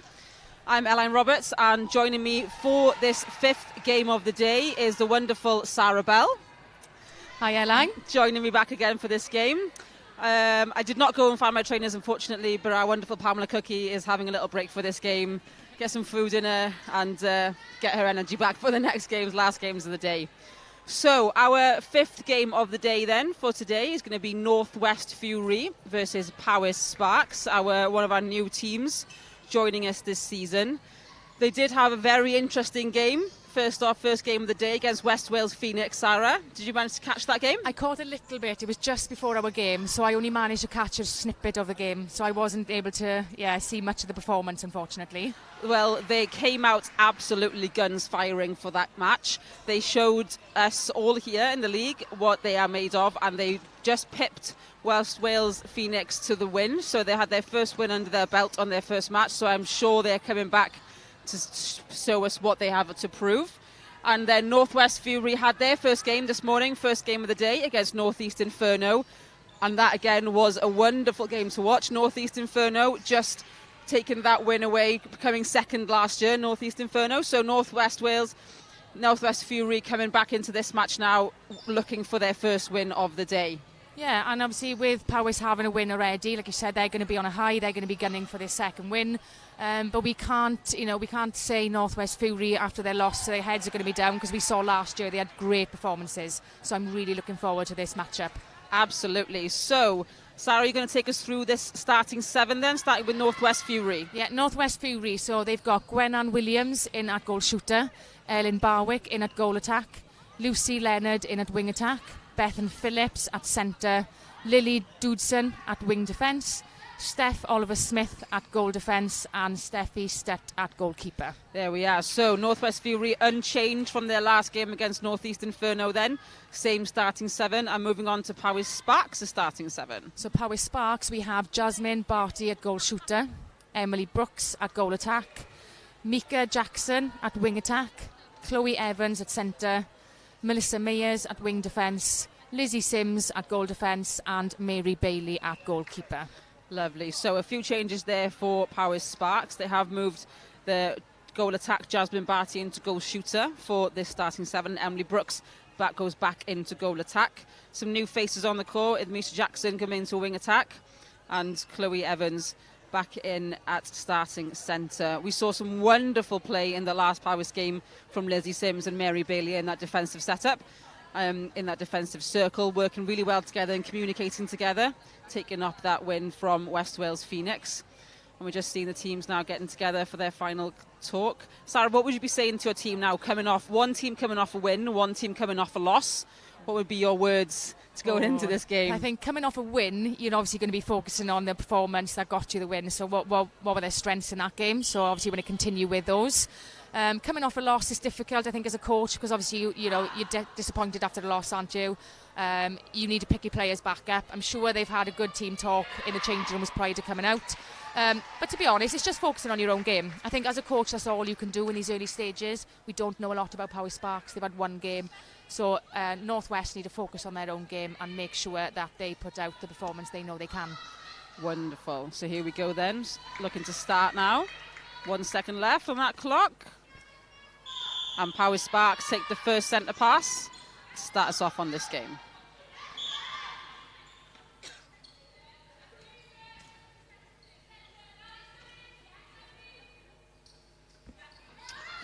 Emily Brooks taking that first ball into the circle for Powys Sparks. Again, one of the shorter ones we have in this circle, but she has no problems putting it in the net. No problem at all. And sometimes the shorter ones you've got to look out for, Elaine. Oh, they're nippy, aren't they? They are.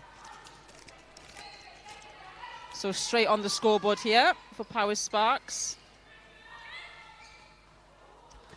And that ball from Lucy Leonard just going over. And we do have an injury, I believe, here to the goal defence from Powys. Lizzie Sims might have just caught her hand awkwardly, I believe. It's one of those injuries for netballers, aren't they? Hands and fingers, they're very common for us netballers. All the time, and they're normally the worst ones as well. Most painful ones. And you try and shake it off, don't you, as best as you can. Yeah. And that was great defensive pressure then from Northwest attackers. Turn over the ball. Oh, lovely split in the circle. Here goes Ellen Barwick. She has had some problems shooting this morning. Her first couple of shots were a bit just short of the post, so hoping she can settle into this game. I think that's important as a shooter as well, is just settling. We both know we're shooters ourselves. You get your first couple of shots in and you're laughing, aren't you?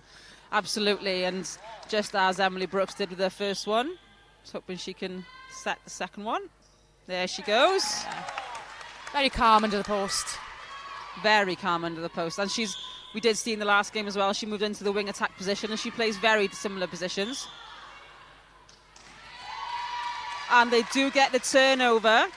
Northwest Fury. Steffi Studd in that last game was absolutely incredible against Northeast Inferno, and she's coming back into this game. Same thing again from her.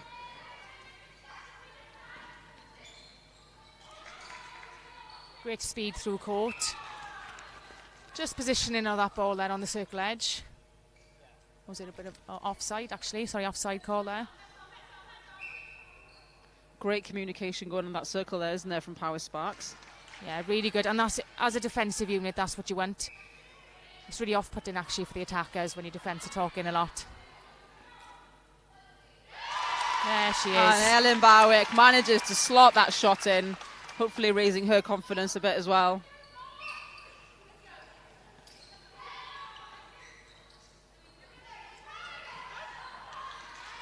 Gwennan Williams on her first shot of the game. She's got a lovely hold, doesn't she, Gwennan Williams? Wonderful hold. And she has a really great shooting technique, Gwennan Williams. She's been working on it over the past few years. And you can see it, can't you, in her game? Yeah, you can. Very consistent shooter. She plays down in the Cardiff League division for Dinas, as many players here today do from the southern regions. But it's from the northwest, so she has decided to play for her hometown.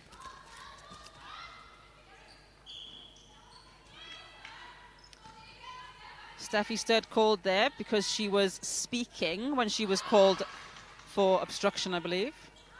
Once you are called for obstruction or penalty, you are not allowed to talk because you are deemed out of the game. But what a take there from Oliver Smith.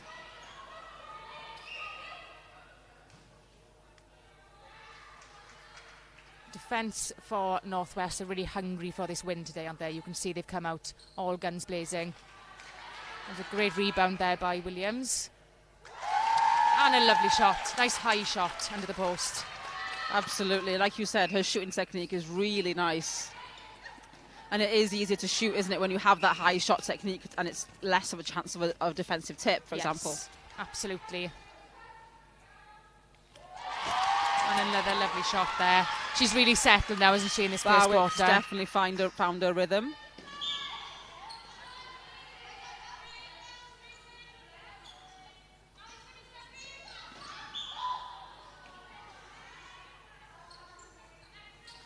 I believe the partnership of Studd and Oliver Smith are a Bangor University defensive partnership. So they have played together for a little while.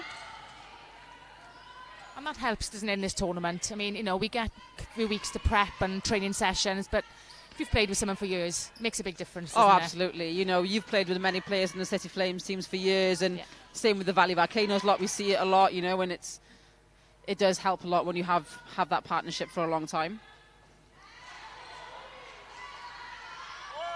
And that was really good pressure then from the Powys defence, just to get that turnover. Studd is all over that ball, isn't she? And Powys needs maybe just a little bit of extra time just to bring that ball down the court. Maybe that extra pass might help them just to get the ball to circle edge. And she's deceiving, isn't she, with Studd? I mean, she's not probably your tallest goalkeeper. However, she can get hand to that ball, can't she? Emily Brooks with those long bombs. She will shoot from anywhere. Ooh, that ball looked like it was going off the back line, but Williams would not allow that. She Magnets on her hands for Williams. Yeah. Nice, lovely shot there. And as a shooter, you could see if you just turn and shoot and not think about the defenders, it's hard sometimes now. As soon as you stop and you see a defender, you sight a defender, that's it. Absolutely.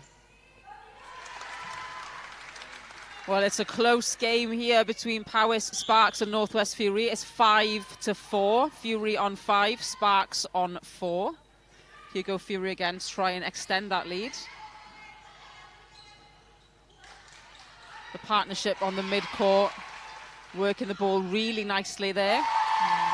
And the crowd are really boosting these teams. It's getting very loud in here, isn't it? And it's so wonderful to see. It does make a difference, doesn't it, Sarah, when you have a nice crowd behind you? Huge difference, yeah. It just picks you up as players on the court.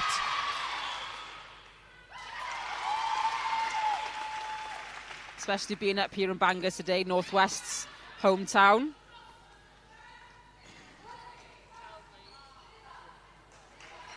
Lucy Leonard finding Barwick. Lovely partnership there.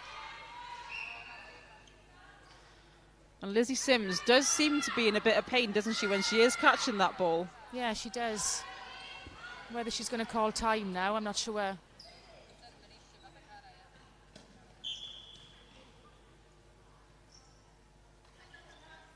Umpire just checking on her from the other side of the court there, checking that she's okay. And that's a better ball in. Much better ball in.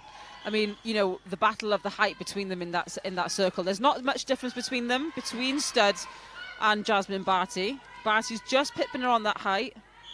So the placement of the ball, isn't it? It's very important. Yeah. And again, lovely shot there by Emily Brooks.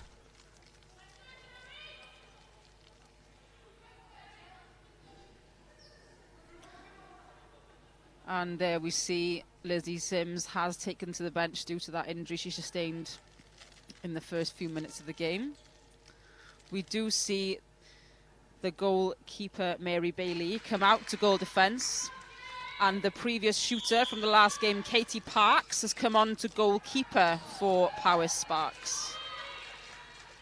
We've seen a lot of players playing both ends today. We had Perry in the last game, both ends, and now we have Katie Parks. We were discussing it earlier as well, how it can be not easy, but it can be relatively simple to switch between, you know, a goal shooter, goalkeeper, because you're playing your opposite position, aren't you? Yeah, and you know what they don't like. So when you're playing goal shooter and you go to goalkeeper, you know what, as a shooter, what you hate. Because I've seen you play goal defence, Sarah, in my time, so I'm sure, you know. I've had a go. Whether I'd play it in this level, maybe not. But no, do you know what? It's quite nice playing the opposite end. Just you get to see it from a different side, different point of view.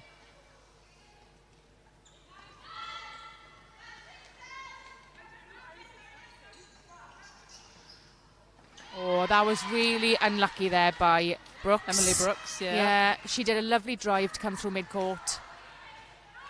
But the team's a little bit unsettled at the minute. We've had a few turnovers now.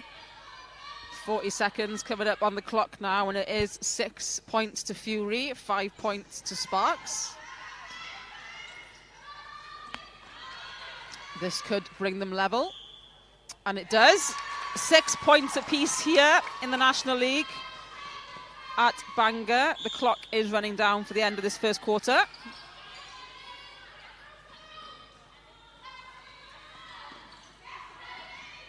Oh, there's that ball again. Steffi Stud collecting it as she tipped it and dropped her footing. She is playing outstanding for this game. She is keeping this team in, you know, 6-all. She is keeping them in this game, actually. And the last attempt there. Oh, and it is a penalty call, so she will have another chance. And the goal defence, Mary Bailey, just falls on top of Williams there. Fancy to sit down at the end of the quarter. And there it is for Williams, which will bring us to 7 points to 6 for Fury on this quarter time. Northwest Fury 7, Powys Spark 6. Well, what a first quarter. Well, brilliant first quarter. I mean, I think we're in for another close game. We've had so many close games today. This is going to be another one.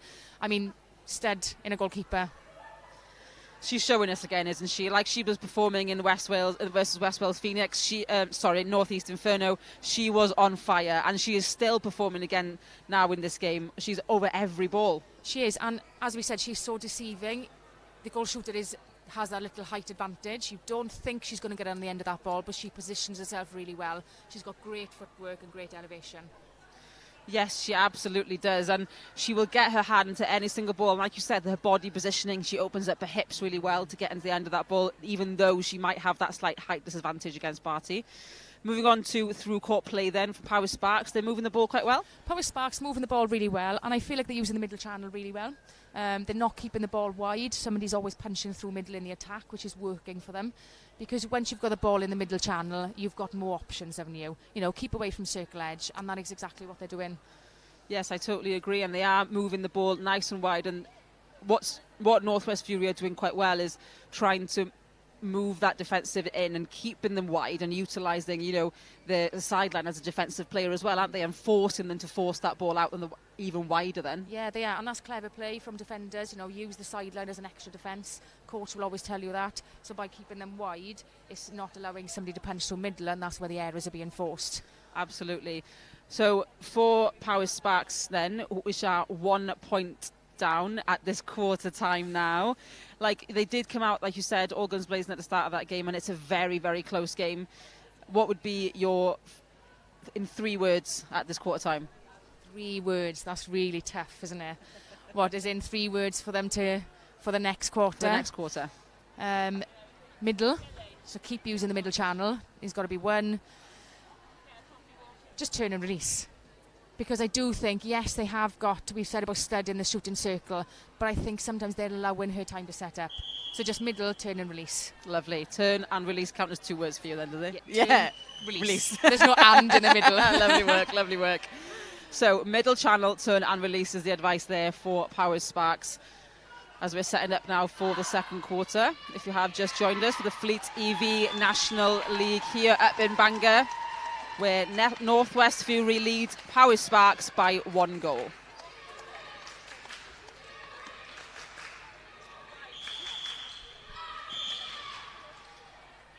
We'll bring these changes to you now as they come to us.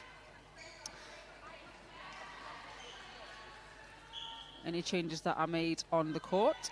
There is a goal attack change for Northwest. And that goal attack coming on the court is Cassie Ogilvie. Previously played in the wing attack position against Northeast Inferno. I mean, quite an impact at wing attack. As you play yourself, wing attack, goal attack, it's very similar movement position, isn't it? Yeah, it is very similar. I mean, you know, it's different movement when you're on the circle edge, but I do feel like there's a lot of players in here who play across both.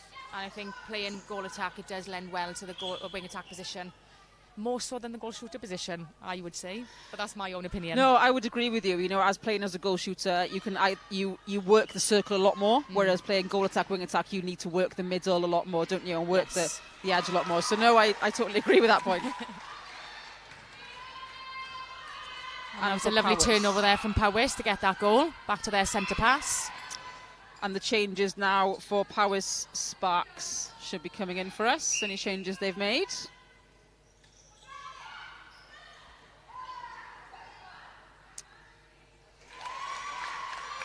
And that's a lovely shot there from the goal shooter for Powys. Both shooters were out of the circle then for Northwest. It's just snuck back in.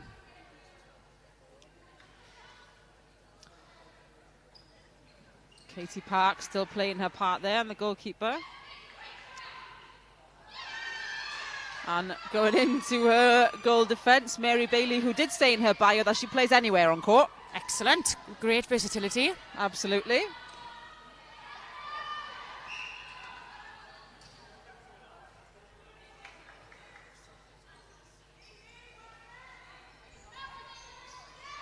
Oh, again, Steffi Stud. She just comes out of nowhere, doesn't she? I don't think I would have even seen her if I gave that ball. No. And she does that well. She's setting that up. You know, it's not just she's in the right place at the right time. She is setting those up. She's sighting that ball, putting herself in the right position for them to give that ball, and then she's taking it away. And that was a lovely ball there by Leonard. I feel like she's had a massive part to play in that attack end. Yes, she does. And she links in well with Bethan Phillips there in the centre. And she knows exactly where Williams wants that ball when she places those feet, and that's always extremely important for a tall standing shooter.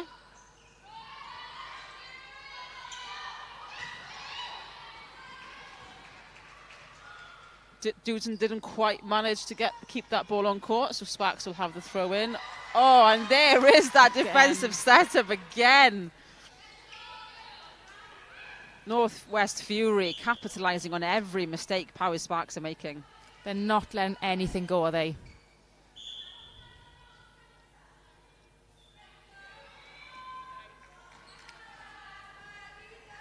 Williams just resetting herself.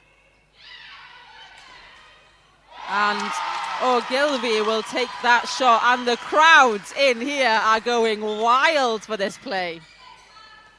There's a lovely second phase centre pass there. That was just an unlucky call there against Williams. Bit of a contact call on the foot, I think that was. On the foot, you're running into the space, but Parks did her job, stopping it from going there. Good patience through court here from Power Sparks.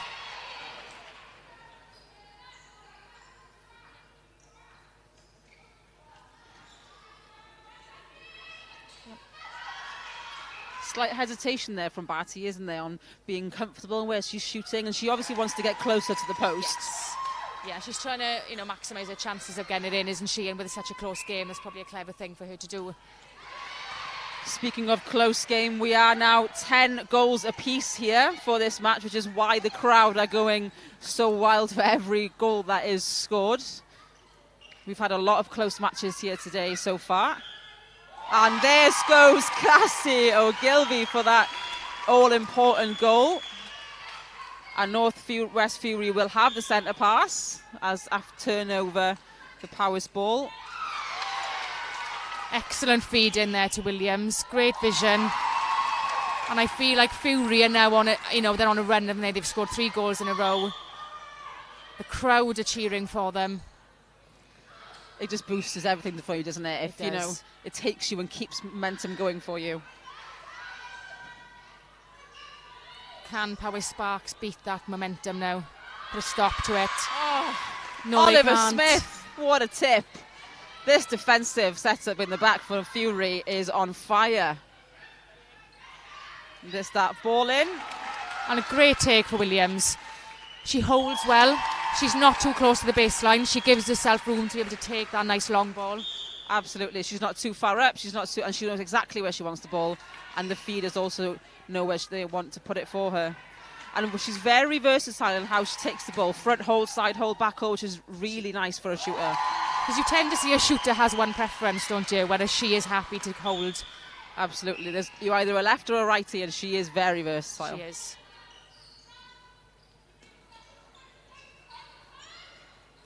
And that's that ball, just turn and release, isn't there, we said earlier. Because it doesn't allow time for defence to set up. A very fast turn and release there from Power Sparks. Oh, great. Oh, take. Leonard, unlucky there. I think she was called for footwork. That would have been fantastic, wouldn't it? Great take from Leonard and Williams. They are really gelling now, aren't they, Northwest Fury? The Sparks are hanging on. 14 plays 11 here.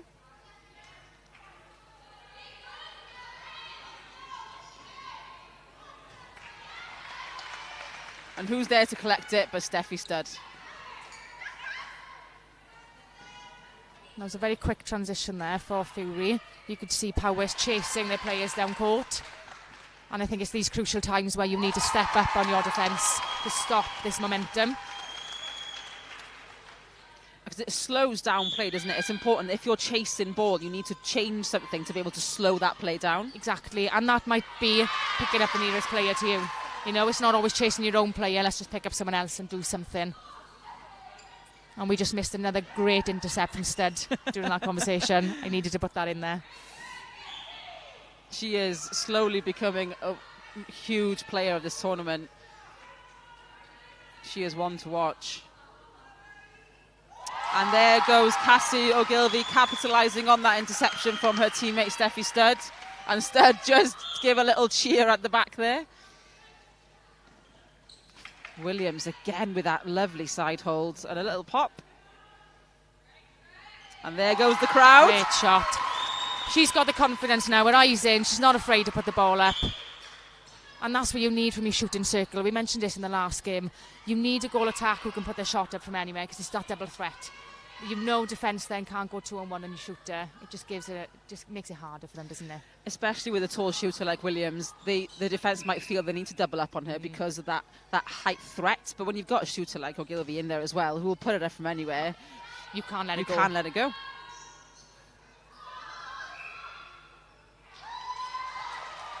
And the wing attack there, Misha Jackson pulled up for contact right on the edge of the circle, so another turnover for Fury.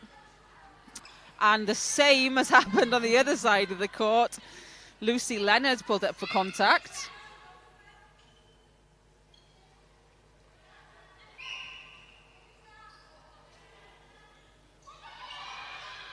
Lovely ball in. Great baseline drive there from Emily Brooks.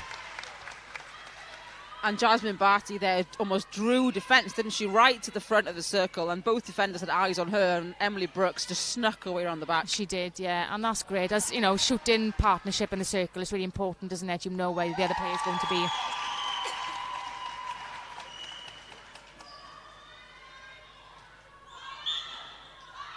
Less than a minute left on the clock for this second quarter. Couldn't quite get her feet in that middle third then. Obviously the first pass of a centre pass must be received in the middle third.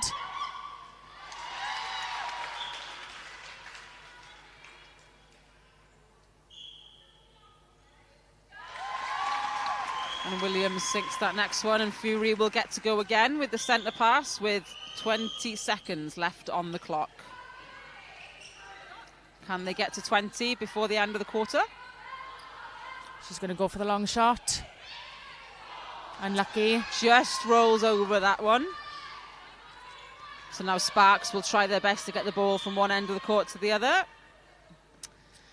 As a shooter, would you have tried your best sub-struck then? Well, not going to say too much. So there we are, half-time here at the EV National League match between Northwest Fury and Powys Sparks. Northwest are leading 19-12. They managed to score over 10 goals in that quarter, Sarah. They scored 12 goals, Northwest did, in that quarter. Like you said, they were on a roll. They were, and it was clear that there was 12 goals scored in that quarter. The amount of turnovers they got in defence, and when they got those turnovers, they were clinical with that ball through court. I mean, I don't think there was many opportunities for Powys to pick up any loose ball, any missed passes.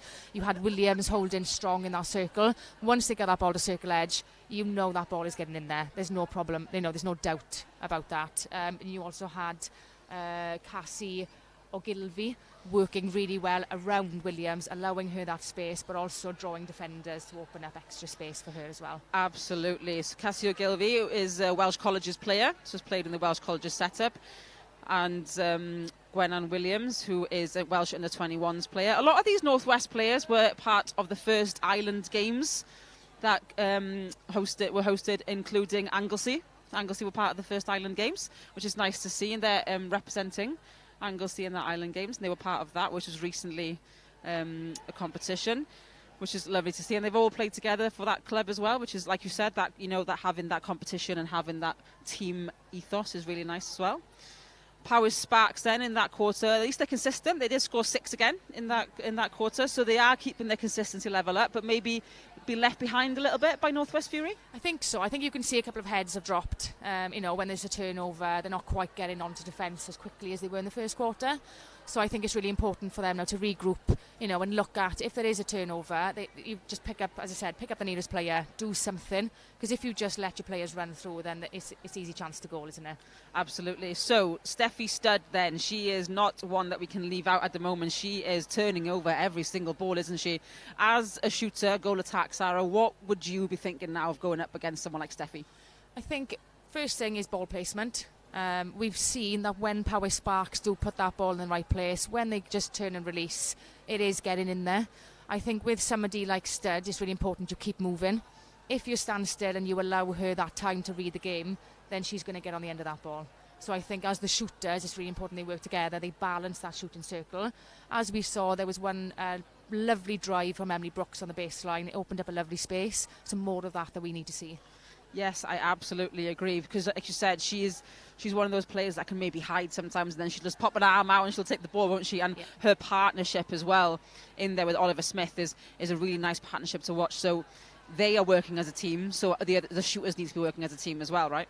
Yes, they do, because sometimes defenders work really well in splitting shooters, and they don't allow them that movement that they would like in there. So we've seen that the two shooters from Powys Sparks, so Bartley and Brooks, can work well together. It's just making sure now that they use that link, and also with the wing attack and centre being able to sight the space.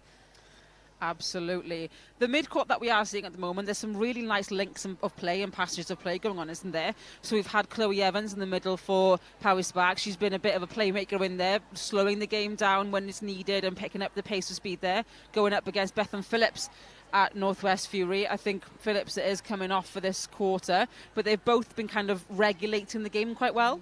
Yeah, and I think that's a really important job for a centre. You know, they're the ones who are allowed on the most area of the court. They play attack and defence. So I think it's really important if you have a centre just to control the game, keep it steady, and it's that link then from your defence to attack, bringing the ball through court. Absolutely. So 19 plays 12 here at the Fleet EV National League against Northwest Fury versus Powys Sparks. The teams are just getting ready to get back onto court for the third quarter of the match. Looking at some changes that are going on here, and the umpires will just bring the ball over to restart this match.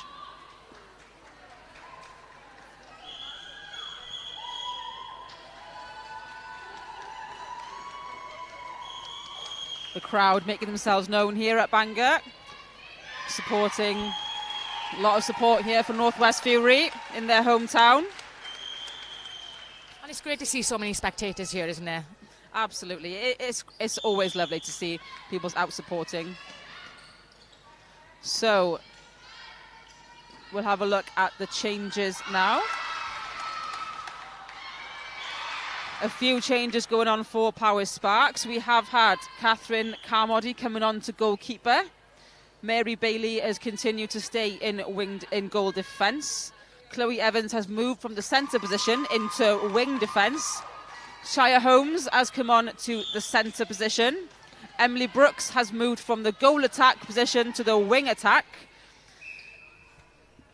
Then we have Jasmine Barty, who's moved from shooter to goal attack. And Katie Parks has moved from goalkeeper all the way over to goal shooter. Showing her versatility there across two positions. Absolutely. So quite a lot of changes there for Powys Sparks. Yeah, a lot of changes. And I think, you know, as a coach looking at that scoreline, they did go down, you know, by quite a few goals. It was 12-6 the last quarter. So probably a good thing. Get some changes, get some fresh legs on and see what new combinations can do. Absolutely, and we know we watched Katie Parks in the first game versus Westwell Phoenix, and she was quite a consistent shooter. She's strong under the post, but she is quite a close shooter, close range shooter. And she, you know, with the combination of Studden and Oliver Smith, that could be a challenge for them. Yeah, I think so. It's a change, isn't it? Because they've gone from having, you know, a solid, tall goal shooter to a really kind of mobile goal attack and driving the baseline. And now I think you've got two similar shooters in there. So something for the defence to think about.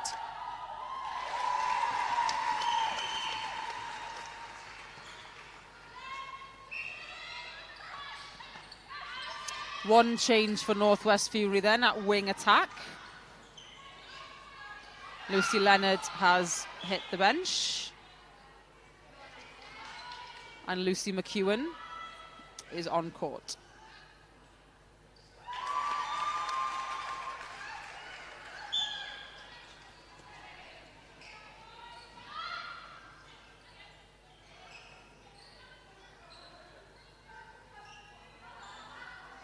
It's a big step in there from Williams. Just short of the shot, but she gets her rebound. And she sinks the next one. Always great in her rebounds, isn't she, Williams? She's very consistent on them.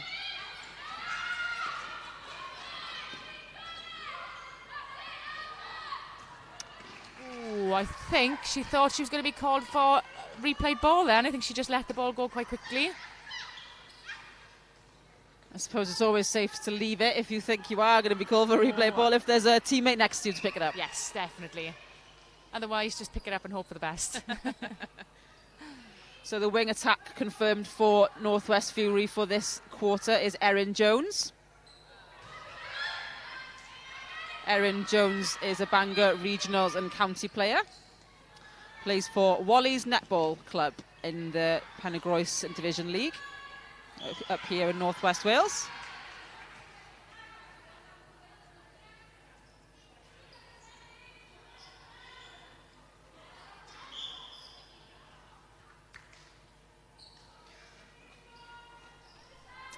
Here goes Katie Parks for the shot for Powys. Just rolls off the top there, but does manage to gain the rebound. Second chance. Just a little bit short there. Oh, and the defence did get a touch in there, didn't it? Just to tip that ball out. That could have been a nasty injury then, but that was very lucky, wasn't it? I think the crowd enjoyed that one. We had some oohs from the crowd then. The sound effects from these crowd, oh, they're pleased, aren't they?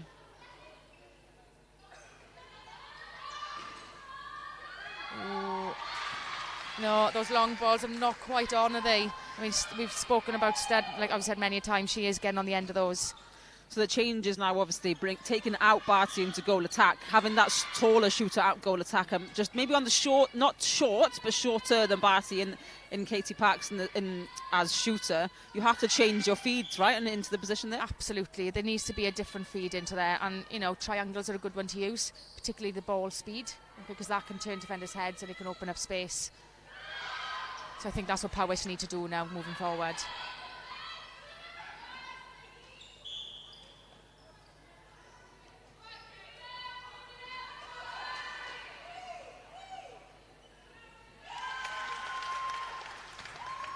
And they do capitalise on that shot. So Lucy Leonard has moved into the centre position for Northwest Fury. And there's Williams again with her rebound. Great rebound positioning from Williams. But she also is another one who can play both ends of the court, isn't she? Oh, absolutely, yes. She is a very good goalkeeper, Gwen-Ann Williams, because she knows a static shooter's position. She's also good with a moving shooter because she's very strong in her build. I don't think I'd take Steffi Stud off, would you? No, definitely not. Not in this game. Maybe to give it a rest if there's time at the end.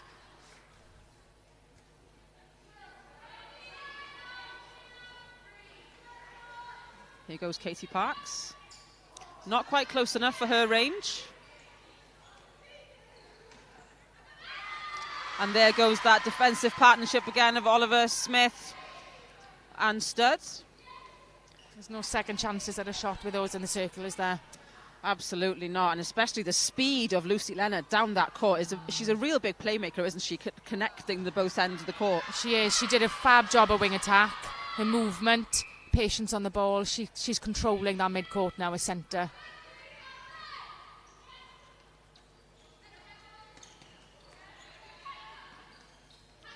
Chloe Evans in that wing defence position for Powys Sparks.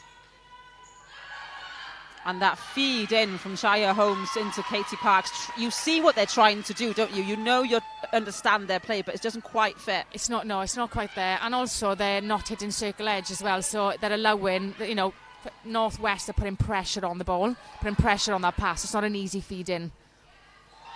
And you see the difference right there between the two feeds. Lucy Leonard hit that circle edge nice and clean. Erin Jones there to support, and the feed reached Williams quite easily in comparison to the feed that was further out from circle edge. Yeah, it's just more time in the air, more time for defenders to get on the end of it.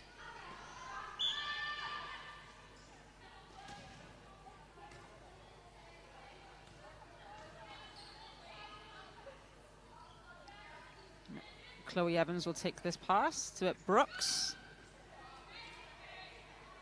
And Parks will have another go. And a good shot there from Parks. She needed that one, didn't she? Just for a bit of a settler.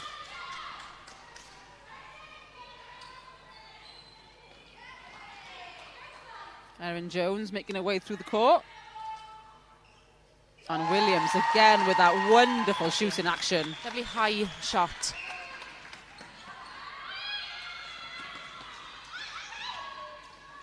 Well, Northwest Fury have taken this game on with fury, I suppose, haven't they? They've really taken this game. It's 24 to Northwest Fury, 17 points to Power Sparks. They have taken quite a good lead here. 25 to Northwest Fury, with Cassie O'Gilvy just extending that lead. This is quite a close quarter though, isn't it? Looking at the score, it's 6-5 to Northwest Fury, so a very close quarter. Absolutely, very close quarter. And Power Sparks are not letting them just run away with it, are they? They are just keeping them there, but they do need to ramp it up a little bit. I think so, and especially when they have possession of the ball in their attack end, just looking after that ball. That's the main thing for them. We are seeing Northwest Fury capitalising on every ball they are given.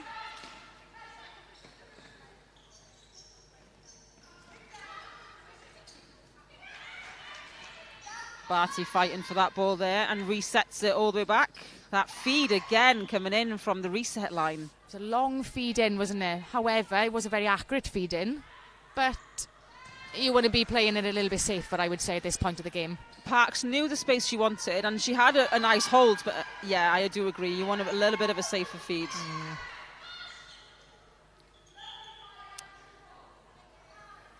Barty will have another chance at this for obstruction. Both defenders called out of play for this one. And there it is. So 18 points, plays 26 here with 20 seconds left on the clock of this third quarter.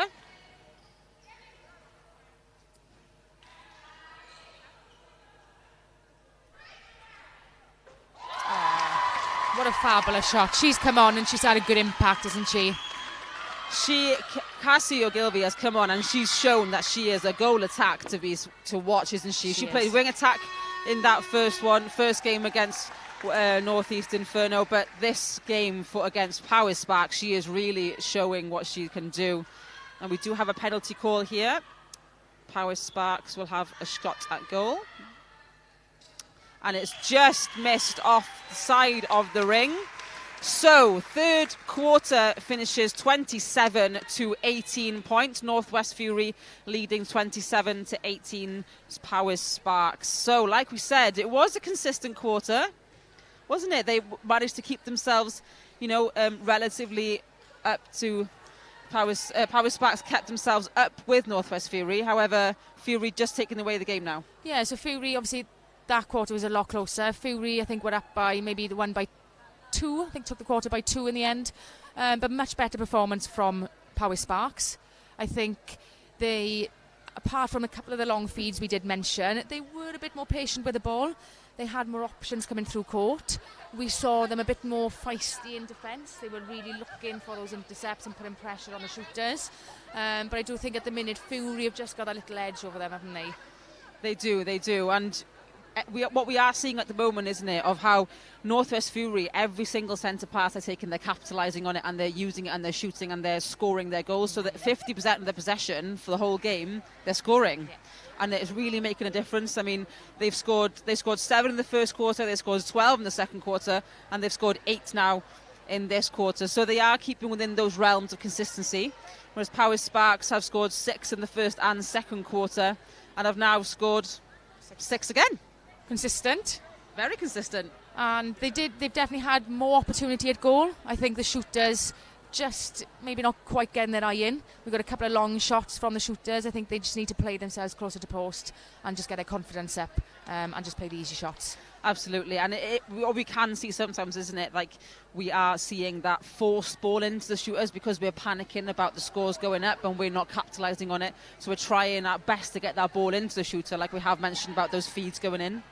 Yeah, definitely. And that's where these teams now will distinguish between themselves, is which team can hold, keep calm under pressure, which team can hold their nerve. And I think at the minute Fury are showing that. I think Powys at times, as you said, need to just look for an extra pass rather than forcing that long ball in and hoping for the best. Absolutely. So, as we said, the fourth quarter about to come underway here at the Fleet EV National League up in sunny Bangor. Northwest Fury are leading Powys Sparks by 27-18. The umpires just bringing the players back onto the court. And if Northwest Fury win this game, I can guarantee you the crowd will be showing their excitement, won't they? I think so. This crowd are very lively today, which is excellent. So, no changes to see from Fury. I believe Bethan Phillips has come on to wing defence. Started the game as centre and has now gone back into wing defence.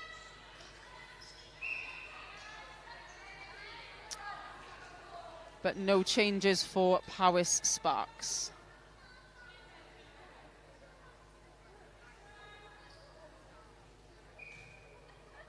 Bethan Phillips is a Menai Bridge player, plays for Menai Bridge, and is also a clinical psychologist. Oh. Not interesting. She was a Swansea University player, so has played down in the south of Wales.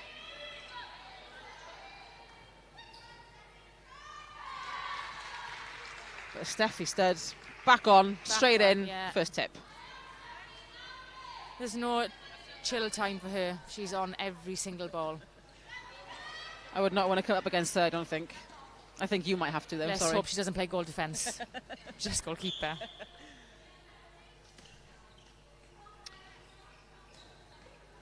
Erin Jones finding Cassie Ogilvie. Just off the back there for Ogilvie. The Powys have got a chance to capitalise here now. It's turning over ball, isn't it? And it's capitalising on that turnover ball. I think it's really important. And, you know, in games like this, yes, you can look at the scoreline and think there's 10 goals and, you know, Northwest Fury have taken the game away. But you can chip away at the scoreline, and it is those just one goals that make a difference. You know, we spoke about earlier about the point system. If they can get within 5 points, they'll get 5 goals, they get 2 points for the game. So that should be their aim now, shouldn't it?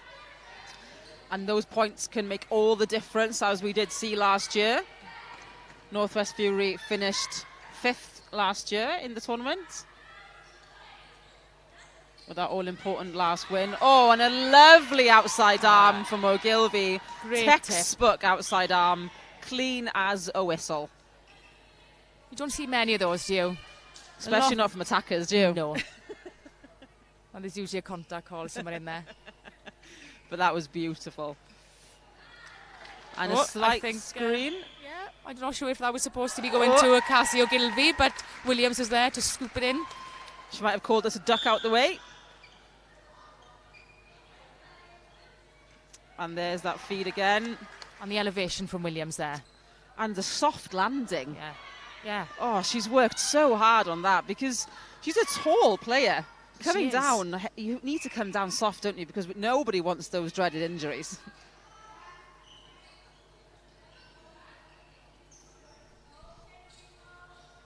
Brooks feeding again.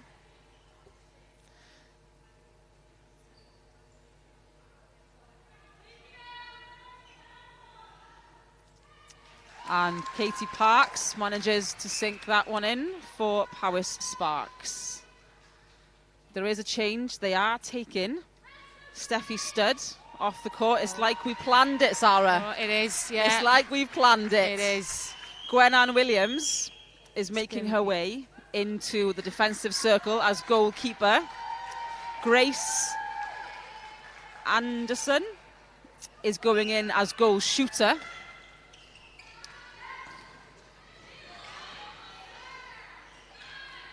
And we do also have a change at goal defence for Northwest Fury.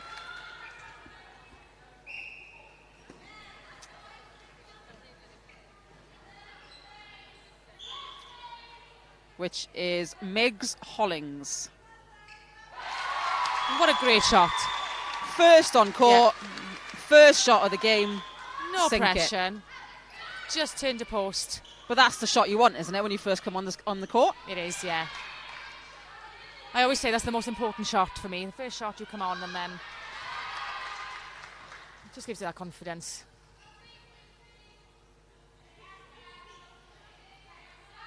Gwenann Williams now showing what she can do in her opposite position. That extra bit of height in that circle now for Northwest Fury.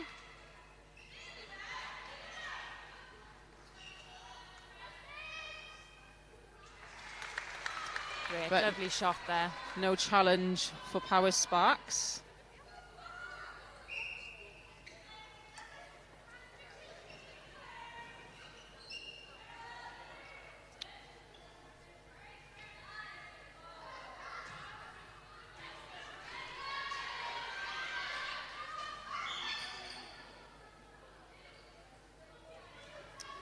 Turnover ball here for Powys Sparks. Call against the wing attack. Lucy McEwen, who was also a new substitute for Northwest Fury. Lucy McEwen is a Colwyn Bay netball player. Plays for County and was part of the Wales Talent Hubs back in the day. One of our many wing attacks who play centres. Very versatile players, aren't they, our mid-quarters? Yeah, as a mid-court, I think it's important you can play across, two of the positions, sometimes three. Yes, we do often see wing defences, wing attack centres, don't we? Or, goal attacks, wing attacks, etc. So it is nice to have in your locker a multitude of positions. It's good for a coach as well, so they can have different options on the court. Different combinations work differently, don't they, do. Against the oppositions that you're playing.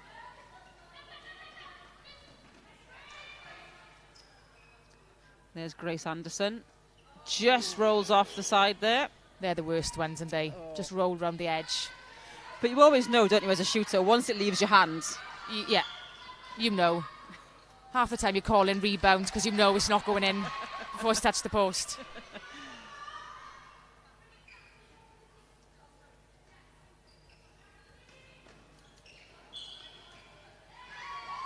And a call against Grace Anderson on that one, I believe. Or was it offside? Offside called against Lucy McEwen. Here goes Chloe Evans. Emily Brooks. A bit of a playmaker there. Hits circle edge.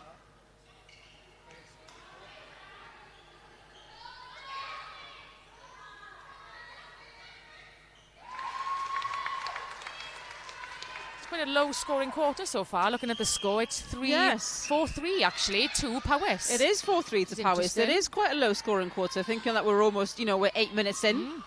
So it is a very low scoring quarter. We have had some changes on both teams.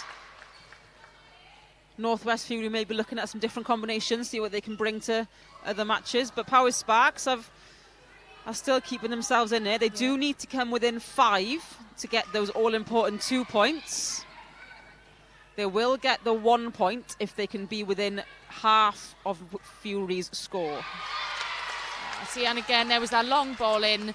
Defence had plenty of time to get on the end of that.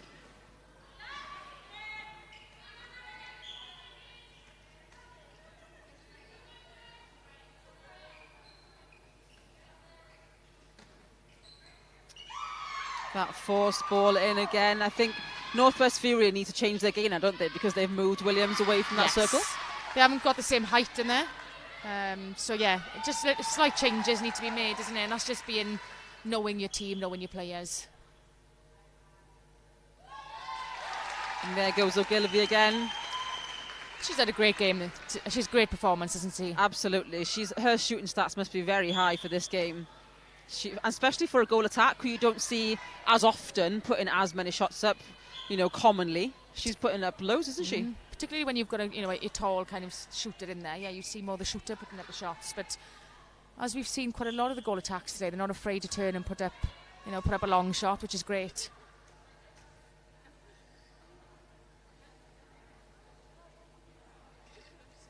And there goes Grace Anderson.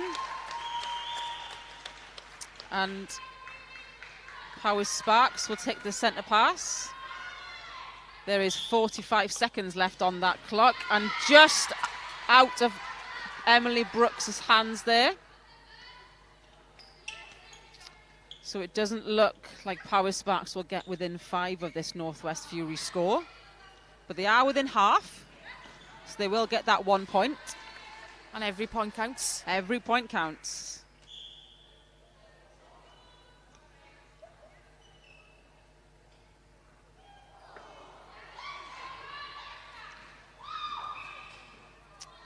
Just over the line there for Power Sparks. So Lucy McEwen will take that sideline, but she just gives it into the hands of Catherine Carmody. Are we going to see a goal by the final whistle? I don't think we are. There we go. She gave it a go, didn't she, Cassie O'Gilvey? And the crowd here are loving this game. Final score, Northwest Fury 32, Power Sparks 22. A nice 10-point lead to finish off that game. Yeah, they gave them, they put a performance in from the word go. They gave themselves a comfortable lead and they going into the last quarter. Power Sparks scored 4 goals in that last quarter, and Fury scored 5 goals in that quarter. So low scoring quarter, bit more of an equal possession in that quarter, I would say. Power Sparks had an opportunity to maybe put in 1 or 2 more goals on to try and get within that 5 goal to get the extra point, but great performances from both sides, just Fury more consistent today. Absolutely. So Northwest Fury took the win over Power Sparks in the 5th game here at Fleet EV National League in Bangor. So our next match of the day, we will be seeing North East Inferno playing West Wales Phoenix. That is at 15:25. So please make sure that you come and join us for that. We are going to take a short break. But the North East Inferno versus West Wales Phoenix at 15:25. Come join us for that.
Good afternoon all and welcome back to the Fleet EV National League 2024. Year 2 is already exceeding our expectations.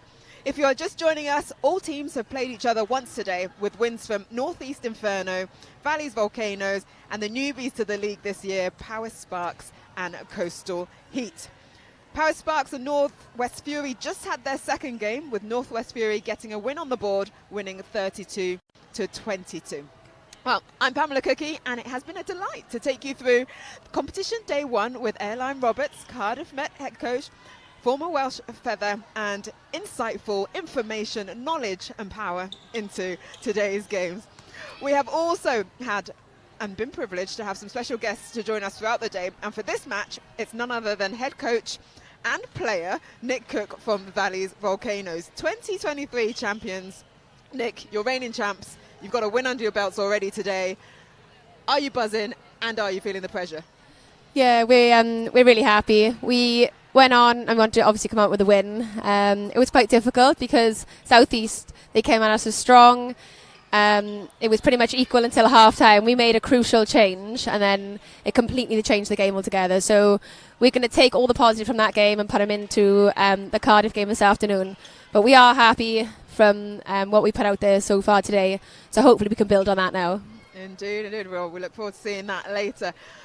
Just a quick reminder, we've still got 3 games coming, but this first one here is Northeast Inferno versus West Wales Phoenix.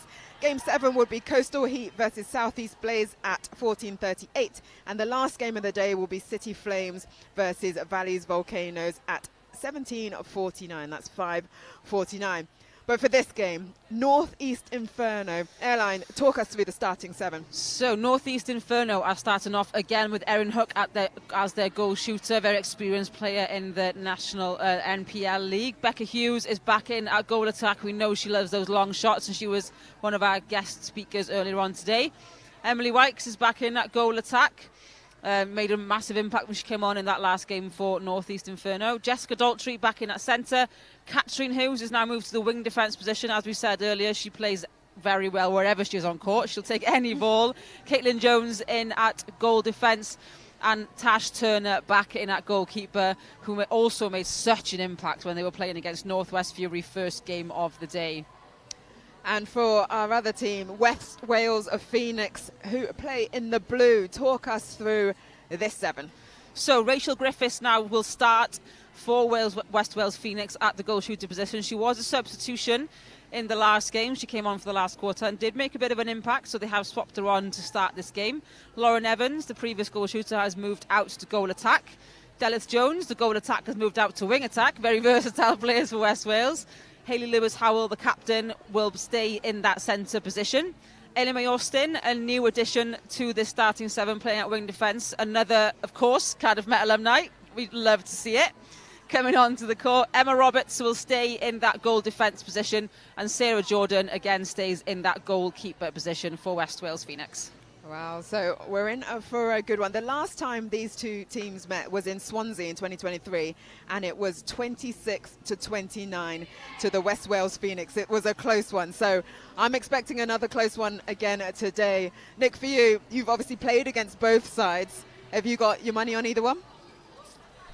Yeah, I think obviously both teams are really, really strong. But for me, I think when I go for the Northwest team, they are super, super strong. Their attack in play last year, and we played them in the final. They used width, they brought the ball from the middle, they hit the circle edge every time. They're really, really, really good. So my money's on the black team this time. Okay. Well, as the umpires set the players on the court, Anne Burt Williams and Lucy Moran will take control of this game. And we're off. West Wales Phoenix in the blue. First centre pass with Hayley Lewis-Howell as centre. Up against Northeast Inferno in the black and grey.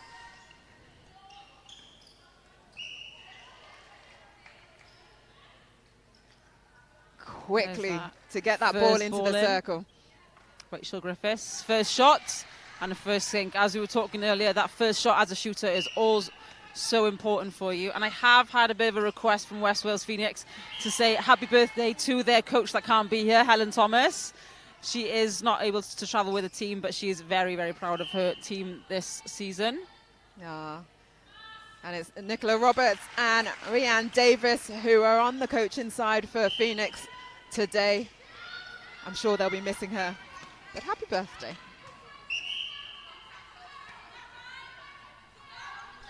So 1 apiece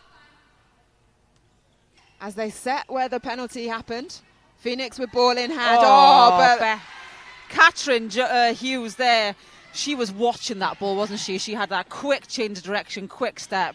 Wonderful. Well, she had a great game in that first, earlier on in that win against Northwest Fury. It was a big win, 44-24 was the score. And she was pivotal in terms of those intercepts and turnovers for her team.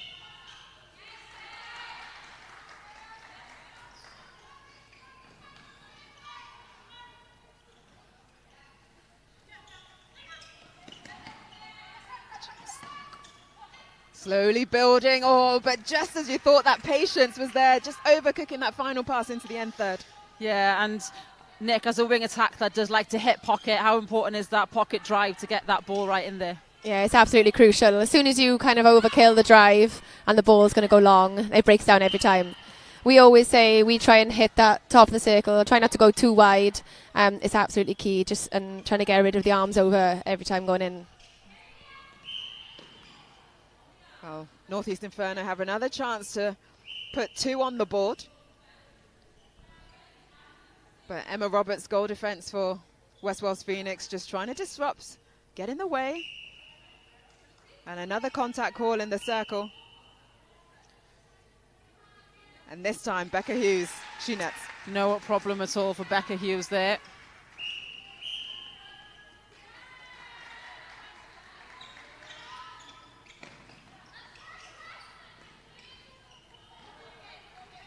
West Wales Phoenix looking for options. Not many options for them there, was there? Northeastern's defensive setup is really constricting their play.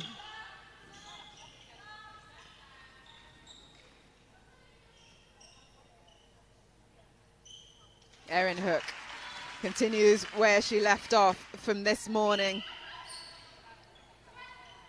The Chester Netball Club player has Evans at goal attack. She just checks her feet, and I think that kind of took her mind off the shot, but the rebound is taken from her shooting teammate Griffiths at goal shooter. That's 3 to Northeast Inferno, 2 to West Coast Phoenix. And wonderful play, wasn't it? Becca Hughes with Erin Hook. Lovely little 1-2 to each other.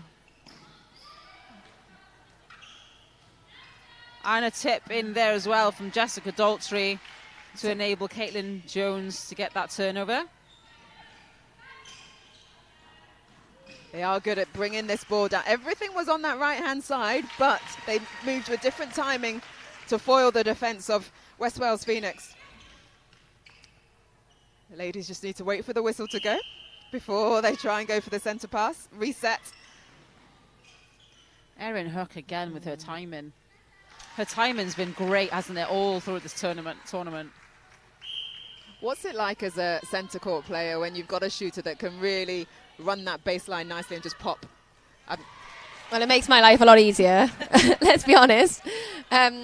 No, when you've got that player that just drives out, their timing is impeccable. It's just so much easier for the mid-court to feed, and rather than going back and resetting again, it's just a lot easier. Well, Infernos, you came up against them in the finals last year and you pipped them to that trophy. What was it that you did that was so crucial? I think the first time we played them, we actually underestimated their attack, and we didn't realise how strong and how quick they were coming through the court. And then we regrouped in training. We did a lot more zone work and a very, very defensive centre pass, and our boxes on the edge. It actually worked really well against their attack. But like I said to you, their attack is super strong. That's key. And then we're going to try and do the same thing this year, just break down that attacking unit one by one, and just go for every single ball. I think shutting down Northeast Inferno's attack is a challenge for any team, isn't it? Like you said, they are super, super strong. And even their defence is showing up today. There's tips and turnovers galore happening on court today. Phoenix are having a bit of a hard time getting that ball to their attacking players. And you hear that whoop from Caitlin Jones. We were lucky to have her in comms earlier. Not the tallest of goal defences, but look at her in the circle. Get that ball, able to pass it off to Turner, and Inferno are back on the charge. 9 on the board already so far this quarter. And as Becca Hughes was saying about Caitlin Jones, she is very springy, isn't she? And she's proven herself to be springy.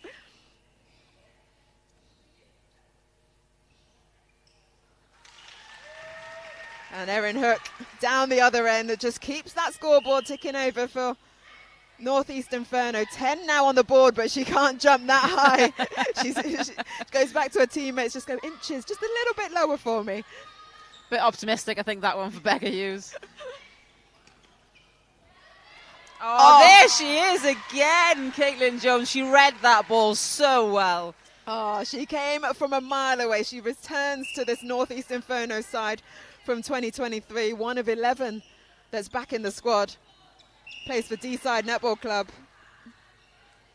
She has really been leading in this defensive end with her performance on court. Her ball in flight is insane. If you watch every single time the ball is there, she's looking, oh, I'm in. Oh, you're in? Oh, it's like you've played netball before, like being able to pass that ball back. You're a pro, Nick, you're a pro. Been playing for a while. Oh, nice little ball there from Jones at wing attack. Just quickly passing it in over the top of the defenders. And Griffith able to put it through. 4 on the board for Phoenix.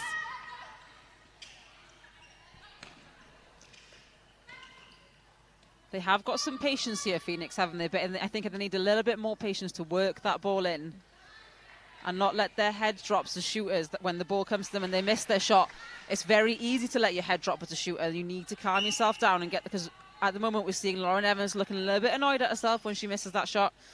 Just build that pressure and build it up into the shooting circle. Yeah, we've still got a way to go in this game. Just in the first quarter, we're playing 10-minute quarters with 3 minutes at the quarter time break and 5 minutes at half time. So we got no more to go as we see another turnover from Jones. Contact call against her as well. Oh, Caitlin Jones, she is on fire today. And even on attack, that ball to Hughes, straight down the middle. The defensive players are turning up today, aren't they? We've had some wonderful defensive shows.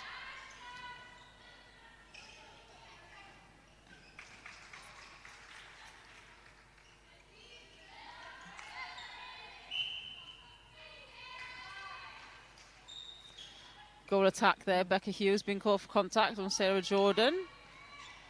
Phoenix will now get a chance to bring this ball through the court. Nice.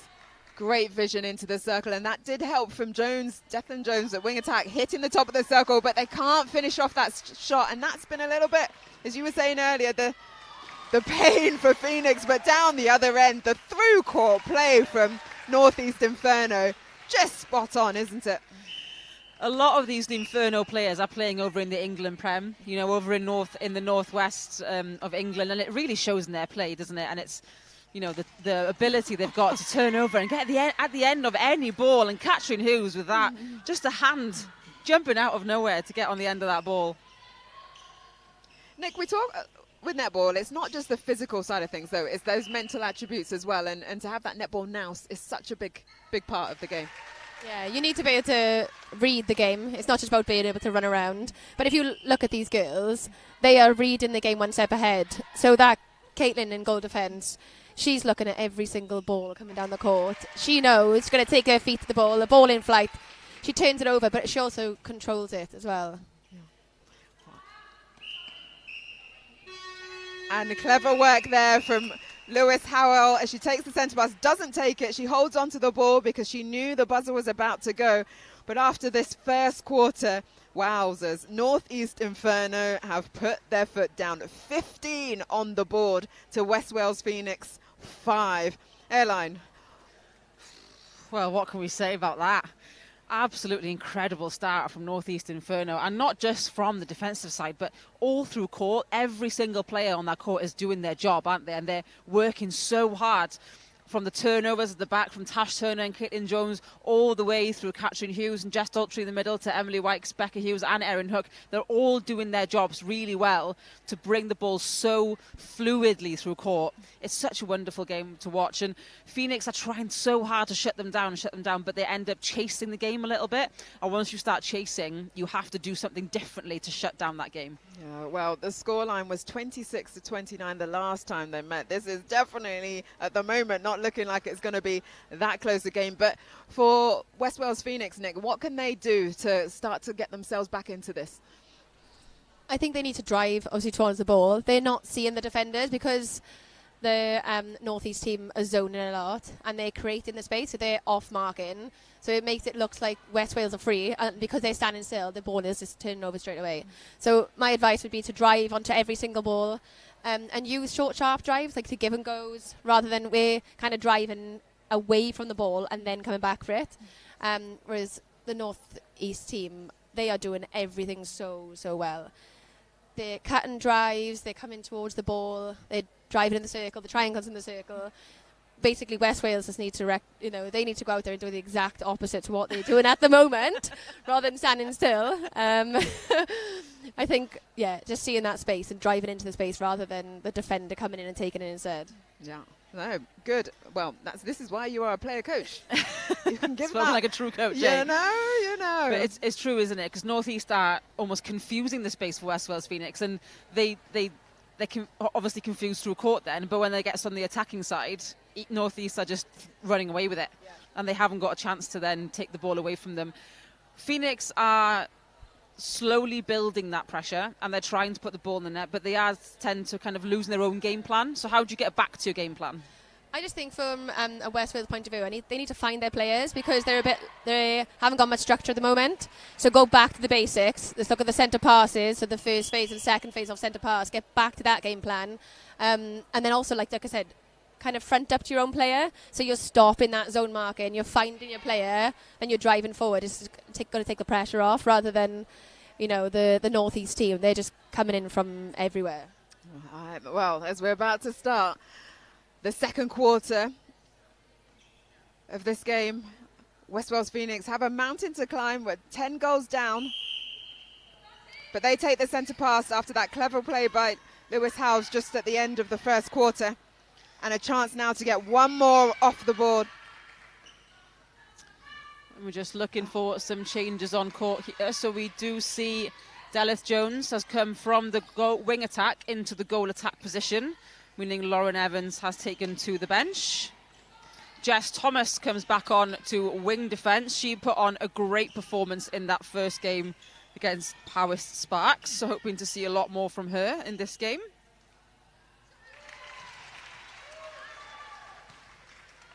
And back in the wing attack position for Phoenix is Ellie J. Jones, who also started against the Powys Sparks team.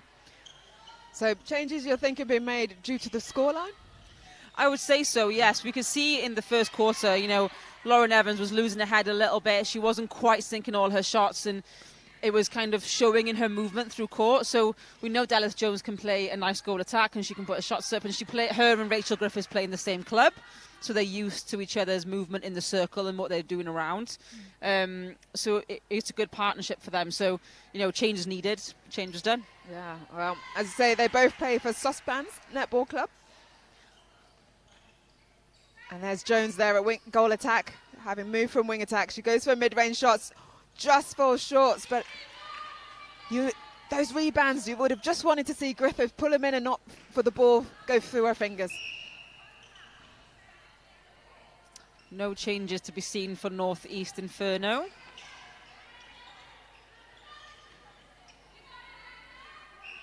They're sticking with this tried and tested combination. Oh, it's working well for them, isn't it? There's the movement through court. So 17 plays 5.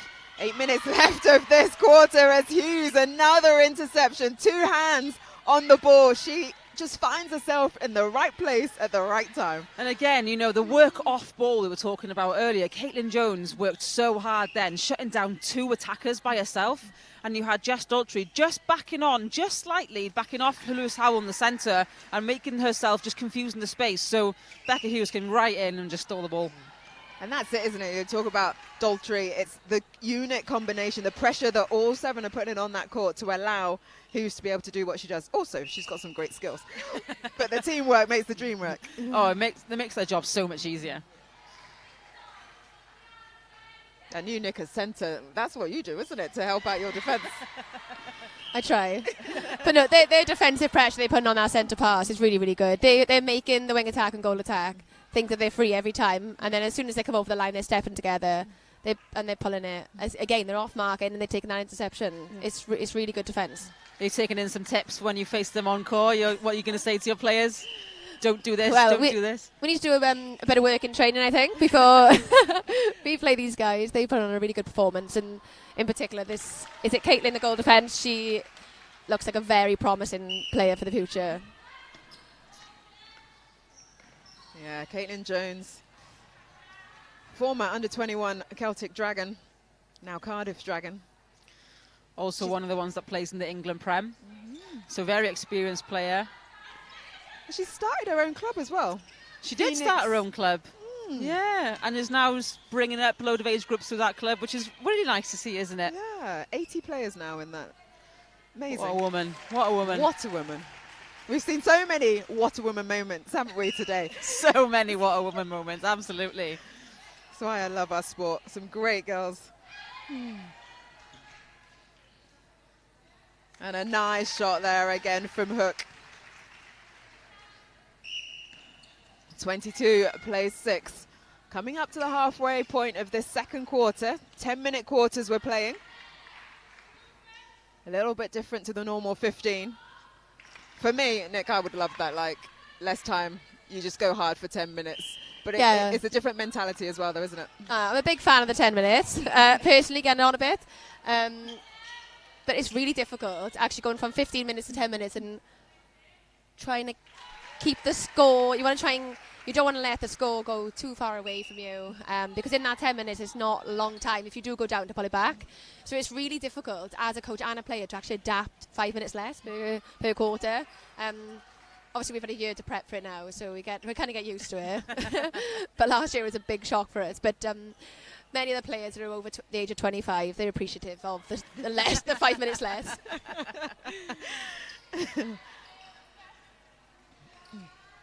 Again, Caitlin Jones, that slight tip, like you said, Nick, she's taking her feet to the ball, isn't she? She's not trying to lunge and stretch for it. She will always take that extra step, which is so important. So Phoenix now just thinking a little bit more about where they place that ball, because there seems to be always a hand from Inferno to disrupt. Almost from Jones. That one, better placement to go over the top of her, but then the ball to the top of the circle to Lewis Howell, not in the right position. And look at that ball, sister to sister, twinning telepathy. Power. Twin telepathy. I'm telling you, it's a thing, because it came from one end of the court to the other.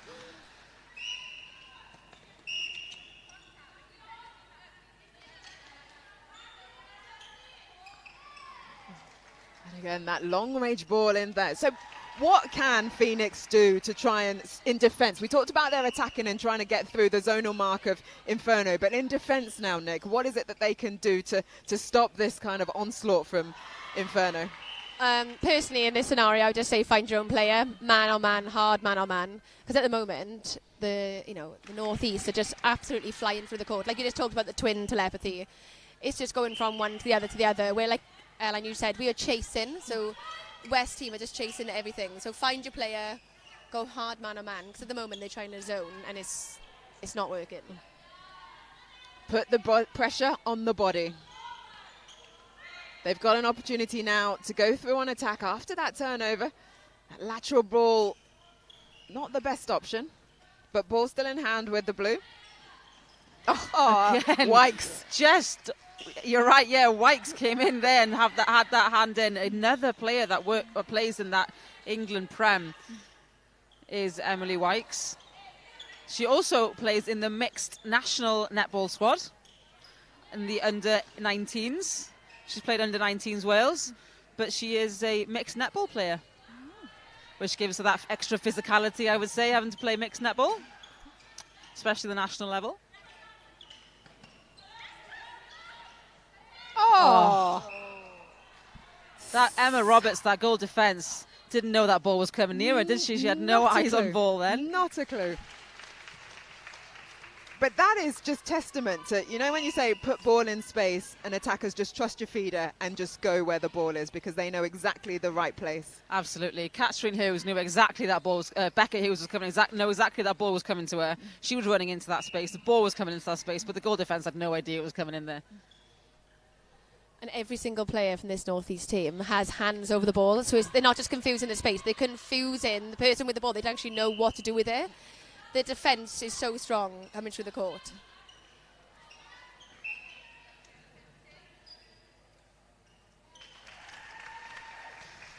Right, let's have a look now in more detail at the defence. Look at that, off the centre pass, having to go back, West Wales Phoenix, and there's the intercept. Exactly as you guys were saying, that setup allowing for that back flyer, and Caitlin Jones, she is bossing it. She's having her what a woman moment, isn't she, today? It's incredible. And it's almost as if North East are not letting Phoenix have more than 4 passes on the ball. It's almost like their own little target, shut down before it gets to 5. Well, 1 minute coming up to the end of this quarter. It is 28-9. Phoenix have now decided to let Becca Hughes play herself and doubled up at the start of the quarter on the shooter. I don't know if I would let Becca Hughes run around at all on this court. She's a formidable player, but they were letting her just run freely. Oh, you jinxed her. I did. Sorry, Becca. Just could have pulled that one in, but that is one of the very rare mistakes we've seen from her today. As Jones again gets ball in hand. Is anybody doing stats on this girl? How many has she turned over? We'll have to watch back, I think, the replay and...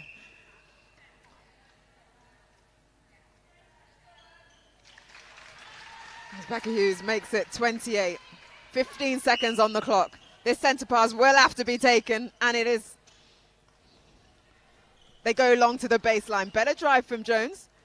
Oh, but Turner, timing was spot on, but just creeping into that 3 foot that you're allowed to be. And as the whistle goes, Griffiths puts one back on the board for West Wales Phoenix. 29 plays 10. Airline. Inferno. It's just getting better. Fire, as their name suggests. They are on fire, aren't they? All of them are on fire. The balls that are flying left, right and centre, and it's every single ball is finding a player. They're not dropping balls. They're doing their basics well. I don't think I've seen a footwork call from them.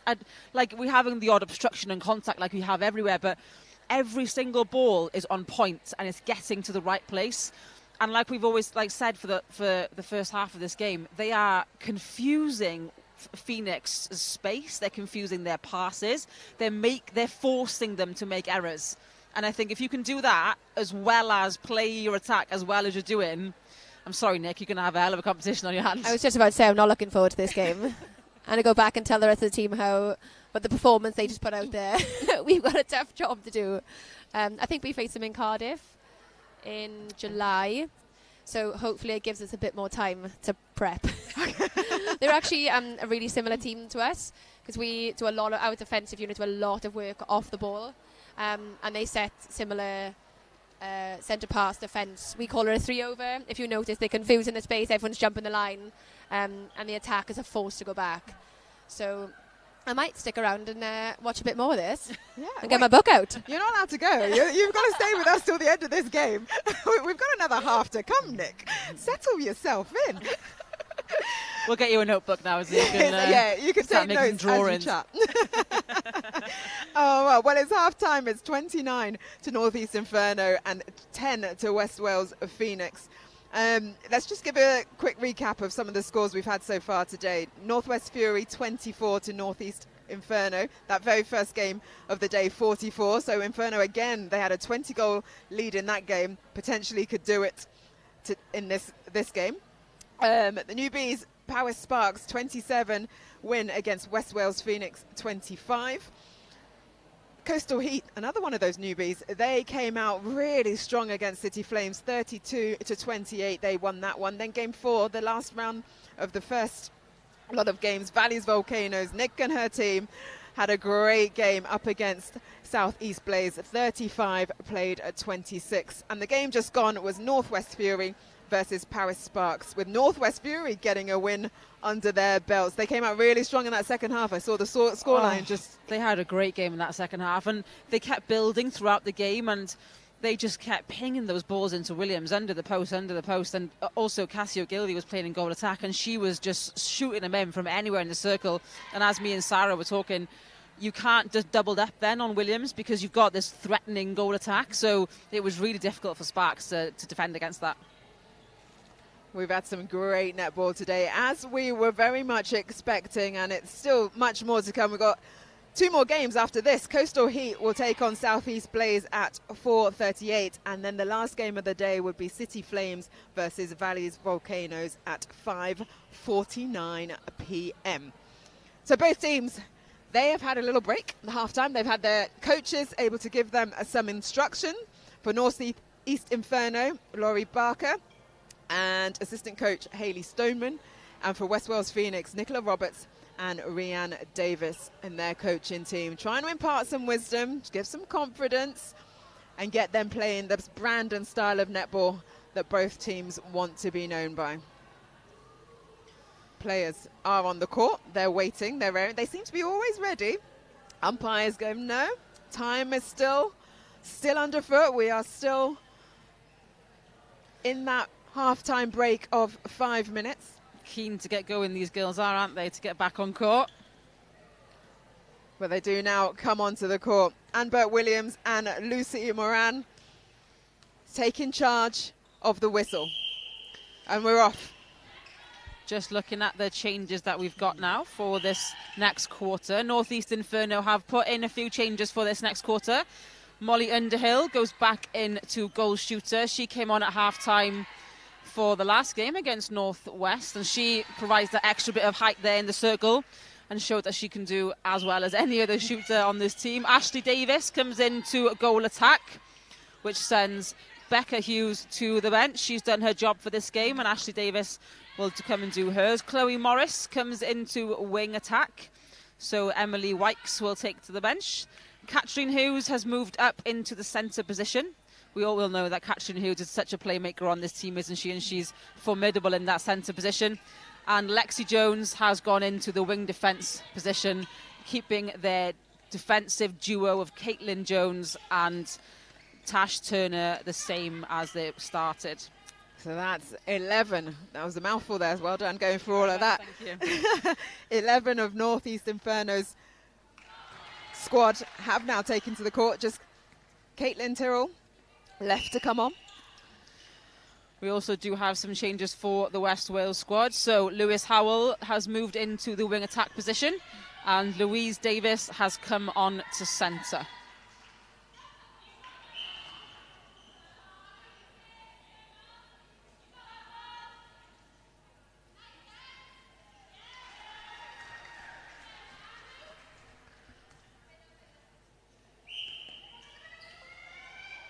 West Wales Phoenix in blue take the centre pass. Oh, wing attack feed from Lewis Howell. That move to centre. You were just talking about not quite finding her shooter, and it's a back line to Northeast Inferno. But again, Northeast, even if they're not turning the ball over, they confuse in the space, so they actually causes West Wales to fumble the pass. That pressure that they're putting on, getting into the heads of the team in blue. And on attack, patience. Ashley Davis, she's just come onto the court in this third quarter. Opportunity for goal, and it goes through. There she goes, that all important, one of the first shots when you are coming on the court. no problem for Davis. But Emma Roberts read that one. On the run, hands up. Emma Roberts, a Morganite player in the Llanelli League down in West Wales. It's just that final pass, isn't it, into their shooters. Just not quite finding the mark, going off the back line or fumbles. And again, Inferno so quick on attack. But just a little bit too quick that time round with Morris at wing attack, just not able to pull that ball in.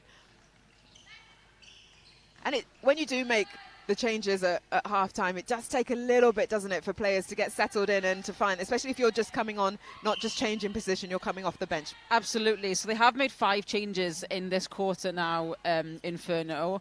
Not just coming off the court and on the court, but obviously moving, like Catherine Hughes moving positions. So, you know, it is a lot of changes in your attacking end, as well as your defensive end. So it does take that little extra second just to settle yourselves down and calm yourselves in that play. But they're an experienced team and they've played together for a long time, so it shouldn't take them too long to settle in their play.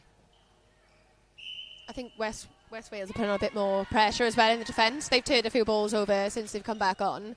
They're doing a bit more, I think, man-on marking.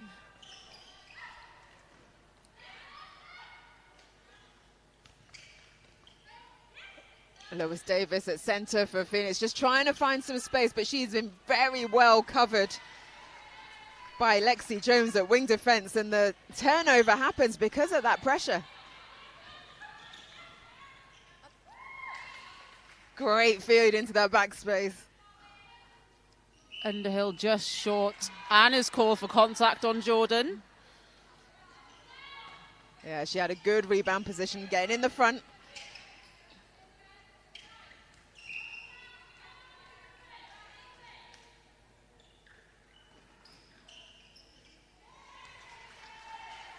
We can't keep saying her name, can we? She's going to have to change it, I think. I'm going to get a tally chart out. She has been so good. And there she is again. What a turnover.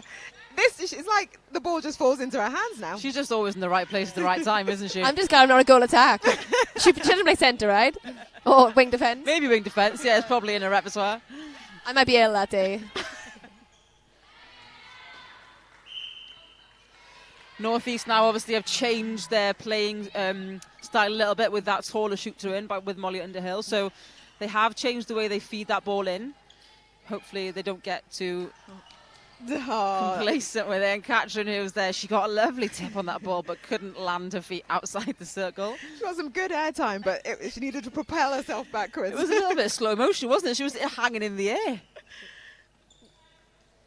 They're setting such a good defensive box on that edge of the circle. I don't know if anyone's calling it, but they just fall into it every single time, and it's just making it so difficult for the attack. The key to knowing your game plan and executing it well, the defence of North East Inferno.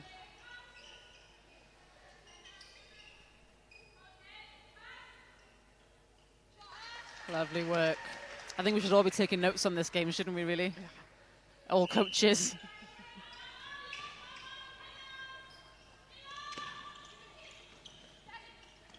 There's that box again. Yeah. And Jones trying to get round with the reverse, but just clipping her opponent.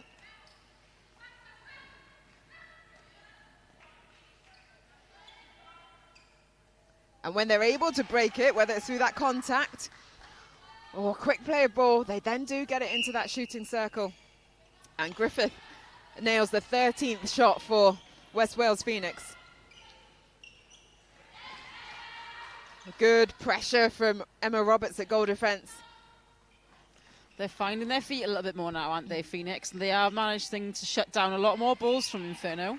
And getting in on those rebounds as Jordan takes another one. Fingertips of Hughes. Look how quickly, though, she's back in defence to help this box that they talk about. And Turner able to come from behind. Oh, the work off the ball from Hughes there was incredible, wasn't it? She was over here, and within 2 seconds, she was back at the top of the circle.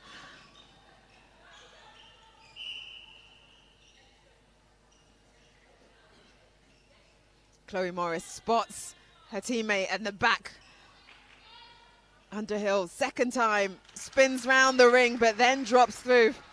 36 on the board.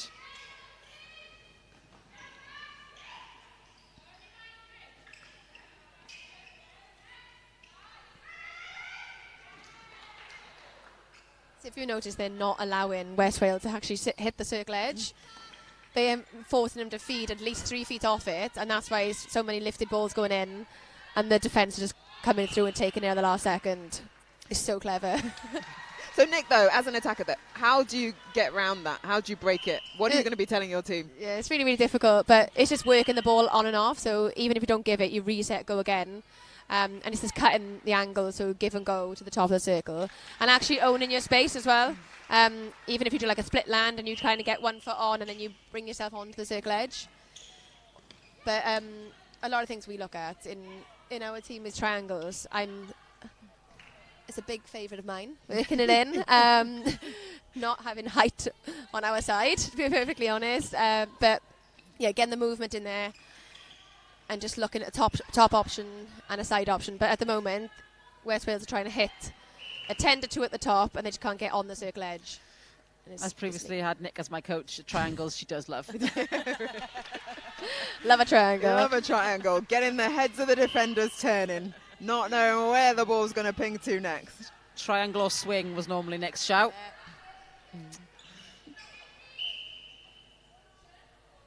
So what did you guys think of Steph Perry as a shooter? She is just next level. You guys are all next level. Being able to play to this level, still going so strong after so many years on the court. I'm just in awe. And Steph Perry, as I say, she started goal defense, then she played goal attack, then she went to goal shooter. Oh, it's like trying the centre next. Are you going to try her at centre? Are you going to go into goal attack? Appreciate you doing that. I don't think she'll be my friend anymore. It's the versatility, though, isn't it? Like, having played for so long, having played against positions, as you were saying earlier, if you can play a goalkeeper, you can if you can play a goal shooter, you can probably play a goalkeeper. But being a starting goalkeeper, it's difficult to go with shooter. No, it is. But I am really lucky. I've got a great team of management and players behind us. And they are all so versatile. We can pretty much put everyone anywhere. Well, that was good timing, ladies. Just on the buzzer as the third quarter finishes. Well, one thing we can say for West Wales Phoenix is they're consistent. 5 in the first quarter, 5 in the second quarter, 5 again in this third quarter. On the flip side, though, for North East Infernos, 15 in that first quarter, 14 in the second, and if my maths is correct, well, it should be only 10 in that third quarter, 39 plays at 15. So they managed to stem a little bit of the flow from North East Infernos, mainly probably some of the changes that they made. Yeah, I think they made a few changes in there, and it's hard to settle in. They made a lot of changes in attack. It'd be interesting to see if they change anyone in defence now. But I thought the wing attack, when she came on, is it Chloe? Yeah, she did really well. I thought she was really strong on the line. She fed well. But it's it's really hard when you change in 3 or 4 players or 5 players, I think it was, at one time. It takes a few minutes to settle. Yeah, that's Chloe Morris at wing attack for North East Inferno. For you, Airline? Absolutely. I mean, they have kept Phoenix to the same level, haven't they, throughout this whole game, whilst also going up on their own level. And like you said, Nick, they will not let them hit that circle edge, and that's making such a difference to Phoenix's play. And if they're, they have that tall shooter in there, so they're forcing that ball into the circle every single time from further out, which is then allowing Caitlin Jones and Tash Turner to just take the ball away. So they're not even able to put that ball into the net. And when they do get that turnover, it's not they get to turn the ball over and just giving the ball away. They're turning it over clinically and then taking that all-important first pass. And it's always such a good first pass and flowing the ball through court. And taking it straight to goal. Well, we talk about consistency and playing with certain people regularly. For West Wales Phoenix, just 3 returned from the 2023 squad. Do you think that has much of an impact, or is it more so the time they spend together in their next level down clubs? I think, a lot of them, all of them in this team play in the Llanelli League, down in, obviously in Llanelli, the division in Llanelli League. So we have a lot of Merlin's players, Saucepans players and Morganite players. There's the coach comes from Aberavon. She comes to Aberavon team, but all of these players play in the same league against each other every week. So they all know how each other play, and they play together, a lot. So I don't think there's much issue with not playing against each other, but maybe, the training together and gelling might take a little bit more time. Gotcha. We just had a big whoop from the crowd. I don't know, it was maybe one of the young ones coming on. Have we had a change at goal defence? I think. Yeah, we've had a couple of changes for Northeast Inferno. Do you want to run us through, Airline? Absolutely. So Northeast Inferno, Becca Hughes is back on at goal attack. Ashley Davis has moved into the wing attack position. Another one of our versatile goal attack wing attacks there. Jess Daltrey moves back into the centre position. Caitlin Tyrrell makes her first appearance, probably what the whoop was for. She didn't get on the court against Northwest, but here she is on at wing defence for Northeast Inferno, and Lexi Jones has moved into goal defence, which means Caitlin Jones gets a well-deserved rest. She was phenomenal. So few more changes there for Inferno. All 12 getting onto the court now with that addition of Caitlin Tyrrell, the goalkeeper. But she's playing wing defence, so we can add that one to her bow. It's all part of the repertoire, isn't it? Just don't run into the circle.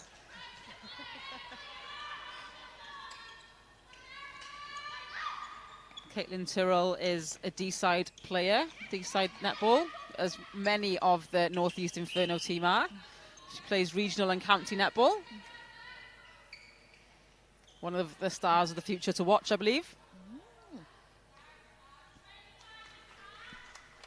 That was much better in attack. They drove through rather than kind of standing. And the last pass went in to the shooter and she netted it straight away. Hopefully we can carry on with a bit more confidence in this quarter. And it's hard, isn't it? What do you say to your team at quarter time when the score is what it was? How do you bring them, boost them back up to go back on court? I know, it's really hard to encourage motivation in this scenario, but it's just setting targets and just taking a positive from each quarter and just try and build on that. Work on the negatives as well. So, I don't know, if they hit, I think, 5 every quarter, even if we can get up to 7 in the last one. And just my main aim would be hitting that circle edge. Oh, can't quite pull that ball in, Underhill. The change from a rotating circle to a holding shooter for Inferno. Not quite getting the same numbers as the first half, but still keeping that scoreboard going over. And Phoenix did capitalise on that. There was a long ball through court, but they did manage to get it into the net.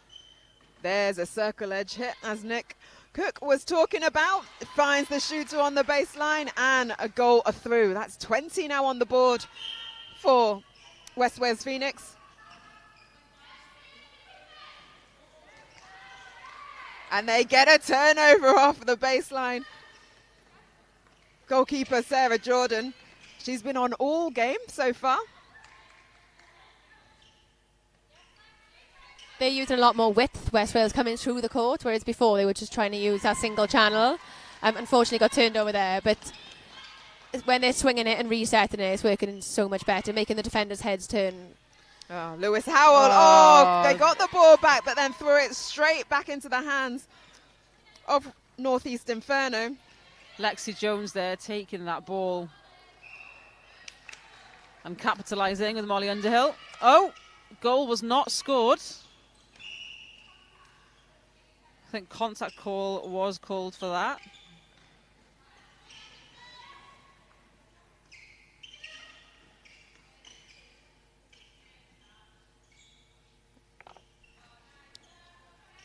Oh, Lexi Jones is goal defence. Apologise for stating it was wing defence early. Caitlin Tyrrell is at that wing defence. We do talk about versatility, but there are some specialist skills you do need in each positions on the court, isn't there? Absolutely, and we see that, with Katrin Hughes, for example. When she plays centre, she is controlling the game. She slows the game down when needed. She quickens the game when needed. When she plays wing defence, she hangs off so much and she punches through when the ball needs to be turned over. So it's how you switch from one to the other makes you a better player, because you can change your specialist skill to match your position. Nick, when you play centre compared to play when you wing attack, you have to change your specialist skill set. Yeah, I have been more of a rest. No. It's completely different, and you almost need to think about your movement more about your angle drives, whereas a centre, you're kind of the middle piece of the puzzle, whereas a wing attack, you are trying to control the last pass into the circle, hitting the circle edge, and controlling the feed and putting the ball into the space to get the shooter under the post. And we are seeing another change here now for West Wales Phoenix. Hayley Lewis-Howell, the captain, has come off the court, and Bria Rees has come on at a wing attack. There's also a change at goalkeeper. So Sarah Jordan has been a consistent player for West Wales Phoenix so far, has come off the court, and Ellen Daniels is in at goalkeeper. So West Wales Phoenix also now getting all 12 onto the court.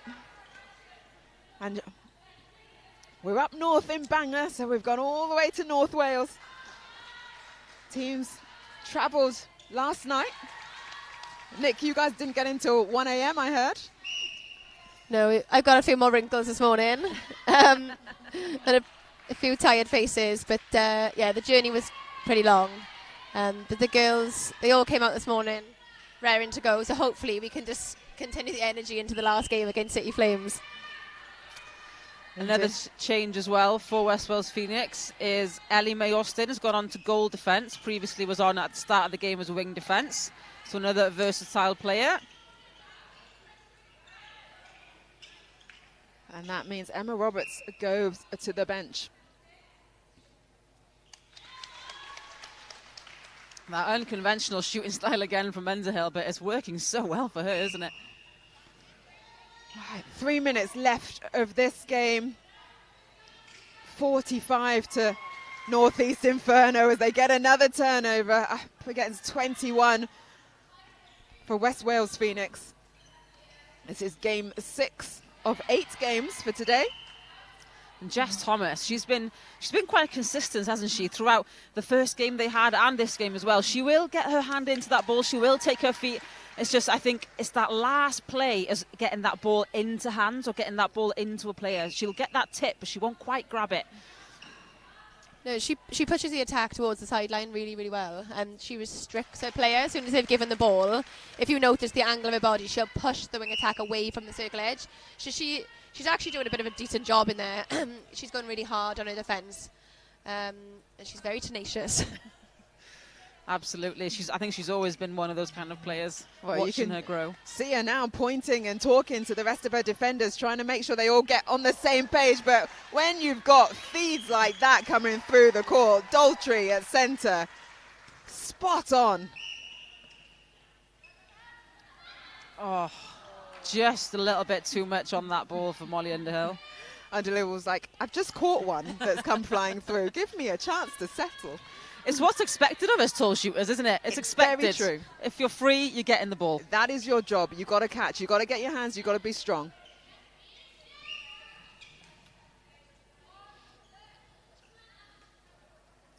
This time round, placed into the backspace, and her spinning shot goes through the net. It's like a chest pass into the net. I wish I could do that.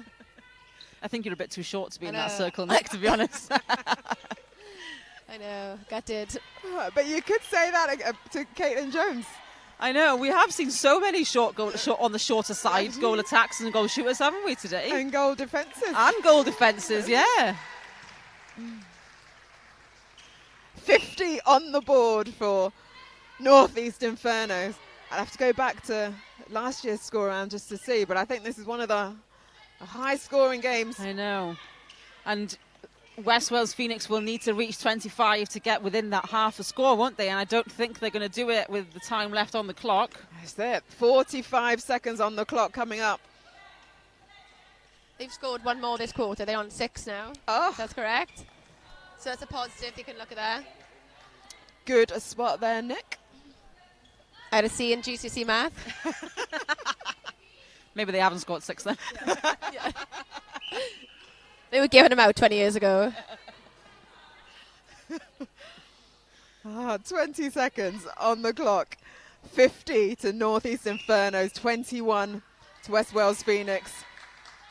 They've got a chance now with 12 seconds left to get this ball through the court. They bring it down that right-hand side. A lovely change of direction in wing attack. But this defensive work rate of Northeast Inferno has been on song all the way through the game. And as that final buzzer goes, so much to be proud of. We have just been in awe watching this game, haven't we? I cannot believe what I've just witnessed from Northeast Inferno. You know, you have 10 minutes on the clock for that quarter. They have scored 50 points in 40 minutes. It's, you know, to score that in a normal netball game at this kind of level is normally, you know, it's like, oh, that's a great score. But in 10 minutes per quarter, they have put on a show for us in that match. And Phoenix should not be too disheartened. They, you know, they have made changes. They scored more in that last quarter than they did in the first. That's a little win for them. And they put the changes on. They changed combinations. They had their little wins throughout the match. But with that performance from Inferno, every single person on the court did their job to a T. No, they did. And for you, Nick? Yeah, do you know that defensive setup in there, well, and the attacking, but that defensive setup, we're going to go away now and really, really work hard at hitting that circle edge, trying to get around that zone. They are definitely a team to beat. You've heard it here first. A team to beat from Nick Cook, head coach, player coach, in fact, for Valleys Volcanoes. Nick, thank you so much for joining us. It's been a pleasure having your insight. We will let you get ready for your last game. You come up against City Flames in game 8, so people stick around. 5:49 for that game, and we'll see you in action, maybe at goal attack or goal shooter. Hopefully not. But thank you, guys. Thank you. Well, this game 6, Northeast Inferno versus West Wales Phoenix. It was that quick start from Northeast Infernos. They put on 15 on the board and they finished up with a 50. That's 50 plays 21. We're going to have another little break and we will be back for the game 7, Coastal Heat versus Southeast Blaze. Take a break and come back and join us. The first centre pass is at 4:38.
Welcome back to this Fleet EV National League 2024. It's back bigger and better with new sponsors and 2 new teams. With 6 games already under our belts, I can say that the standard has also risen. If you're just joining us, we are playing 4 quarters of 10 minutes with 3 minutes in between the quarters and 5 minutes at half time. All teams will play each other in a round-robin format with 2 games each day. We have started here in sunny Bangor and we'll move to Ebervale on the 22nd of June, then to Cardiff House of Sport on the 20th and the 21st of July. I'm Pamela Cookie, and it has been great to take you through competition day 1 with Airline Roberts, former Welsh feather. Airline, today it's just been non-stop action, eh? Oh, it's been incredible, isn't it? These teams have really brought it today, and you can see they're all gunning for it. They are bringing so much talent to the court. They're showing us some amazing netball displays, aren't they? And it's been great. Really has been. Well, up next for our penultimate game, it's Game 7, Coastal Heat versus South East Blaze. Let's go straight into the starting 7, shall we? So first up for Coastal Heat, run us through, please, Airline. So Coastal Heat are bringing on Katie Davis into goal shooter. She didn't get on court for their last game against City Flames, but she is a formidable shooter in that position. Chloe James back on court again for goal attack. We've seen her play. She has some quick hands and some even quicker feet, hasn't she? Emily Edwards, another one of quicker feet, playing at wing attack. She's back on court. She came on as a substitute in that last game, but she's back in the starting 7. Ellen Jones, another sub that came on in that last game, back in at centre. Emily Richards comes on at wing defence, has previously in the goal defence but moved into wing defence position. Sarah Dacey comes out of that goalkeeper position into goal defence, and Liv Hollis is on that goalkeeper to bring back more of that experience. Experience abundant. And for the MechTech, the print company, South East Blaze, how is R7 shaping up? The 7 are looking good for South East Blaze. We have Steph Savigar in at goal shooter, no changes there from their previous starting 7. Abby Meredith again in that goal attack with Rebecca Baker in at wing attack. A lot of experience there in that attacking shooting end. Eloise Spacey has moved in from the wing, the centre, I believe, into wing defence, I believe, in this position, according to the starting 7. Or yeah, Eloise Spacey in that wing defence. In that wing defence, I believe. Just different to what's on your screen, Eloise has moved into wing defence, and in at centre is Georgia Ahern. She will be playing the centre position for South East Blaze. Brooke Collette has actually moved into goal defence, so Eloise is going to be at wing defence. Brooke Collette at goal defence, and Katie Reese in at goalkeeper. Thank you very much. Oh, well, as the teams just prep themselves before they come onto the court, it's been a long day. They've already played once today with Coastal Heat. They beat City Flames 32-28. That was such a tight game, wasn't it? And for South East Blaze, their first game was against Valleys Volcanoes. They lost 26-35, but in the first quarter, they were just 1 down, Airline. Yeah, they had a great game against Valleys Volcanoes. You know, Valleys Volcanoes are reigning champs from last year. I think every team here has got something to prove against them, haven't they? Maybe want to knock them off that top spot. But South East Blaze came out absolutely wanting to show them what they've got, and they're not a team to, underestimate. They've got a lot of experience in there. They've got some, previous Welsh caps in there, as well as Coastal Heat. So this should be a really good game to watch as well. Indeed. Well, it'll be the team in purple, Coastal Heat, one of the newbies into this league. There's 2 new teams that have come into 2024. And South East Blaze, they will be playing in red. And our umpires for today, Becky Rowlands and Claire Williams, are going to be taking charge. And it's South East Blaze that will take the first centre pass. And off it goes. Georgina Ahern, takes it, but it's a straightforward turnover there from Coastal Heat, flying out of the blocks. Katie Davis not quite happy with that first positioning, but gets it back. Yeah. Mumbles, goal shooter. She's played Dragons in the Super League in 2022.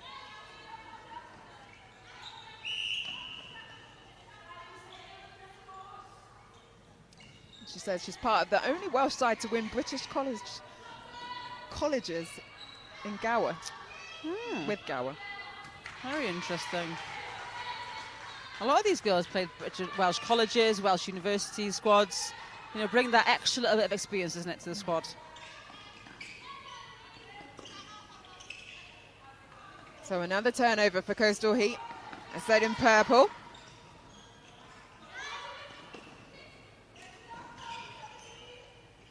Emily Edwards at wing attack gets the ball on that right-hand side. She swings it to top.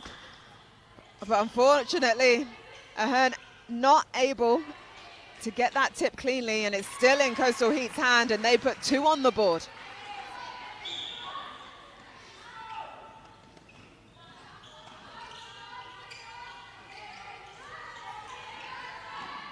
Southeast Blaze just building up that pressure now, working it in. Oh, Fingertips for Daisy on that ball. But Meredith able to capitalise. Oh, Daisy, we enjoyed watching her against City Flames. She got some great turnover ball. Now she's out at goal defence. She was at goalkeeper in that game.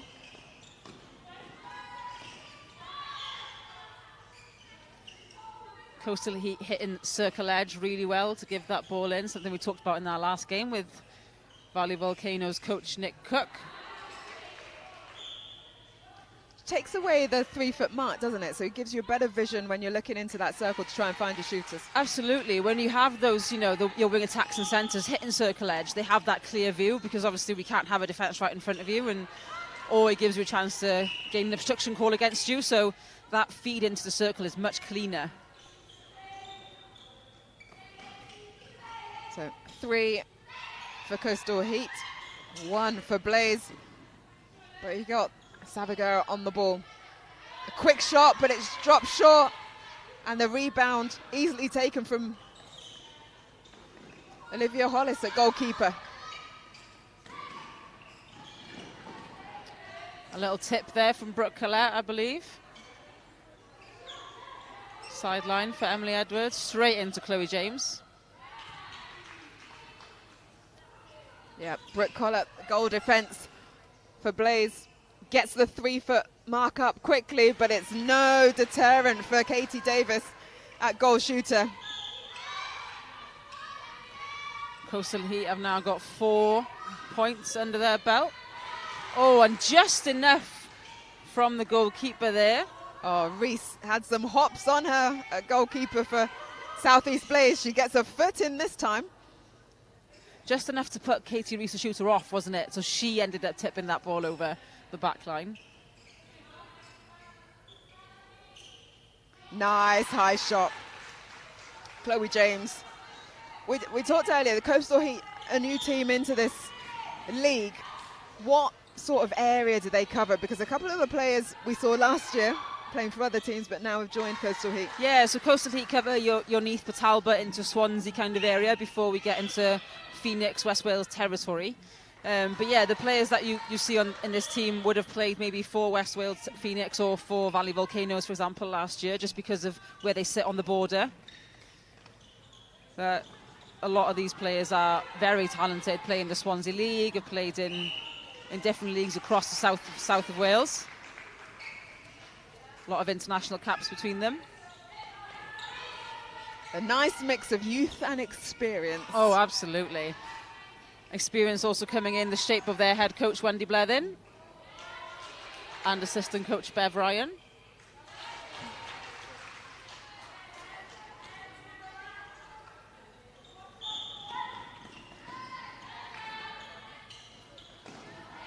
Lovely play there by Southeast Blaze. Nice and clinical through the court and into the net by Steph Savagar.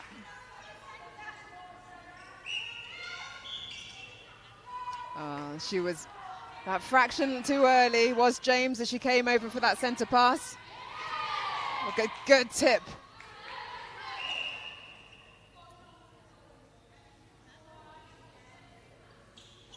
I think that was playing the ball off the floor. Couldn't quite hear what the call was from Claire Williams in by then. She might have fallen into the circle with us getting on the ball.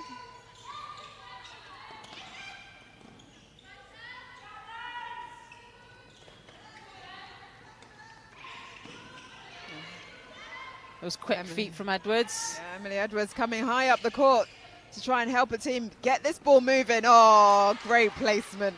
Right into the sweet spot for her teammate, Davis, at goal shooter.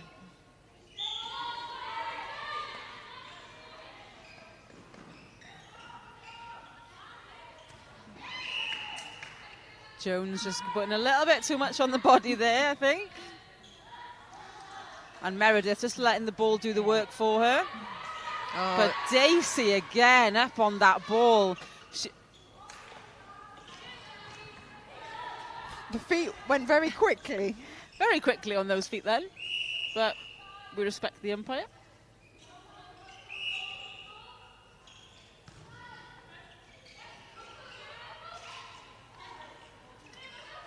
Heat having to go back to the line to reset. Great 3-foot marking coming from Blaze.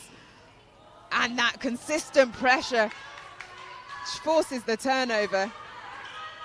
A little bit of hesitation there from Heat, wasn't there, in putting that ball in, and Blaze able to capitalise on that. Yeah, Spacey at wing defence. She was 3-foot marking and adding the jump.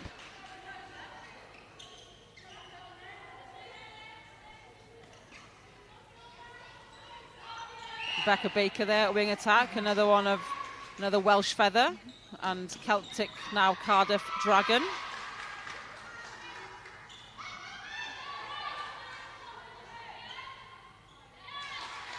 This time the rebound is got and put through the net for Southeast Blaze. 7 to Heat, 4 to Blaze. And unfortunate there, we had Georgia Ahern going in for that tip, but not quite clean enough. So Chloe James will sink that one for Heat.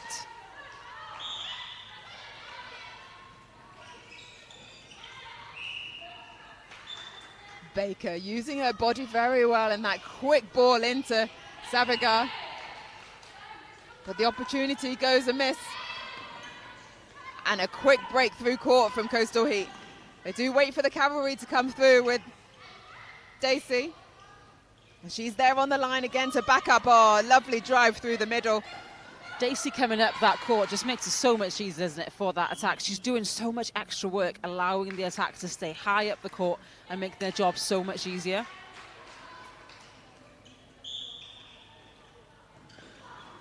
Oh, great vision from Chloe James, seeing Katie Davis free as a bird under that post.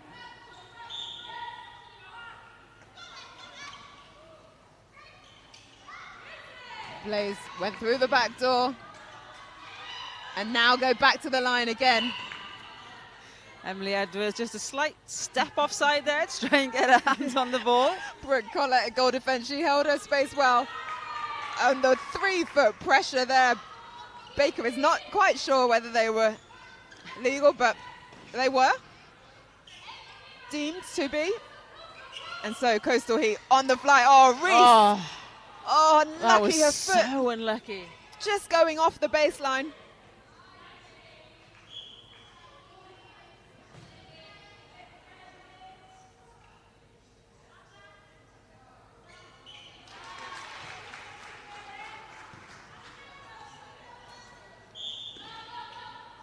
Casey Davis, she comes out the circle, but forces that ball in. How did Chloe James manage to stay on the court? I do not know. As shooters, it's almost like an instinct, isn't it? You know where the back line is, and your feet will almost always stay in court. And you know when your feet are out of court, but never look at them. Never look at them, and the umpire won't know. Same acrobatics the other side of the court there for Abby Meredith. The shooters today showing some great skills. And just there, back and forth, up and down. 12 to Coastal Heat, 5 to Southeast Blaze. Coastal Heat really showing they mean business coming into this competition.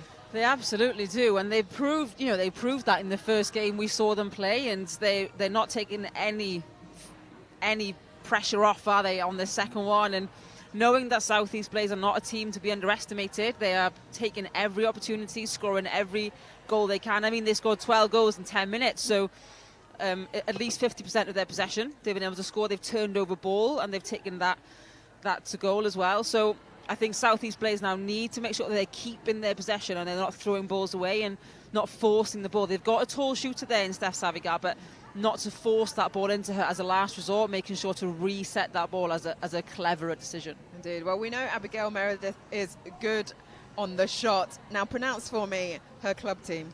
Her club team is Ystrad Mynach, which is up in South East, and a lot of them do play for that club as well, Ystrad Mynach, and it's quite a nice team to play for. It's quite in the competitive league. So again, you know, we see a team that have players which have played together for quite a long time, and you can see that gelling in the way they play. Yeah, she's been good at goal attack. Another person I've been impressed with is Katie Rees at goalkeeper. Yes, obviously Coastal Heats have put 12 on there, but she's put a lot of presence in that back.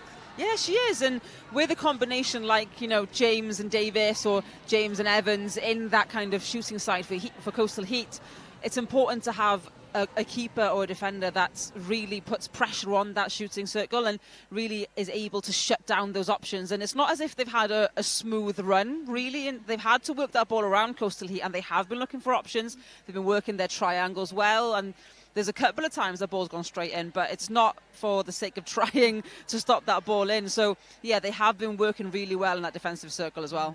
And again, props to the defence of Coastal Heat. Sarah Dacey, goal defence. Sarah Dacey, the defenders are shining in this tournament, aren't they? She is everywhere.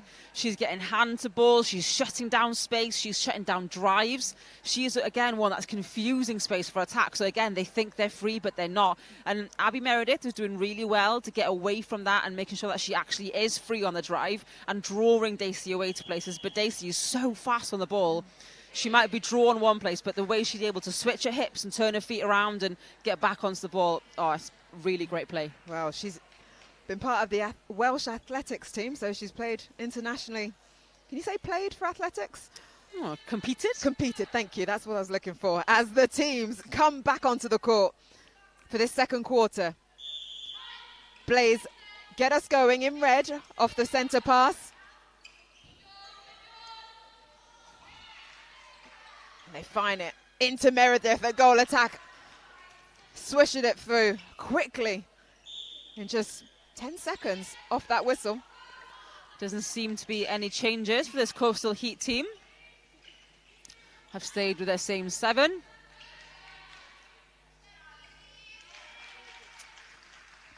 And I believe South East Blaze have also stayed with their same 7.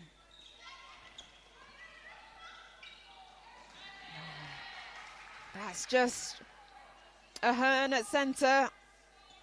Backspace wasn't on, giving that too much. Coastal Heat on the attack.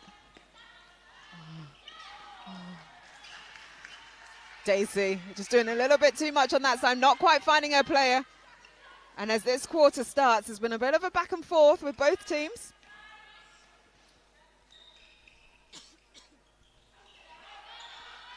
Oh, nice pop there. She takes a big step in. Savigar at goal shooter.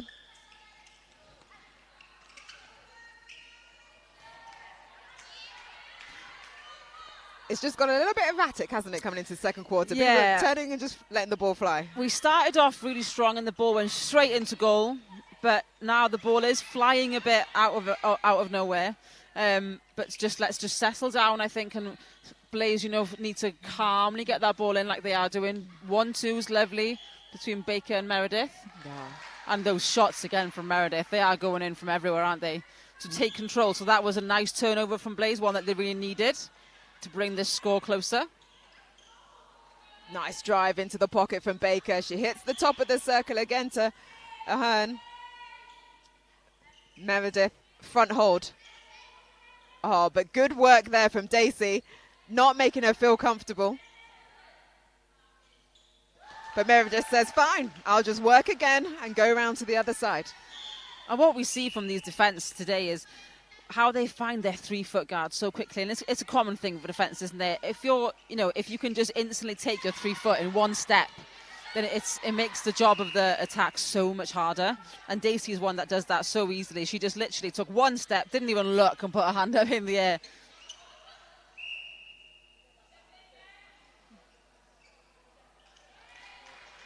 The hold from Davis, not allowing Collette to be able to get round.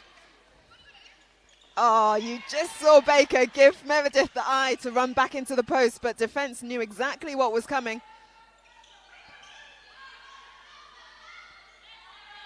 And Hollis, the goalkeeper, great rebound. And here comes Stacey through court again, making a work for the attack a little bit easier. Oh, Emily Edwards, fabulous feed and on the baseline, tippy-toey like a ballerina. Oh, Katie Davis stood there, didn't she, in the air with that ball in her hand. And just time called a little bit there to get everyone on side again. Everyone's getting exciting, isn't it? Again, vision from Chloe James. So those balls are able to go in when they're flatter, I think, from Coastal Heat. But what is it that Blaze can do to stop that? Is it about that? Yeah, it's about first you need to shut down the feed. So that feed comes in so fast from Chloe James because she knows where her players are, and also from Emily Edwards as well. So it's about getting on that 3-foot guard to shut it down originally to begin with, and also knowing that they're looking for their partner player. So if we can then make sure that we can confuse the space, you can shut down the space and getting on it, so we can track the players that it's going to. But that feed that's coming in, make it harder to feed the ball in, shut it down, give it that 3-foot guard, make it harder for them to turn them. So there's nobody on Chloe James there. Yeah. Make it harder to turn and throw. Don't double up on Katie Davis because James is a threat herself.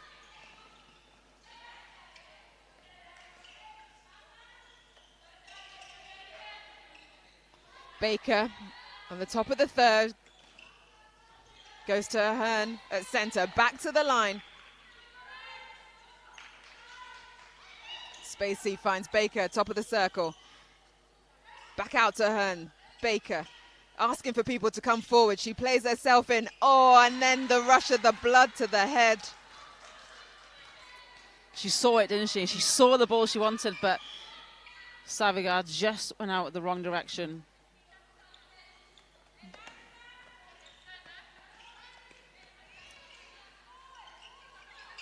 That pass, that is that one, isn't it? Because both defence have dropped straight back onto Davis, so James can turn and give any ball she wants. Yeah. And it's not about stopping the ball getting to Davis at that point. It's stopping the ball going to Davis and shutting down the original pass from James. So would it be for them, Brooke Collett, to step up to James then earlier and get that 3-foot mark? Yeah, if I was playing in Brooke Collette's position, I would be tighter on James because she's such a playmaker in that position, and her partnership with Edwards, they've been playing since they were about 12. So they've known each other and each other's play for such a long time. So there's no point trying to and just letting James play by herself because she will cause havoc in there for you. So step up and tight on her will then slow the play down. Well, 4 minutes left of this second quarter here at Bangor University. We've had so much netball through today. It's been so great to watch from game 1, which we're now on game 7. Each team will play each other twice today. And after this, we've got one more game coming your way. Much better there from Brooke Collette. She took James out of the game in that one. She ran her all the way around the circle. She didn't even let her get her hands on the ball until the very last second. She just dropped off. More of that from Collette would be great.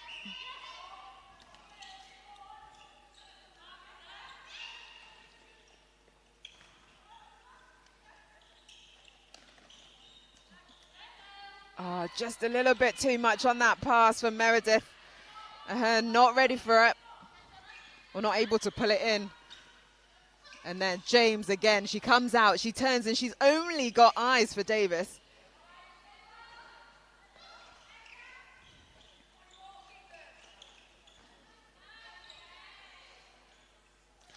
Lovely work there by Rebecca Baker. She was the bit of a playmaker there, wasn't she? Had a little 1-2, hit circle edge, straight ball in. A lot more of that would be great for South East Blaze.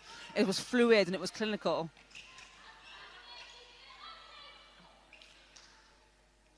Davis, not the tallest of shooters in there, but she's strong, isn't she? And she doesn't have a tall defence against her in Katie Reese. So it's they're able to put that ball in, and she is able to capitalise on it. But I don't think that kind of play will work against your taller defenders when they're playing against Volcanoes, for example, with Tish Kittner in there. So for this, it might work, but they need to make sure that it won't work for other teams. And that's a good point, actually, because even in these games where it is working, you want to practice what's good so you can kind of really hone that skill, but you also want to practice what you're going to come up against in other teams. Absolutely. You know, you can do as much as you can do in training, but these games here now are where you can keep honing in on your skills. So it's clearly working for them now. There's not much height in that circle. You know, Colette and Reese are not the tallest of defenders in there.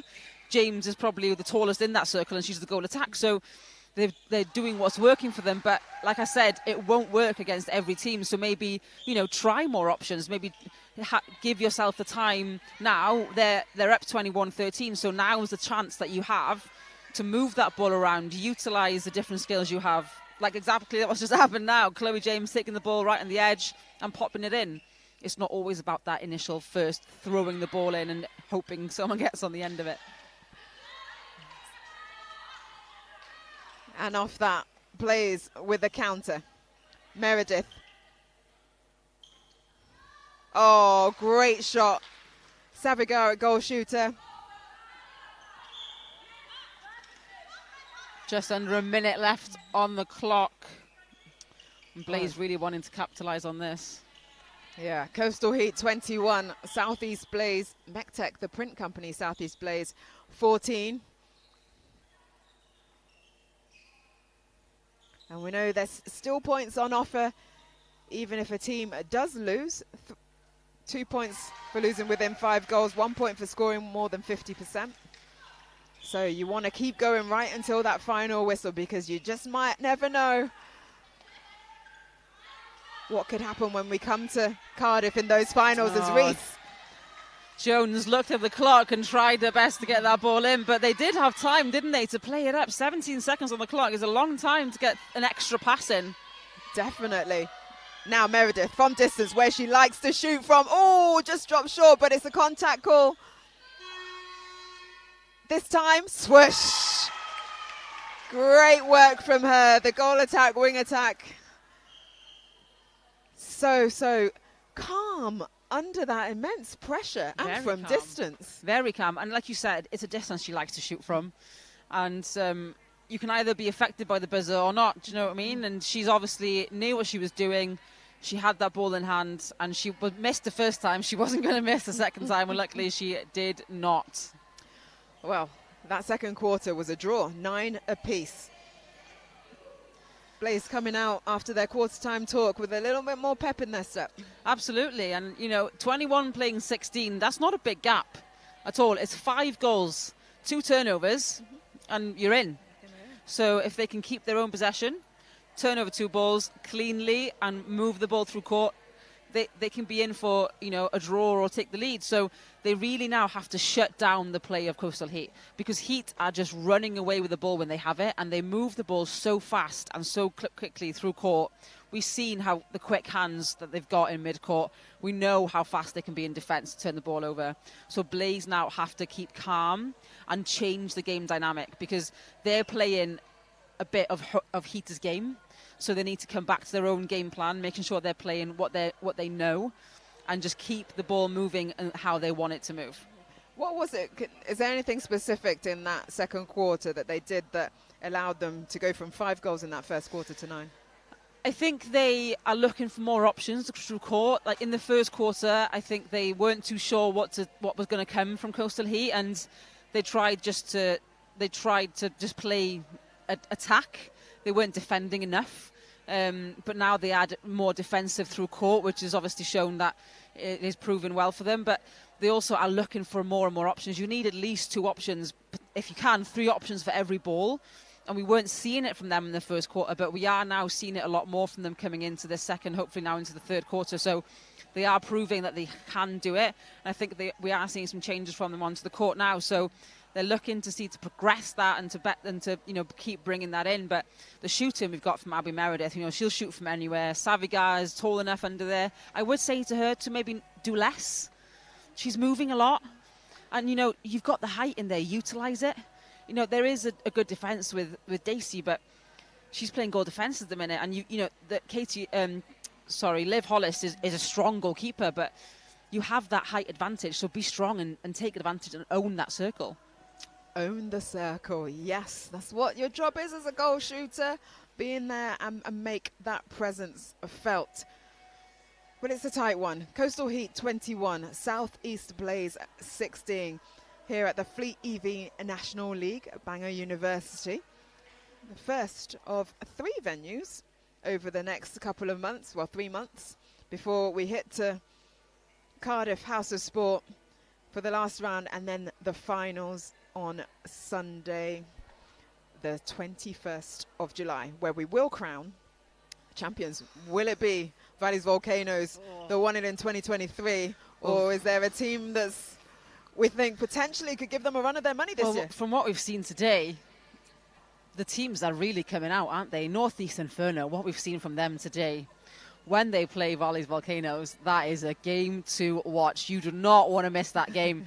But even Coastal Heat are coming out to this showing we deserve to be in this, and it's a great addition to this league. And even Power Sparks came out and showed them what they're made of, you know. And every team has come into this off the back of last year, just showing they've worked hard on the off season. They've worked hard now through, you know, their preparation trainings, and all these girls play netball all year round. Netball is no longer just a winter sport, is it? There's summer leagues galore everywhere, and they are continuously playing and training hard. So it's great to showcase all this talent, but there are some teams really in the running for this championship. But I think it's going to be hard to take it away from Volcanoes, but they are going to be competing for it. Yeah, no, I'm so impressed with everyone, and I just want to give a shout out though to 2 players that were here last year, Macy Lane and Natalie Ianhulo. Natalie got Player of the Series last year, but they're not here this year because they've been selected for the Wales Under-23 squad. And that just shows how good a pathway this could be in terms of, with Wales Netball have already got 2 players that they found because they saw how they performed. Definitely, and you know, they are players that both of them we've seen play throughout the years, and even then showcasing here, we've seen, they've grown even better, they've grown even more with the netball they've been playing. So yeah, it's a great way to showcase talent and see what we've got coming up through the ages. So we kick off at the 3rd quarter after that 5-minute half-time break with Blaze in red going to the right. Had that first centre pass. And it's Coastal Heat in purple. And in the red we have Southeast Blaze, and there are some changes on the court for them. So in centre for Southeast Blaze comes Charlotte Scarborough. And in the wing defence position comes Lauren Snooks. So Eloise Spacey and Georgia Hearn have taken to the bench. So a change up in the mid-court for Southeast Blaze as Steph Savigar gets them to 17 on the board. And for Coastal Heat, talk us through those changes. Yes, changes for Coastal Heat. So Chloe Evans has come on in a wing attack. We saw her in goal attack in the last game that they played against City Flames. She's now showing her talents as wing attack. Mardine Newton is back on at wing defence. She played wing defence in the last game as well. Emily Richards is on at goal defence. She was in wing defence previously, has moved back into the goal defence, taking her sister's position, kicked the sister off to the bench and taken the position in goal defence. And Lydia Grice has come on to the centre position. So a few changes after that half-time break for both teams as Meredith continues her accuracy from mid-range in that circle. 21 plays 18. Southeast Blaze have managed to get this gap closed. And unlucky there from Charlotte Scarborough at centre. Couldn't quite keep that ball in.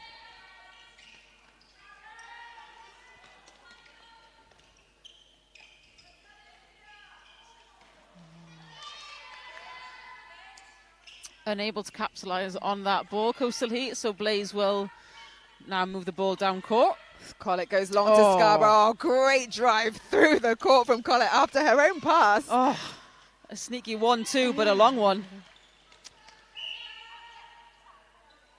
Baker trying to get the ball back for her team, but draws the contact.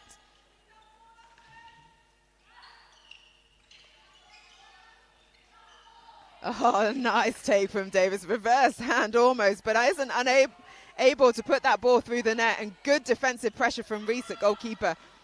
Collett, goal defense.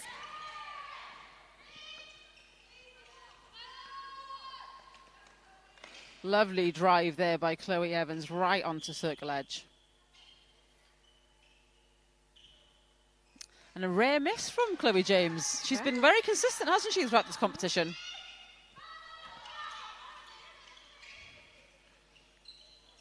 It's Lydia Rice putting some great through-foot pressure on at centre, but then just finds herself a little bit behind. A big step in. Savigar did come in, but... Oh, and a lovely tip on the shot by Emily Richards. And a replay ball called for Savigar.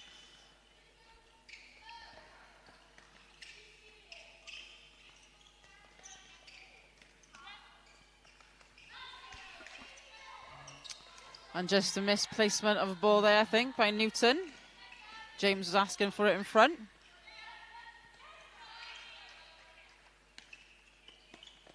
Oh, love that. There is the Daisy Richards way of playing, isn't it? Yeah. It's in their blood. It's in their blood.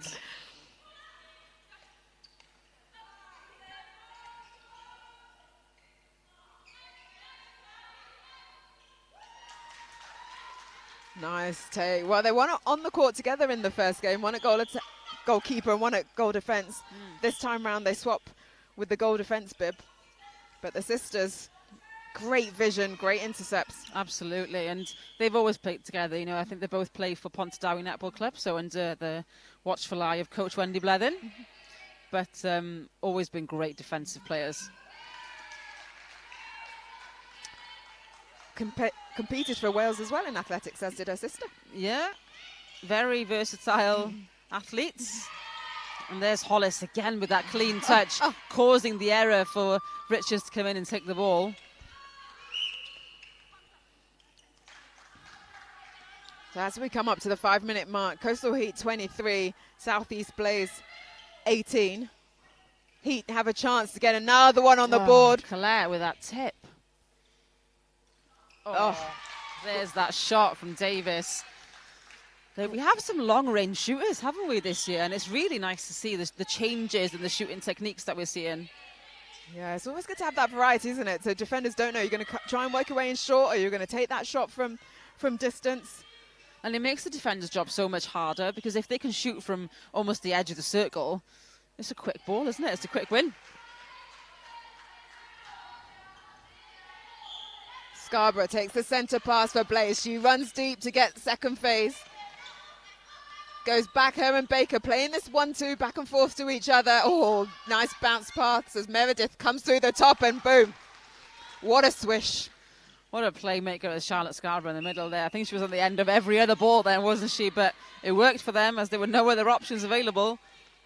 Another dual international, cricket for Wales. Charlotte Scarborough. And we've got a bit of a pile-up going on at the end of the court, but both Southeast players. But their smiles and both checking each other are okay. But Coastal Heat, they are not even worried about that. They just continue shooting those balls through the net. Coastal Heat just check on Brooke Collette to make sure she was all right. Baker sometimes just a little bit ahead of her shooters when she hits that edge of the circle and she's trying to get that ball into them. Yeah, Baker is a very, she's experienced and she's plays, she's a Welsh Feather and she's played the Cardiff Dragons, so she has got a lot of experience on her shoulders. And sometimes she's reading the game so well. She's one step ahead and maybe her shooters are not quite with her. So I think... the shooters need to step up to that, but Baker also needs to realise, they're not quite there as well. So it's a combination of both, I think, to understand the way each other play. Well, Rebecca Baker and Brooke Collett, both head coach and assistant coach. So trying to impart that knowledge to the players as well, whilst they're on court and in those quarter time and half time breaks.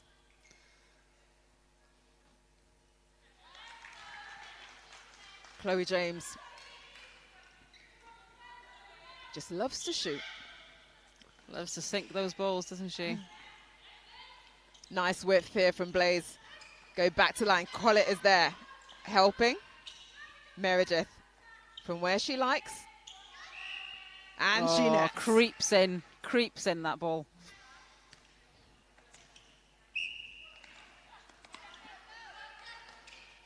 Oh, James again with that quick turn pass. Just a little bit too much on it, I think, on just the wrong side of Katie Davis. But she knew where she was.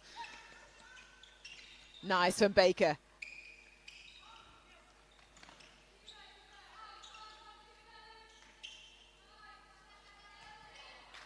Just dropped short, but she gets another go, Meredith. This time she chooses to pass to her shooting partner. Savigar makes it count. 21 on the board.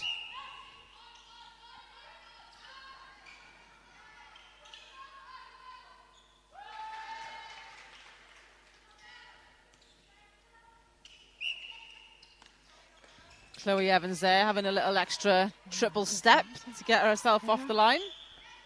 It's so much better from Reese, a goalkeeper for Blaze, because she knows, doesn't she now, that when they get that ball on that transverse, they're looking straight into Davis, aren't Absolutely. they? So she now get in that front position. Yeah, and I guarantee it's something that Collette and Baker would have been telling her, at quarter time, that to always look, they're always looking for that ball to come in straight away. So she's on her toes and she's looking for that quick interception and to get in around and to get in front.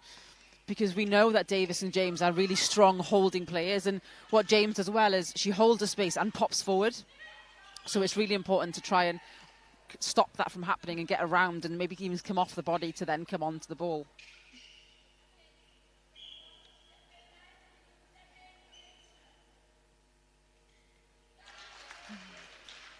Coastal Heat coaches give a round of applause, still on their feet. I don't think they've sat down all day, have they? No, they don't sit down at all, I don't think. Every single game, both Coastal Heat games, they've been on their feet. Wendy Blevin and Bev Ryan, head coach and assistant coach for Coastal Heat. Their team have got them a turnover. Team manager's on her feet as well, I think, over there. Just a little bit too much on that, I think, for Chloe Evans. But they will get the sideline throw.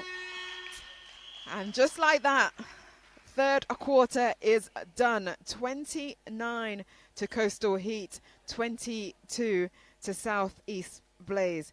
A little 1.1 score drop from Coastal Heat that quarter.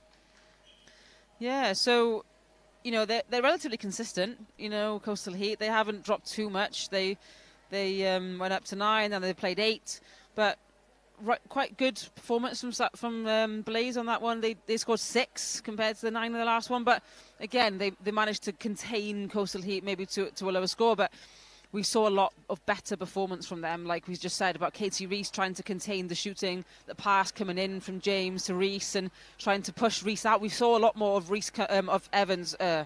Katie Davis coming out of the circle there to do a lot more work around, which is not what we've used to seeing from her. She does tend to stay in the circle and own that circle and take the ball and shoot, what you expect from your shooter. But yeah, we have seen Katie Reese forcing her to come out of the circle. In attack as well from Southeast Blaze, we've seen Rebecca Baker putting that ball in and working that ball around, working hard with Charlotte Scarborough. Scarborough being such a playmaker, running the ball 1-2, taking her own second phase ball from centre pass. So a lot more progression from Southeast Blaze now. They need to just keep going in that progression and keep building on their score to try and get within 5 to get those all-important points. Yeah, indeed. Well, they just dropped by 3 after the second quarter where they scored 9. But like you said, they kept Coastal Heat to just 8. The defensive pressure from Southeast Blaze just stepped that up a bit a notch. And I think Reese, a goalkeeper, what she's been doing with Brooke Collett. Yeah, so their partnership with Collette is working really well, and instead of now just dropping 2-1 to the shooter, they're noticing and realising that Chloe James as goal attack is also a threat, so they can't just let her run around. So they are picking her up earlier, trying to shut down that feed, and when it gets into the circle, they are more on their toes and communicating a lot more. So they're not just playing as individuals, they are playing as a team now. And I think, as we're just saying that, we're seeing Katie Reese take to the bench, but we are seeing quite an experienced goalkeeper in Nia Fishlock coming onto the court. Another, of course, I have to mention Cardiff Met alumni. How can I not? A Cardiff Met current student, I think, actually. Current student at Cardiff Met. So Again, another really nice combination on defensive circle, adding a little bit more height now with Fishlock. And she's very, very springy, Leah Fishlock is. So it'll be nice to see what this combination can do now against the shooting circle of Coastal Heat. Indeed. Well, you yourself head coach at Cardiff Met, bringing through some of these players and the alumni that you talked about. As we start the very last quarter of this penultimate game of competition day 1 here in Bangor, Coastal Heat versus Southeast Blaze. 29 to Coastal Heat as Blaze get a much needed turnover. They go long, but just too much off that. And as we look at the Southeast Blaze team, the changes for this final quarter, Rebecca Baker has moved into the goal attack position. She's a very versatile player, has a lovely little shot on her, Rebecca Baker. Nia Fishlock, like we just previously mentioned, has gone into the goalkeeper position. Charlotte Lewis is on at goal shooter, and Victoria Nuttall is on at wing attack. So I believe Southeast Blaze have managed to play all of their players today. So they're all gotten on court and over onto Coastal Heat. We've got Sarah Dacey back in at that goalkeeper position, showing us what she's made of. Playing alongside her sister. Of course, playing alongside her sister. We'll see what that... We've seen it in the twin telepathy with Northeast Inferno. I'm sure we'll have some sister telepathy going on here as well. So a few changes made there coming into this last quarter. 8 goals the difference. Very much capable of being pulled back by Southeast Blaze. And that's one more on the board just to bring this in. But Coastal Heat have been good today. They won their first game versus City Flames, 32-28. And now winning this by 7. Could they make it 2 from 2? Davis doesn't want to shoot from that distance, but her partner, Chloe James, always on hand to help. Absolutely. James is very good at finding positions under the post, so you're able to pop to her wherever you are, and she's always been really strong at that. Ah, nice work there from Lydia Grice. Has come on in the centre in that last quarter. And there she is again on the attack. She did her ACL a couple of years back, but she's got better, and she has not looked back, she says. Another one of the ACL club. Best people have done their ACL. Oh, of course, it's quite a it's a society, isn't it? But it really is a community, isn't it? Yeah, it is. But you know, like you said, all the best people have done it, and you come back stronger than ever. She's also Blue Peter badge holder. Well, I haven't met many of them. Gonna have to ask her after the game what it was for. There goes Charlotte Lewis. Substitute shooter on for Steph Savigar. So a new combination of shooters on here for Southeast Blaze. So we have seen Abby Meredith and Steph Savigar take to the bench. And Baker and Lewis are now on together. So a whole new combination of shooters moving around the court. And also a new wing attack. So a whole new attacking side as well for Southeast Blaze. So a total change to their attacking end. Yeah, so Victoria Nuttall came on at wing attack. Newport Netball Club.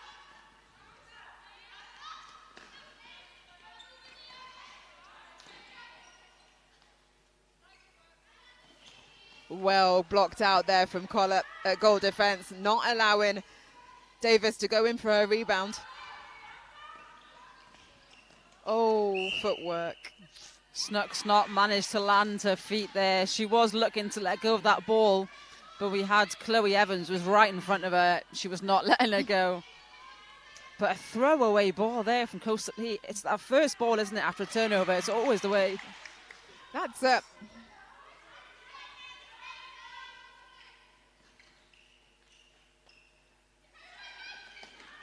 Scarborough gets it off.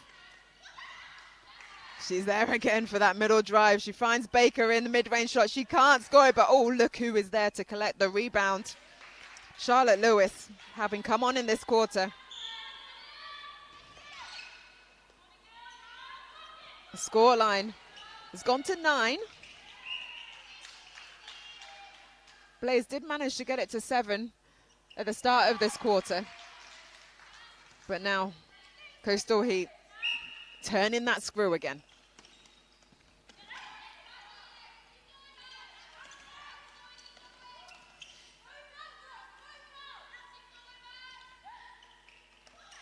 Patience here from Blaze. Oh, almost there, a tip. Baker finding space, really nice there. And unfortunately getting the contact call. She just reversed, I think, into Sarah Dacey there, who was not going to have any space.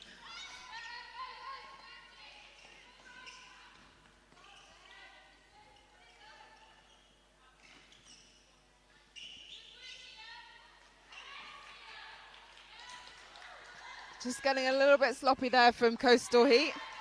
But defensive work rate from wing attack. Chloe Evans has just been so on song when they've lost the ball down in that defensive end. Yeah, it has. She works really hard off ball, Chloe Evans, and even as a wing attack, defensive work has always been outstanding from her. But Southeast Blaze managed to take that ball all the way, and some really nice clinical work there from them. You know, Becca Baker there being a bit of a playmaker, running the ball with Scarborough. And there was a nice easy ball in to Lewis. From behind.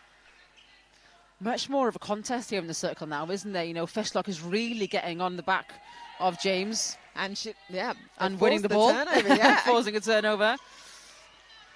Yeah. Fishlock and Colette managing to turn over quite a few balls in that circle. But they just can't manage to get that ball through the defensive pressure from the attack of Coastal Heat, and that quick play, shooter to shooter, under the post. Chloe James, she runs the line so well. She knew exactly the line she wanted. And that little tiny tip of a ball.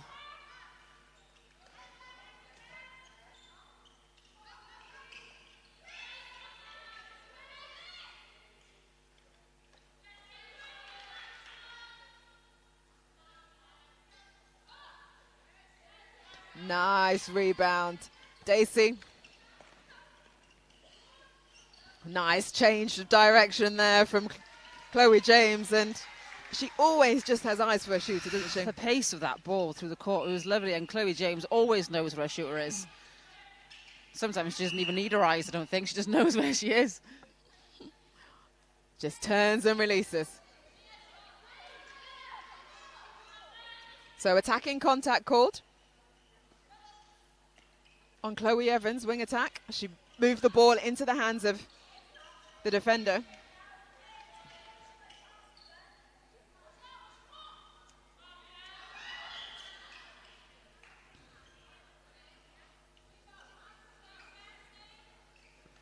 Scarborough again just causing on all the options on the side of the circle there. The ball not quite getting into the hands of their shooters. Coastal Heat can afford to take their time here. They have quite a good lead. They can use the possession. And just a mislip drop from Chloe Evans. The girls were saying earlier how slippery the balls are, weren't they, the Inferno girls? They were indeed. And that allows for Baker to go down the other end and score at goal attack.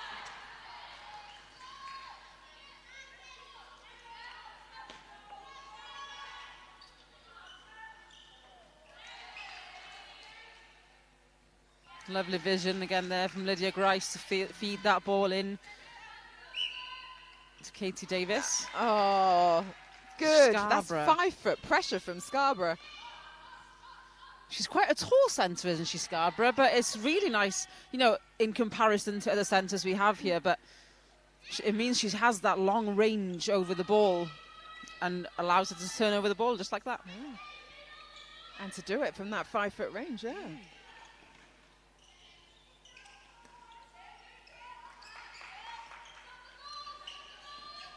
James goes down to the side to Grice. Davis from downtown doesn't land, but Fishlock is there to pick it up. And then quick attack now from Southeast Blaze. 30 seconds left on the clock. 38 plays 27 with Coastal Heat, the newbies in this new Fleet EV National League are in the lead. And it looks like they're going to take, well, they're definitely going to take the 5 points. Not looks like it. But can Blaze get another one? I think they have time. They have 10 seconds, which is a long time. Here goes Baker. Oh, Dacey's there to collect. Of course it is. Of course it's Dacey. But Blaze will take those all-important points of being within half of the opposition score. Not within 5, so they won't get 2 points, but they will get 1 point for being within half of Coastal Heat's score. Yeah, another well-contested game to finish. So that was game 7 of today. Coastal Heat 38. Southeast Blaze, MechTech, the print company Southeast Blaze, 28. So the newbies get another win under their belts. That's 2 from 2 for them. They beat City Flames, who are up in this final game, 32-28 earlier today. And Southeast Blaze are yet to get a win to their name. They lost to Valley's Volcanoes earlier today, 26-35, but showing some promise for the future. Absolutely. They are bringing everything to this tournament, aren't they? And we saw them progress through that game. We saw them start off a little bit slow and a little bit kind of messy and erratic, but they did calm themselves towards the end there with different combinations in, and we saw some lovely play.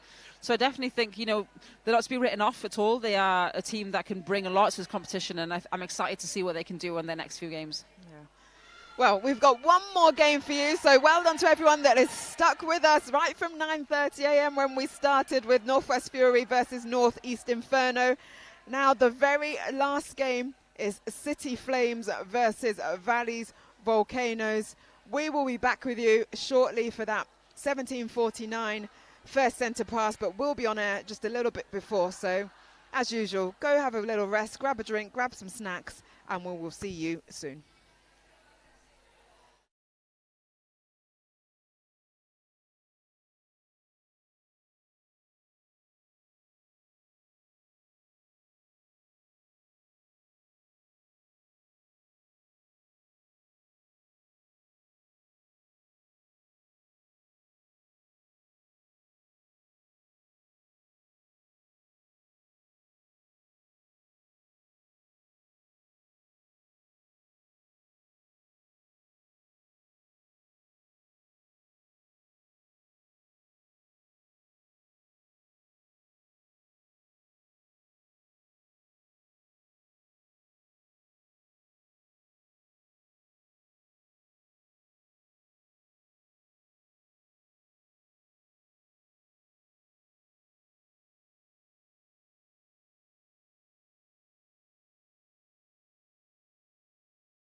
Hello and welcome back to this Fleet EV National League 2024. We are at the last game of the day after 7 highly contested matches to date in this second year of the Wales National League, sponsored by Fleet EV.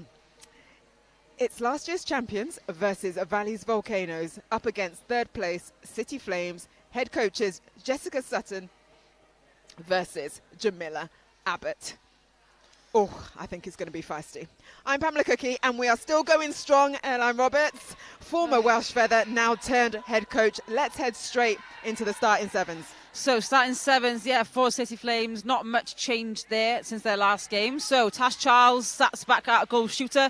Sarah Bell, who joined us earlier, is now back at goal attack. That's a formidable shooting circle.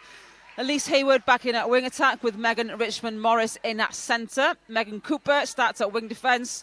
And the only changes for City Flames from their last starting seven is Katie Darlow in at goal defence and Olivia Brown in at goalkeeper. Nice, and then straight into Valley Volcanoes. They're starting seven to kick off this last game. So the last game here, starting seven for Valley Volcanoes, not many changes for them either. Jael Bulderson comes on at goal shooter. Another, of course, Cardiff Met alumni. Steph Berry showcases her talents again at goal attack with Catherine Titley coming back on at wing attack. Nick Cook, captain and coach in at centre. Sammy Jo Williams in at wing defence. Caris Llewellyn in at goal defence, and at the back of that court is Tish Kidner, and is about, I think, 6 out of 7 of those Cardiff Met alumni. I think you've plugged Cardiff Met quite a bit today. I'll give you props, as you are head coach of their netball team in the Bucks Franchise League. So, last game of the day, City Flames. They lost to Coastal Heat earlier on, 32-28, so they're looking for their first win of the day. They said themselves it was all about the personal errors that foiled their play. Yeah, we spoke to Sarah Bell earlier, and I think it was those unforced errors that came into the play for them. And if they can fix those and keep every single ball that's theirs and make sure that they don't, give the ball away and have footwork errors and those little small things that are just basic netball, they should be able to capitalise on that, and this should be a really interesting game. Valley Volcanoes are going to come out absolutely on fire for this game because, these girls on both this team know each other so well. They've all played in the same leagues, they've played in the same universities, they've played in Prem together, in English Prem together, so every single player on this court knows exactly how everyone else plays. Yeah. Wow. Lots of knowledge on that court. And for Valley Volcanoes, they got a win in this morning against Southeast Blaze, 35-26. So they're looking for another one to notch under their belts. City Flames, they don't want to get on that travel back home with two losses like they did in 2023. So they've got big hopes riding on this game to break that duck. Our umpires, as they come onto the court, Danielle Coxley and Anne Burt Williams, to run us through and direct this game. Inferno with the first centre pass. Nick Cook at centre gets handball. Out comes Perry, the 1-2 with the 2 experienced players.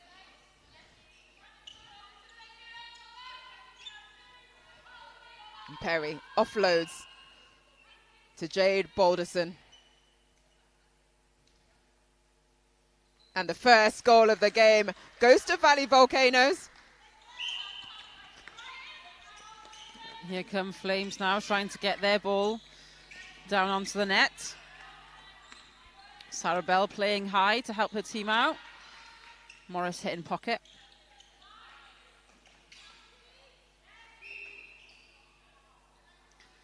And it's going to be a big battle in that circle, I think, for this game between Kidner and Charles. Both know each other's play very well. Both really strong, tall players. So that's going to be a lot contested. Might even see a caution or two, who knows? Oh, she really tried to stay onside, but that ball went through. Titley, a wing attack for Valley Volcanoes. Tantrum and gallery loft conversions. Valley Volcanoes.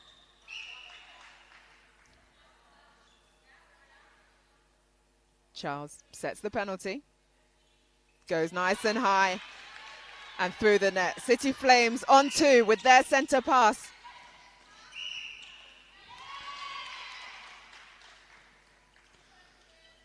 But incorrect setting of that centre pass. Turned over, ball to the Volcanoes.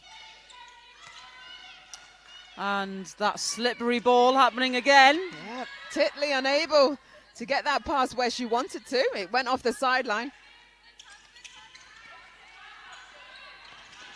Oh, long vision. ball. Oh, Sammy Jo Williams, she was like, I should have had my eyes up.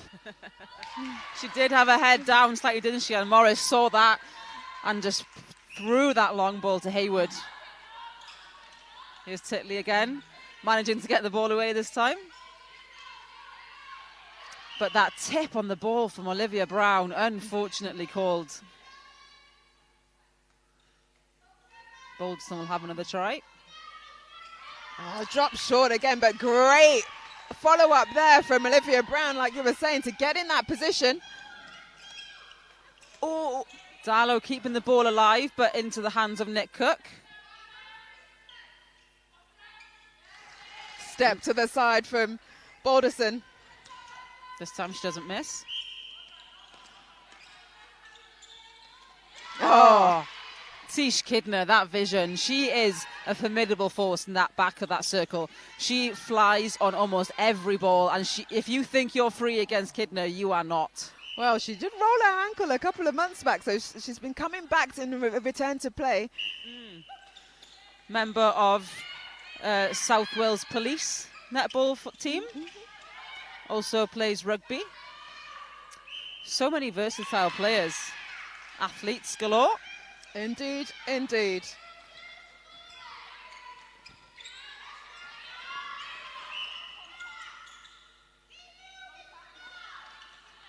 So City Flames on the attack. Bell has to go back to the line. Hayward on a wing attack.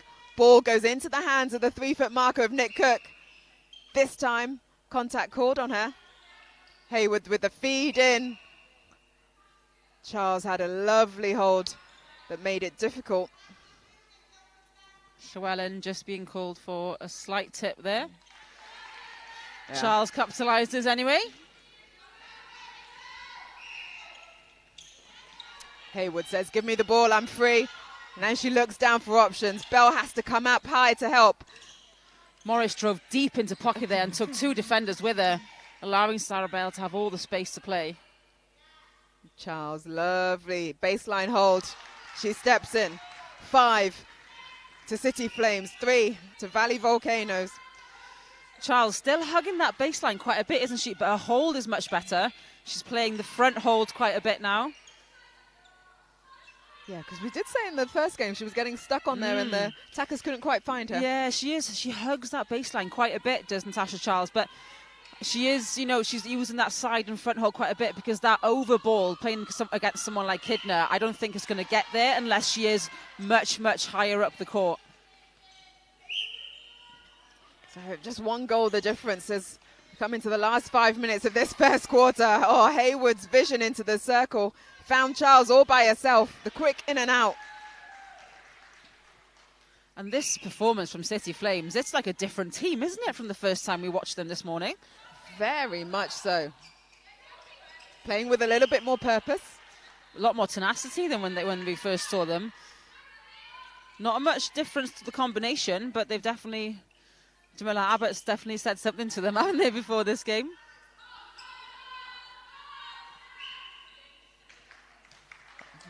Perry able to ride out that 3-foot lean.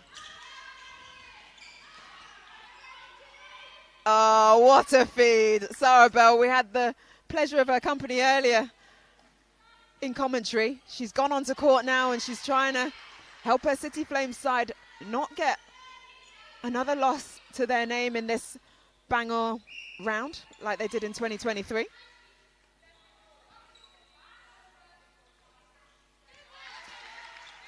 And Charles does sink that one to make it 7 points to Flames. To Volcanoes is 5.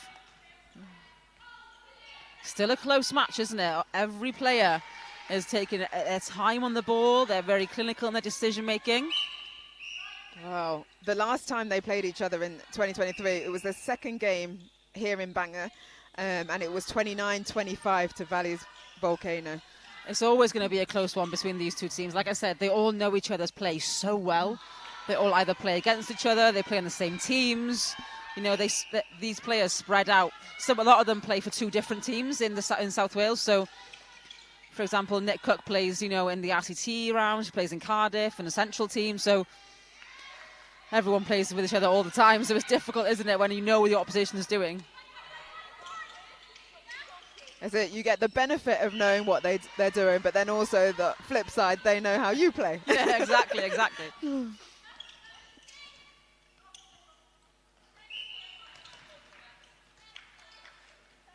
Oh, unfortunate there from Darlow as she came round the back.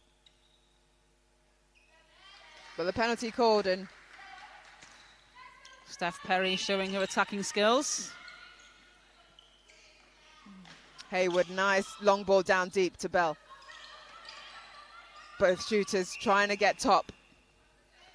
Charles really showing her versatility in this game, isn't she? She's really stepping up and battling her way through the court to get to that ball, not just standing there and taking the high ball like you would expect from a tall shooter. Well, she's showing so much grit in this game. A little bit more oomph going for those balls and trying to come through those defenders. Definitely. It's like she's taking no prisoners. Oh, absolutely not.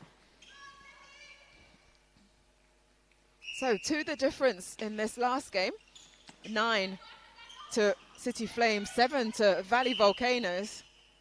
Valley Volcanoes, last year's champions. City Flames finished 3rd after that slow start to the competition. Well, it's not a slow start for them this season, is it? I know they had their loss in the first game, but they are proving themselves in this game so far, keeping the Volcanoes at bay. Titley at wing attack, trying to get a little inset, but she contact call and offside. The contact is where she has to set the penalty. Haywood waits for Bell to come in late into the circle. And an easy pop with a fabulous front hold there from Charles. It has a little laugh to her defensive mate. You're not going and getting around that hold, are you? She's so strong in holding that front ball.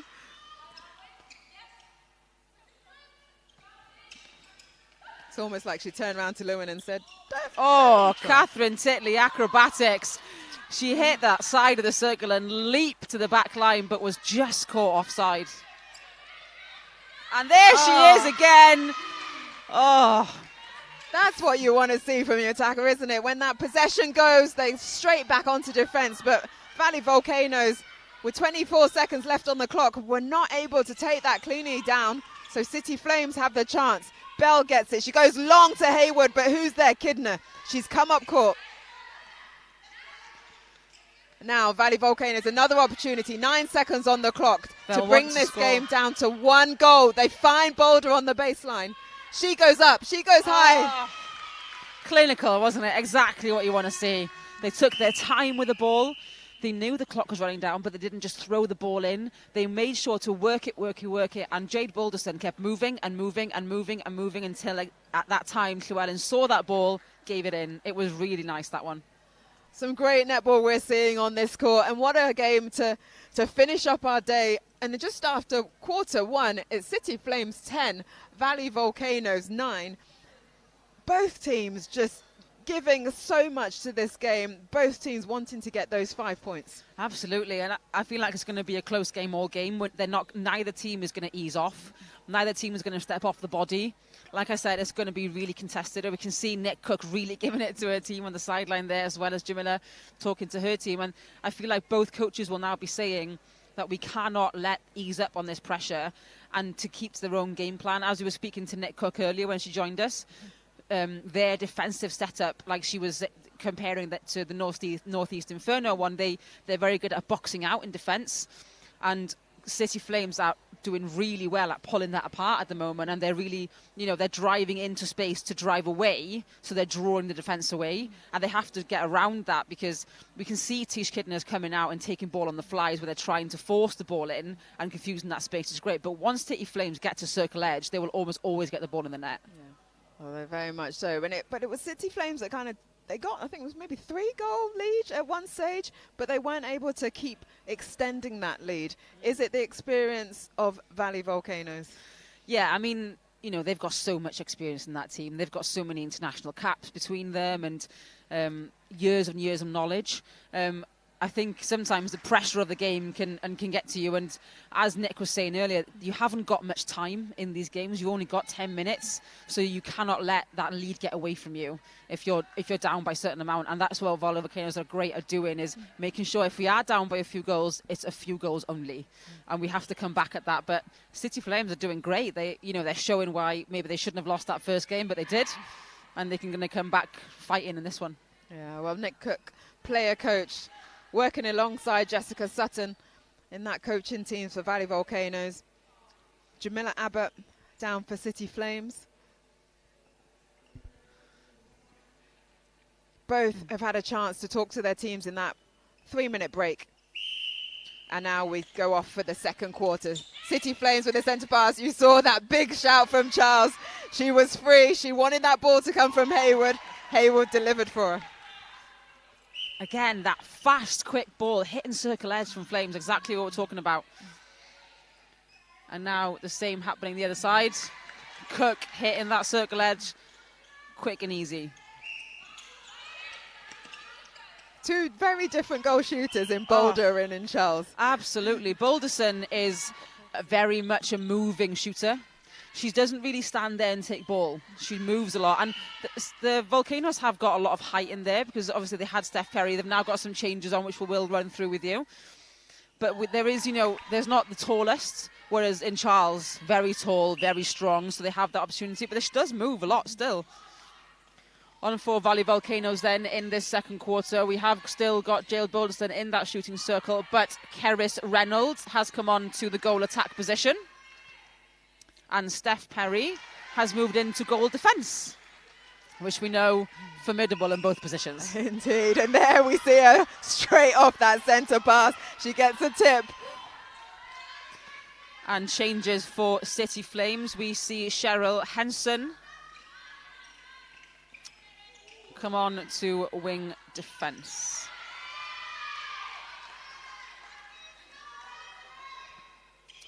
Apologies, Caitlin Bennett is on at wing defence.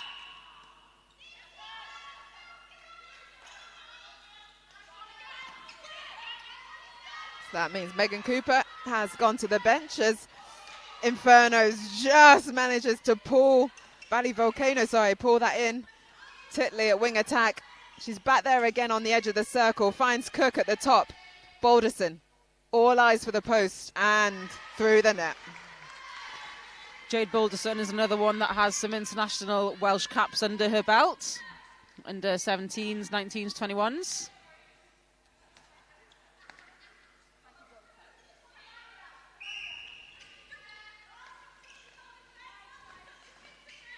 Keris Reynolds at goal attack. Lovely work. As that ball swung round, she got ball side positioning.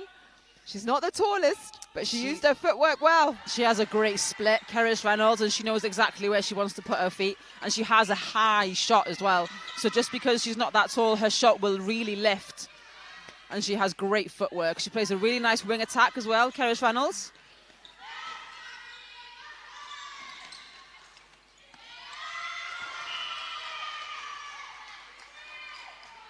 Kidner getting that front positioning and that turnover ball.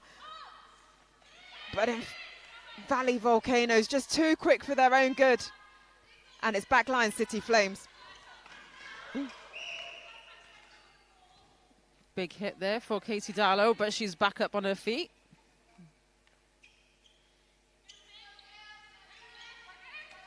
Nick Cook is small, but she is mighty.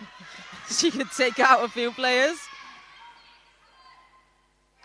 So just to confirm, Megan Cooper has moved from wing defence to centre. And Jill Morgan is on at wing defence for City Flames.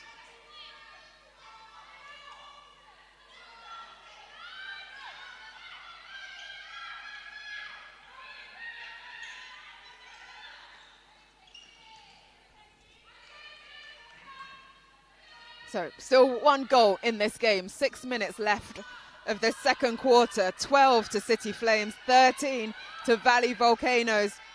As that in and out from Reynolds. Tantrum, Gary Loft conversions.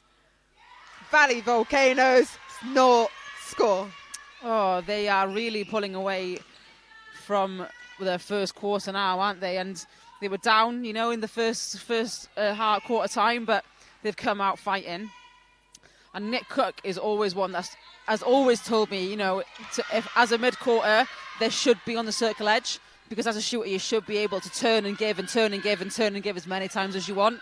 And Nick Cook will always be one to do that. The ultimate here if you need. The ultimate here if you need. No clap involved, though.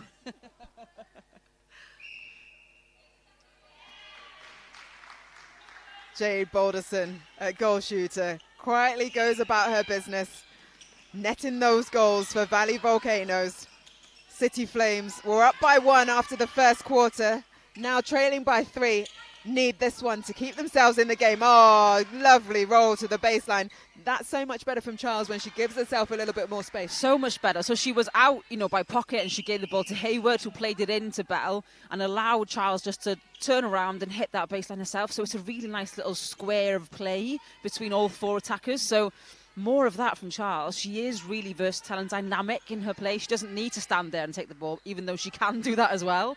But like I said, against someone like Tisha Kidner, it's not going to be as effective.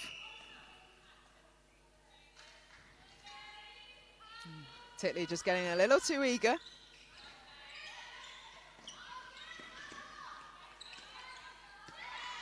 Cook putting all sorts of defensive pressure, makes Hayward go back to the keeper. Hayward looking for someone in front, but this is great defensive work here from Valley Volcanoes. Great zoning work, and all of them there, and they get the turnover that they wanted, forcing City Flames to have to force that ball in. Unforced errors, making them having to give that long ball, and they get the turnover from Kidner. Great pressure from Valley Volcanoes. Balderson is found in the baseline drive. She takes a little step. She nets. Textbook play there from Volcanoes.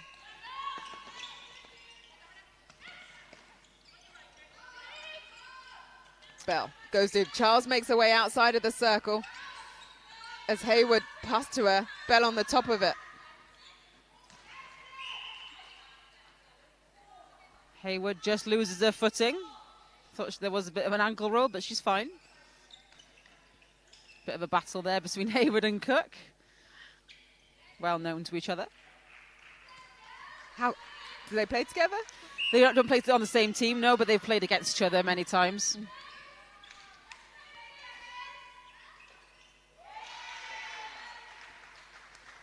Boulder takes Valley Volcanoes to 17. 3 minutes left of this second quarter. City Flames having to use the backup quite a bit, but then they go long. Delayed run in from Bell. Oh, Kidner. She's got great elevation. And really quick as well. She has such great, you know, reaction to ball. Oh, Sarah Bell. Didn't even hit the rim. So she brings it back to 2, the difference. 15 plays 17 as City Flames gets another turnover with Brown, but cannot take it through court. Volcanoes so quick. Error made. Bell all by herself. Goes to the top to Hayward. Hayward, the quick give and go. She looked for someone, but she waits for Bell. Both defenders doubled up on Charles. So Bell goes herself, and it rolls in. We're back to a 1-point game, 1-goal game. 16 plays 17 with City Flames centre pass. Oh, they had the advantage and they just lost their head. The offside advantage.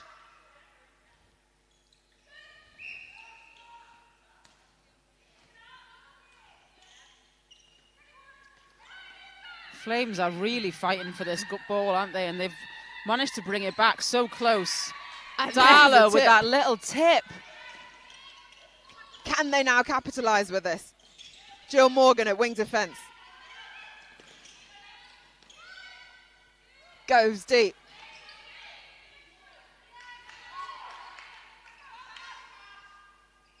And they can. Richard Morris at centre. Richmond Morris coming through the court and finding Charles under the post. 17 apiece. We wanted a close one to finish. We thought it would be a close one.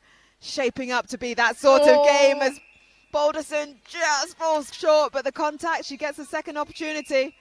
This time round, it goes through. And now Flames will rush back with Megan Cooper into the middle. And Bell will take that ball. They have got 20 seconds. Plenty of time to get this ball down to a goal. But it'd be great to go into half-time on level rather than one down, wouldn't it? Here goes Sarah Bell. Just falls short, but Tash Charles is there. And sinks it with 5 seconds on the clock. Nick Cook will take her time and walk into this. Oh, unlucky schoolgirl error right there. Nick Cook was trying to hold it so that they'll start the third quarter. She had 3 seconds on the clock, so she was fine to do that, but then the break on the line from your wing attack. Just a miscommunication there between Titley and Cook. Cook was trying, like you said, trying to hold the ball just to keep possession of that centre pass to start the next quarter, but breaking the line from Titley. Titley could have just stayed there and just stood still, but just breaking the line there, meaning that the next centre pass will, on the start of the next quarter, will go to City Flames, which could mean taking the lead straight away. Indeed it could. Well, we are all tied here at this Fleet EV National League, the very last game of the day. City Flames versus Valley Volcanoes, 18-18. It's a tense one, isn't it? We know these teams are going to be formidable coming out, and they have proved that they are as skillful as each other. They are giving balls that are incredible, from incredible vision. There's defensive, people flying everywhere. It's a great way to end the day. Well, as one goes, the other one goes. It was City Flames that won the first quarter 10-9, and Valley's Volcanoes won the second quarter 8-9. And so tight, hence obviously the 18-18 apiece. But it is going back and forth, isn't it? Not one team is really taking this game by the horns, but it is because both teams are playing so well. Absolutely. Not one team is letting the other take the game either. So, you know, that defensively through court, they are really stepping up. And we saw that from Valley's Volcanoes. They were stepped up into their zonal position really well a couple of times. And if they can keep doing that and keep shutting down City Flames' through court play, they could turn over so many more balls. Because we've seen it work a couple of times for them really well. But a couple of times it has fallen short a little bit and it has just kind of disrupted. And City Flames have managed to just get through the court.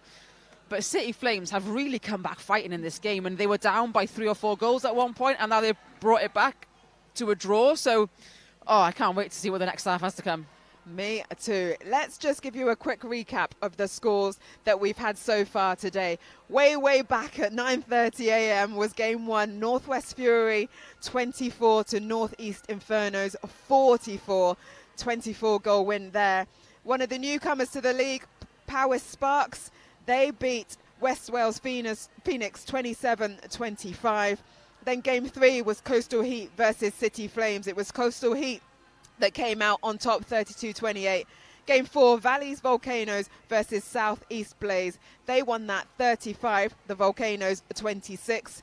Game 5 was Northwest Fury versus Power Sparks, 32 to Fury. A great game from them coming back after that defeat in the morning to beat the Sparks 32 to 22. Game 6, Northeast Inferno versus West Wales Phoenix. It was Inferno that just put their foot down. 50 on the board to West Wales Phoenix 21. And the last game we just had was Coastal Heat versus Southeast Blaze, and it was Coastal Heat, another newbie to this league. They won that 38 to 28. So they get 2 wins under their belts in this first day competition. Yeah, so them and Northeast Infernos, both of their wins today, so that, you know, they are battling it out. And if Valley Volcano get their second win today, those three teams will be at the top of the leaderboard. But if City Flames can come in and disrupt a little bit of the chaos in here, then it'll be all to play for in the next round. But that game from Northeast Inferno at Game 6, what a game that was. And I have nothing but excitement for the next couple of days that we've got to watch all this netball, because there are some teams in here that are really giving us some absolutely great netball. Great netball indeed. And this last game, Game 8, is no less. We are tied at 18 apiece. City Flames in the yellow, 18, and Valley's Volcanoes in the purple and grey, or pink and grey, let's say, on 18 also. I think it's the first draw we've had all day, isn't it? Yes. We've had some draws at different points in the quarters, but to finish the game as a draw, it will be our first. Was it 3 points to the team? So exciting. So exciting. Are we willing for a draw now? Well, it makes everything exciting, doesn't it? Winning for a draw. Indeed. Well, you get 5 points for a win, 3 points for a draw, 2 points for losing within 5 goals, and 1 point for scoring more than 50% of the winning team's final score. As the teams do their huddle after the halftime, umpires Danielle Coxey and Anne Burt Williams about to set us off. City Flames with the first centre pass of this quarter. So looking at changes for these teams then, no change seen for the Valley Volcano squad, sticking with the 7 that were on the court in quarter 2. And for City Flames, we have Megan Richmond-Morris is back on the court at wing attack. Previously it was on at centre, is now on at wing attack, which means Elise Hayward is on the bench. And Steph Cramp has come in at goalkeeper. Yeah, the 21-year-old Cramp in at goalkeeper and helps the side get that turnover. She's got ball in hand now. I think some of the City Flames players might be lying about their ages there. Really? That is true. Now I look at her, she doesn't look 21. They're giving me false information. Gonna have to have words. I think Richard Morris was another one who said she was 23. Definitely is not 23. But we'll give it to them. We'll give it to them. Well, they still look and play like they're that age. Yeah, you're only as old as you feel. That's the one. And she's up there in for that rebound. But she gets the contact call. Cramp, another one that plays at Dinas Netball Club, along with almost the whole team that's on the court for City Flames. Apart from Sarah Bell and Tash Charles. Oh, Kidner with the tap that gave Charles the tap, meaning they win the ball. Valley's Volcanoes quick off the mark. Oh, that was textbook through-court attacking play, wasn't it? I mean, Titley to Reynolds, back to Titley, right in the pocket, and Balderson on the shot. What a shame. They couldn't back it up. You need to receive that pass off the centre pass in that middle third. Titley unable to do so.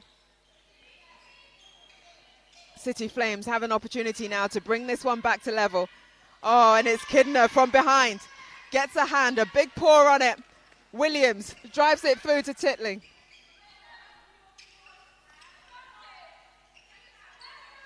Oh, lovely work. Harris Reynolds just draws that goal defence out all the way. Cramp was just floating in the middle there. But an unfortunate miss from Balderson and a contact call made. So another opportunity now for City Flames. Bell on the ball. She goes wide into the pocket. And she gets the ball back from her teammate, Richmond Morris. A lovely screen there, wasn't it, from Charles to Bell. And, you know, enough then, if Bell missed that shot, Charles was there to pick up the rebound. It was nice play. So 20 apiece. 6.5 minutes left of this third quarter. being called up for her obstruction there. Umpire's laying the law down. You want to be clear, don't you? Steph Perry in with that. I think she might have a little bit of an ankle roll, but she seems all right. Well, two sisters in Perry and Williams at goal defence and wing defence for Valleys Volcanoes. It's a family affair today, isn't it? So many teams have got sisters and playing in them. We've got sisters, we've got twins. Oh.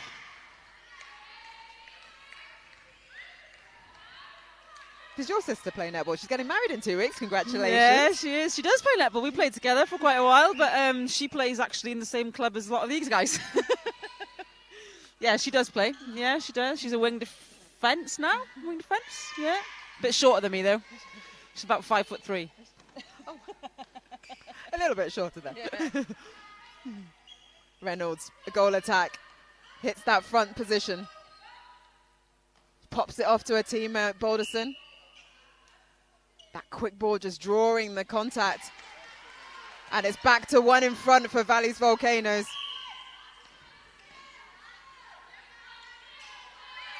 That nice partnership between Titley and Reynolds, who they've played together for years, those two. Not quite finding Balderson.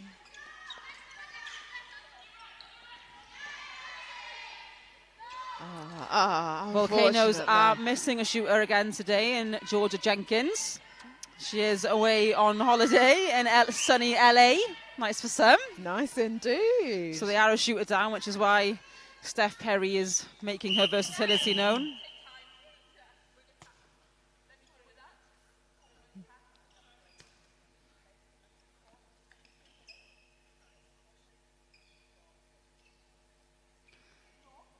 And the wing attack, Catherine Titley, has been given a caution for intentional contact. And also to Katie Darlow for chatting back at the umpire and making her grievances known. You need to let the umpires deal with the game. Absolutely. Great. I think that's great game management. Yeah, really good game management from Ambert, the umpire there, Ambert Williams.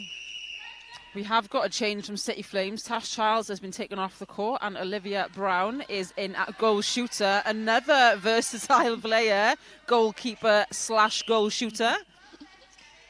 Still tall in that circle. But yeah, the rules of talking to the umpire will be captain will only be able to speak to the umpire and they may only ask the umpire a question and only at quarter time. So turnover there from Valleys Volcanoes on the attack. Reynolds gets stopped short, but Williams is there to help out. Morgan just getting a little bit too coached, which leaves Titley the free 1-2, but they choose to swing it. Oh, there's that triangle that Nick Cook loves. Lovely triangle. Textbook from Nick Cook. She'll be proud of that one.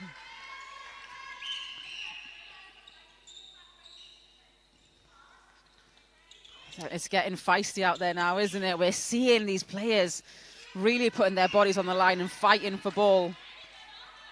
Both teams are wanting this win.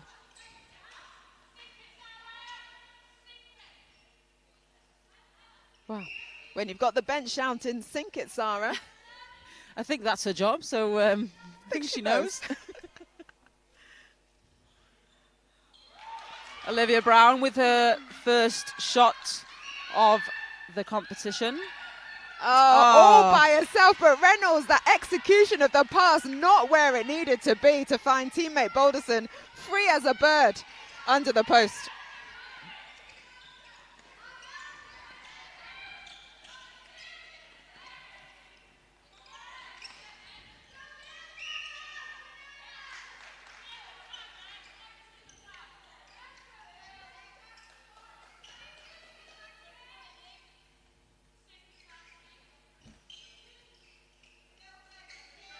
Patience being shown from City Flames, but Nick Cook,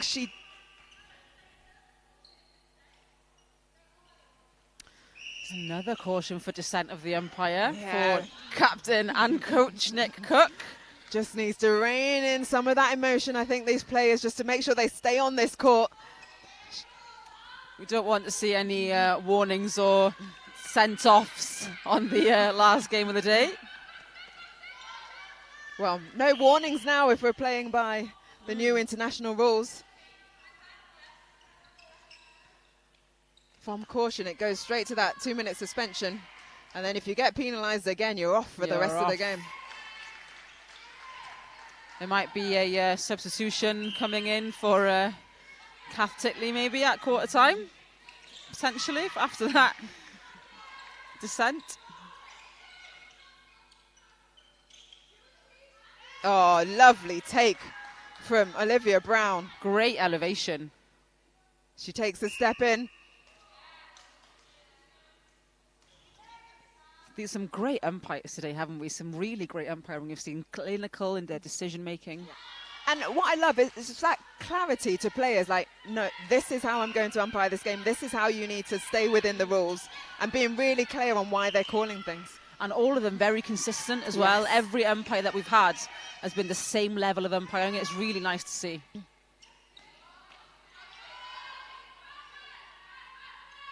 Oh. No. City Flames will rush this ball back now to get within 1 for the end of the game. It's third quarter, sorry. So City Flames on 22. It lands with Brown. She nets, but she can't get it through the net. She gets her own rebound. Second time of us, and it goes through. And now Valley's Volcanoes will want to be quick. 8 seconds on the clock. And Cook will rush it. And it's just too rushed from Reynolds.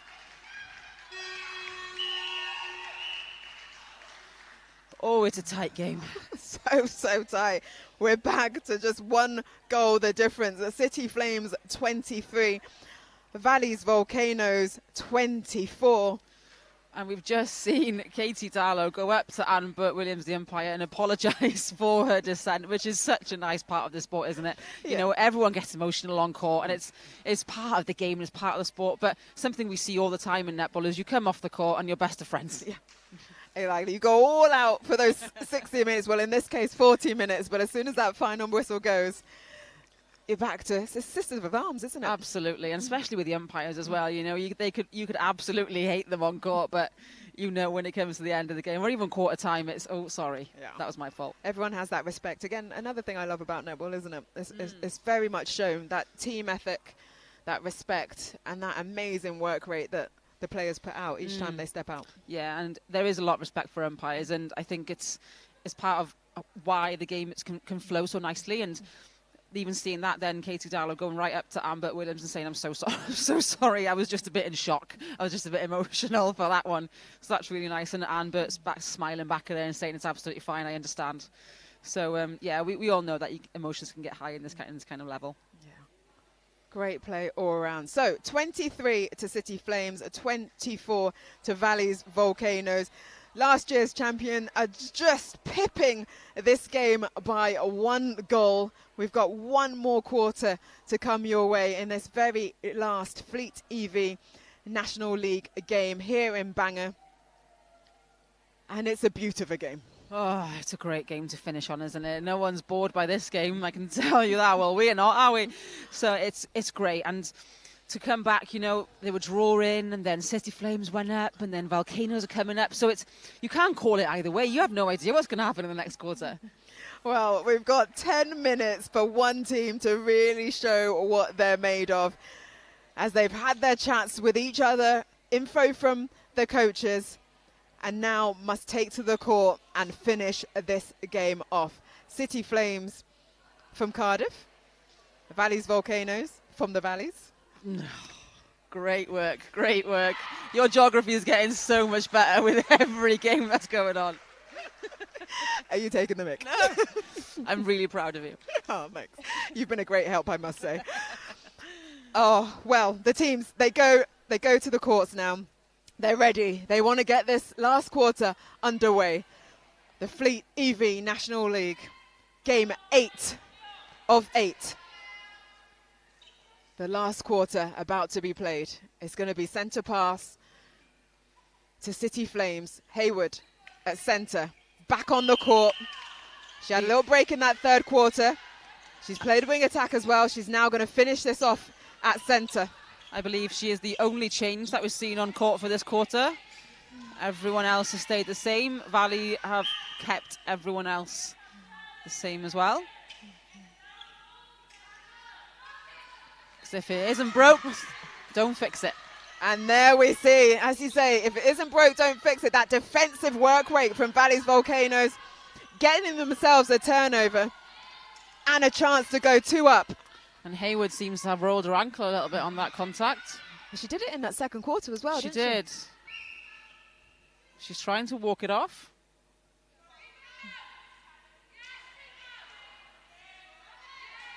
And Balderson unable to capitalise off that turnover. City Flames now, a minute gone of this last quarter. Got to be clinical with ball in hand. Got to find options. They go back to their defenders. Bell comes through, but the ball does not land with her. It lands with Perry. Oh, Bell again trying to get that defensive tip. Cook finds pocket. And back onto circle edge. Oh, Steph Cramp gets into the smallest of space. How did she get her body to get that cleanly through?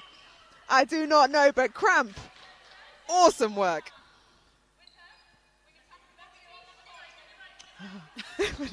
Nick Cook just being told, just remember, you're already on a caution. Let's keep this one. Was reminded of her caution and she put her arms straight down.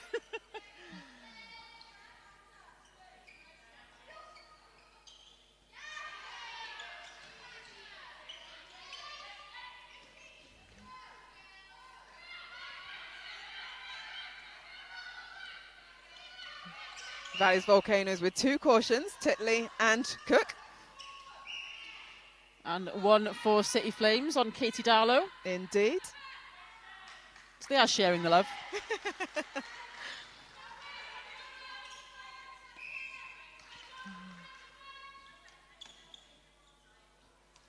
Just resetting that one for Nick Cook to take the centre pass.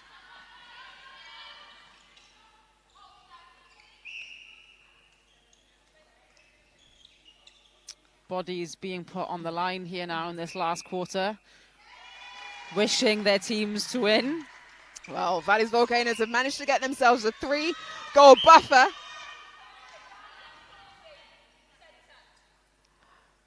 And Nick Cook just needs to watch herself. Amber Williams has got her eye on her. And she will send her off for suspension if she has to. Very experienced umpire, Amber Williams. And she's showing that experience in this game. It's much needed in this game because both teams are high on that edge of your seat play. Absolutely. Both umpires very experienced. Great choice for this game.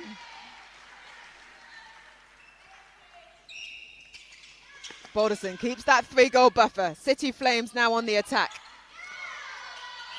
And being on a caution can sometimes make you have to change your game and step off a player, step off a ball, so you can't play to what you want to fully play for. And I suppose it's going through Nick Cook's head now and Catherine Titley. And defensively, she wants to step on to Richmond Morris and she wants to step on to Elise Hayward, but she feels that she might not be able to fully do that. Yeah.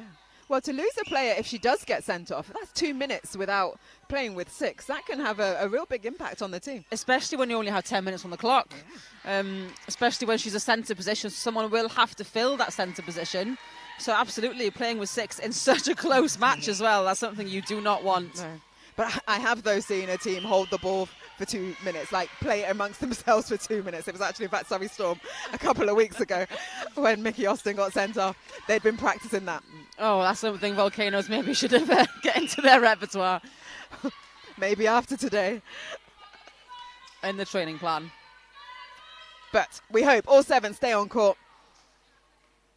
As a great shot there from Reynolds at goal attack. And 4 goals now, the difference. The champions, Valleys Volcanoes, trying to put their foot down now, trying to get a little bit more of a buffer. And that's going to help them very much so. Balderson just quietly going about her business. Keeping that ball and that scoreboard ticking over. Bell looking for Olivia Brown there, but causing Kidner to go up for that ball and giving them the backline pass. And that ball creeping in for Sarah Bell, bringing it up to A 4-goal difference.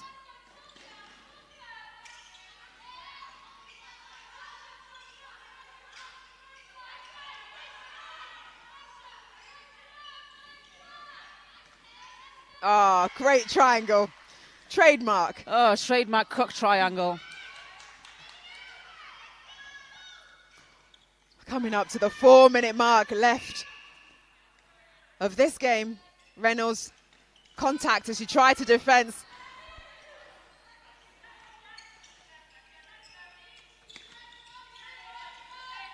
Can just hear Kidner just calling her defensive troops. Left, Kidner. right. She's on her feet, she's on her toes, looking for those flies, isn't she? She's going, she's coming back, she's going, she's coming back, she's looking for that ball. And she's pulled for contact just slightly on that one. That was a little bit of a sandwich there on Brown. Well seen, lovely feed in from Richmond Morris at wing attack, and Brown, she puts it through the net. 3 goals the difference with City Flames on the centre pass. They take it quickly, hits the top of the circle. Oh, nice work from Brown. She brings the scoreline back to 2. And there's a lot of time left on this clock, isn't there, to make a difference. There's 3 minutes. A lot can happen in 3 minutes in a game of netball. Oh, unlucky there from Darlow at goal defence. As she tried to come through, the hand was good, but her leg clipped the shooter. And Darlow, she's not going to miss from there. Absolutely normal range for Jade Boulderson. She will shoot those every day. Bell, even with a 2-on, but this time the defence was a little bit off, but Brown unable to sink.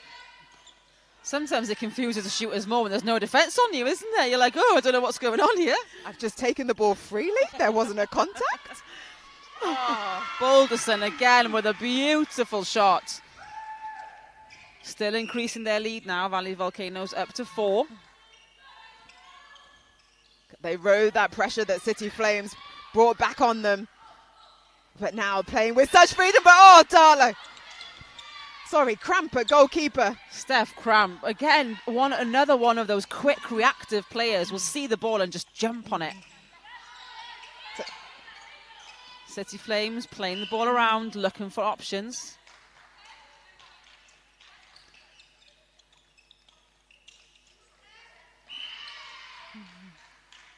And now Perry being pulled up for contact on Brown.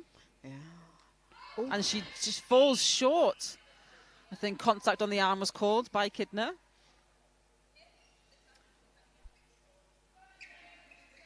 Oh, that one just trickled in. Needs to put a little bit of power in those legs, but a chance now. We've got 1 minute, 18 seconds on the clock. Oh, City Flames cannot convert, and you would think now this is Valley's Volcanoes game for the taking. Catherine Titley put so much pressure on that ball to enable Nick Cook to pick up. That was great off-ball work by Titley.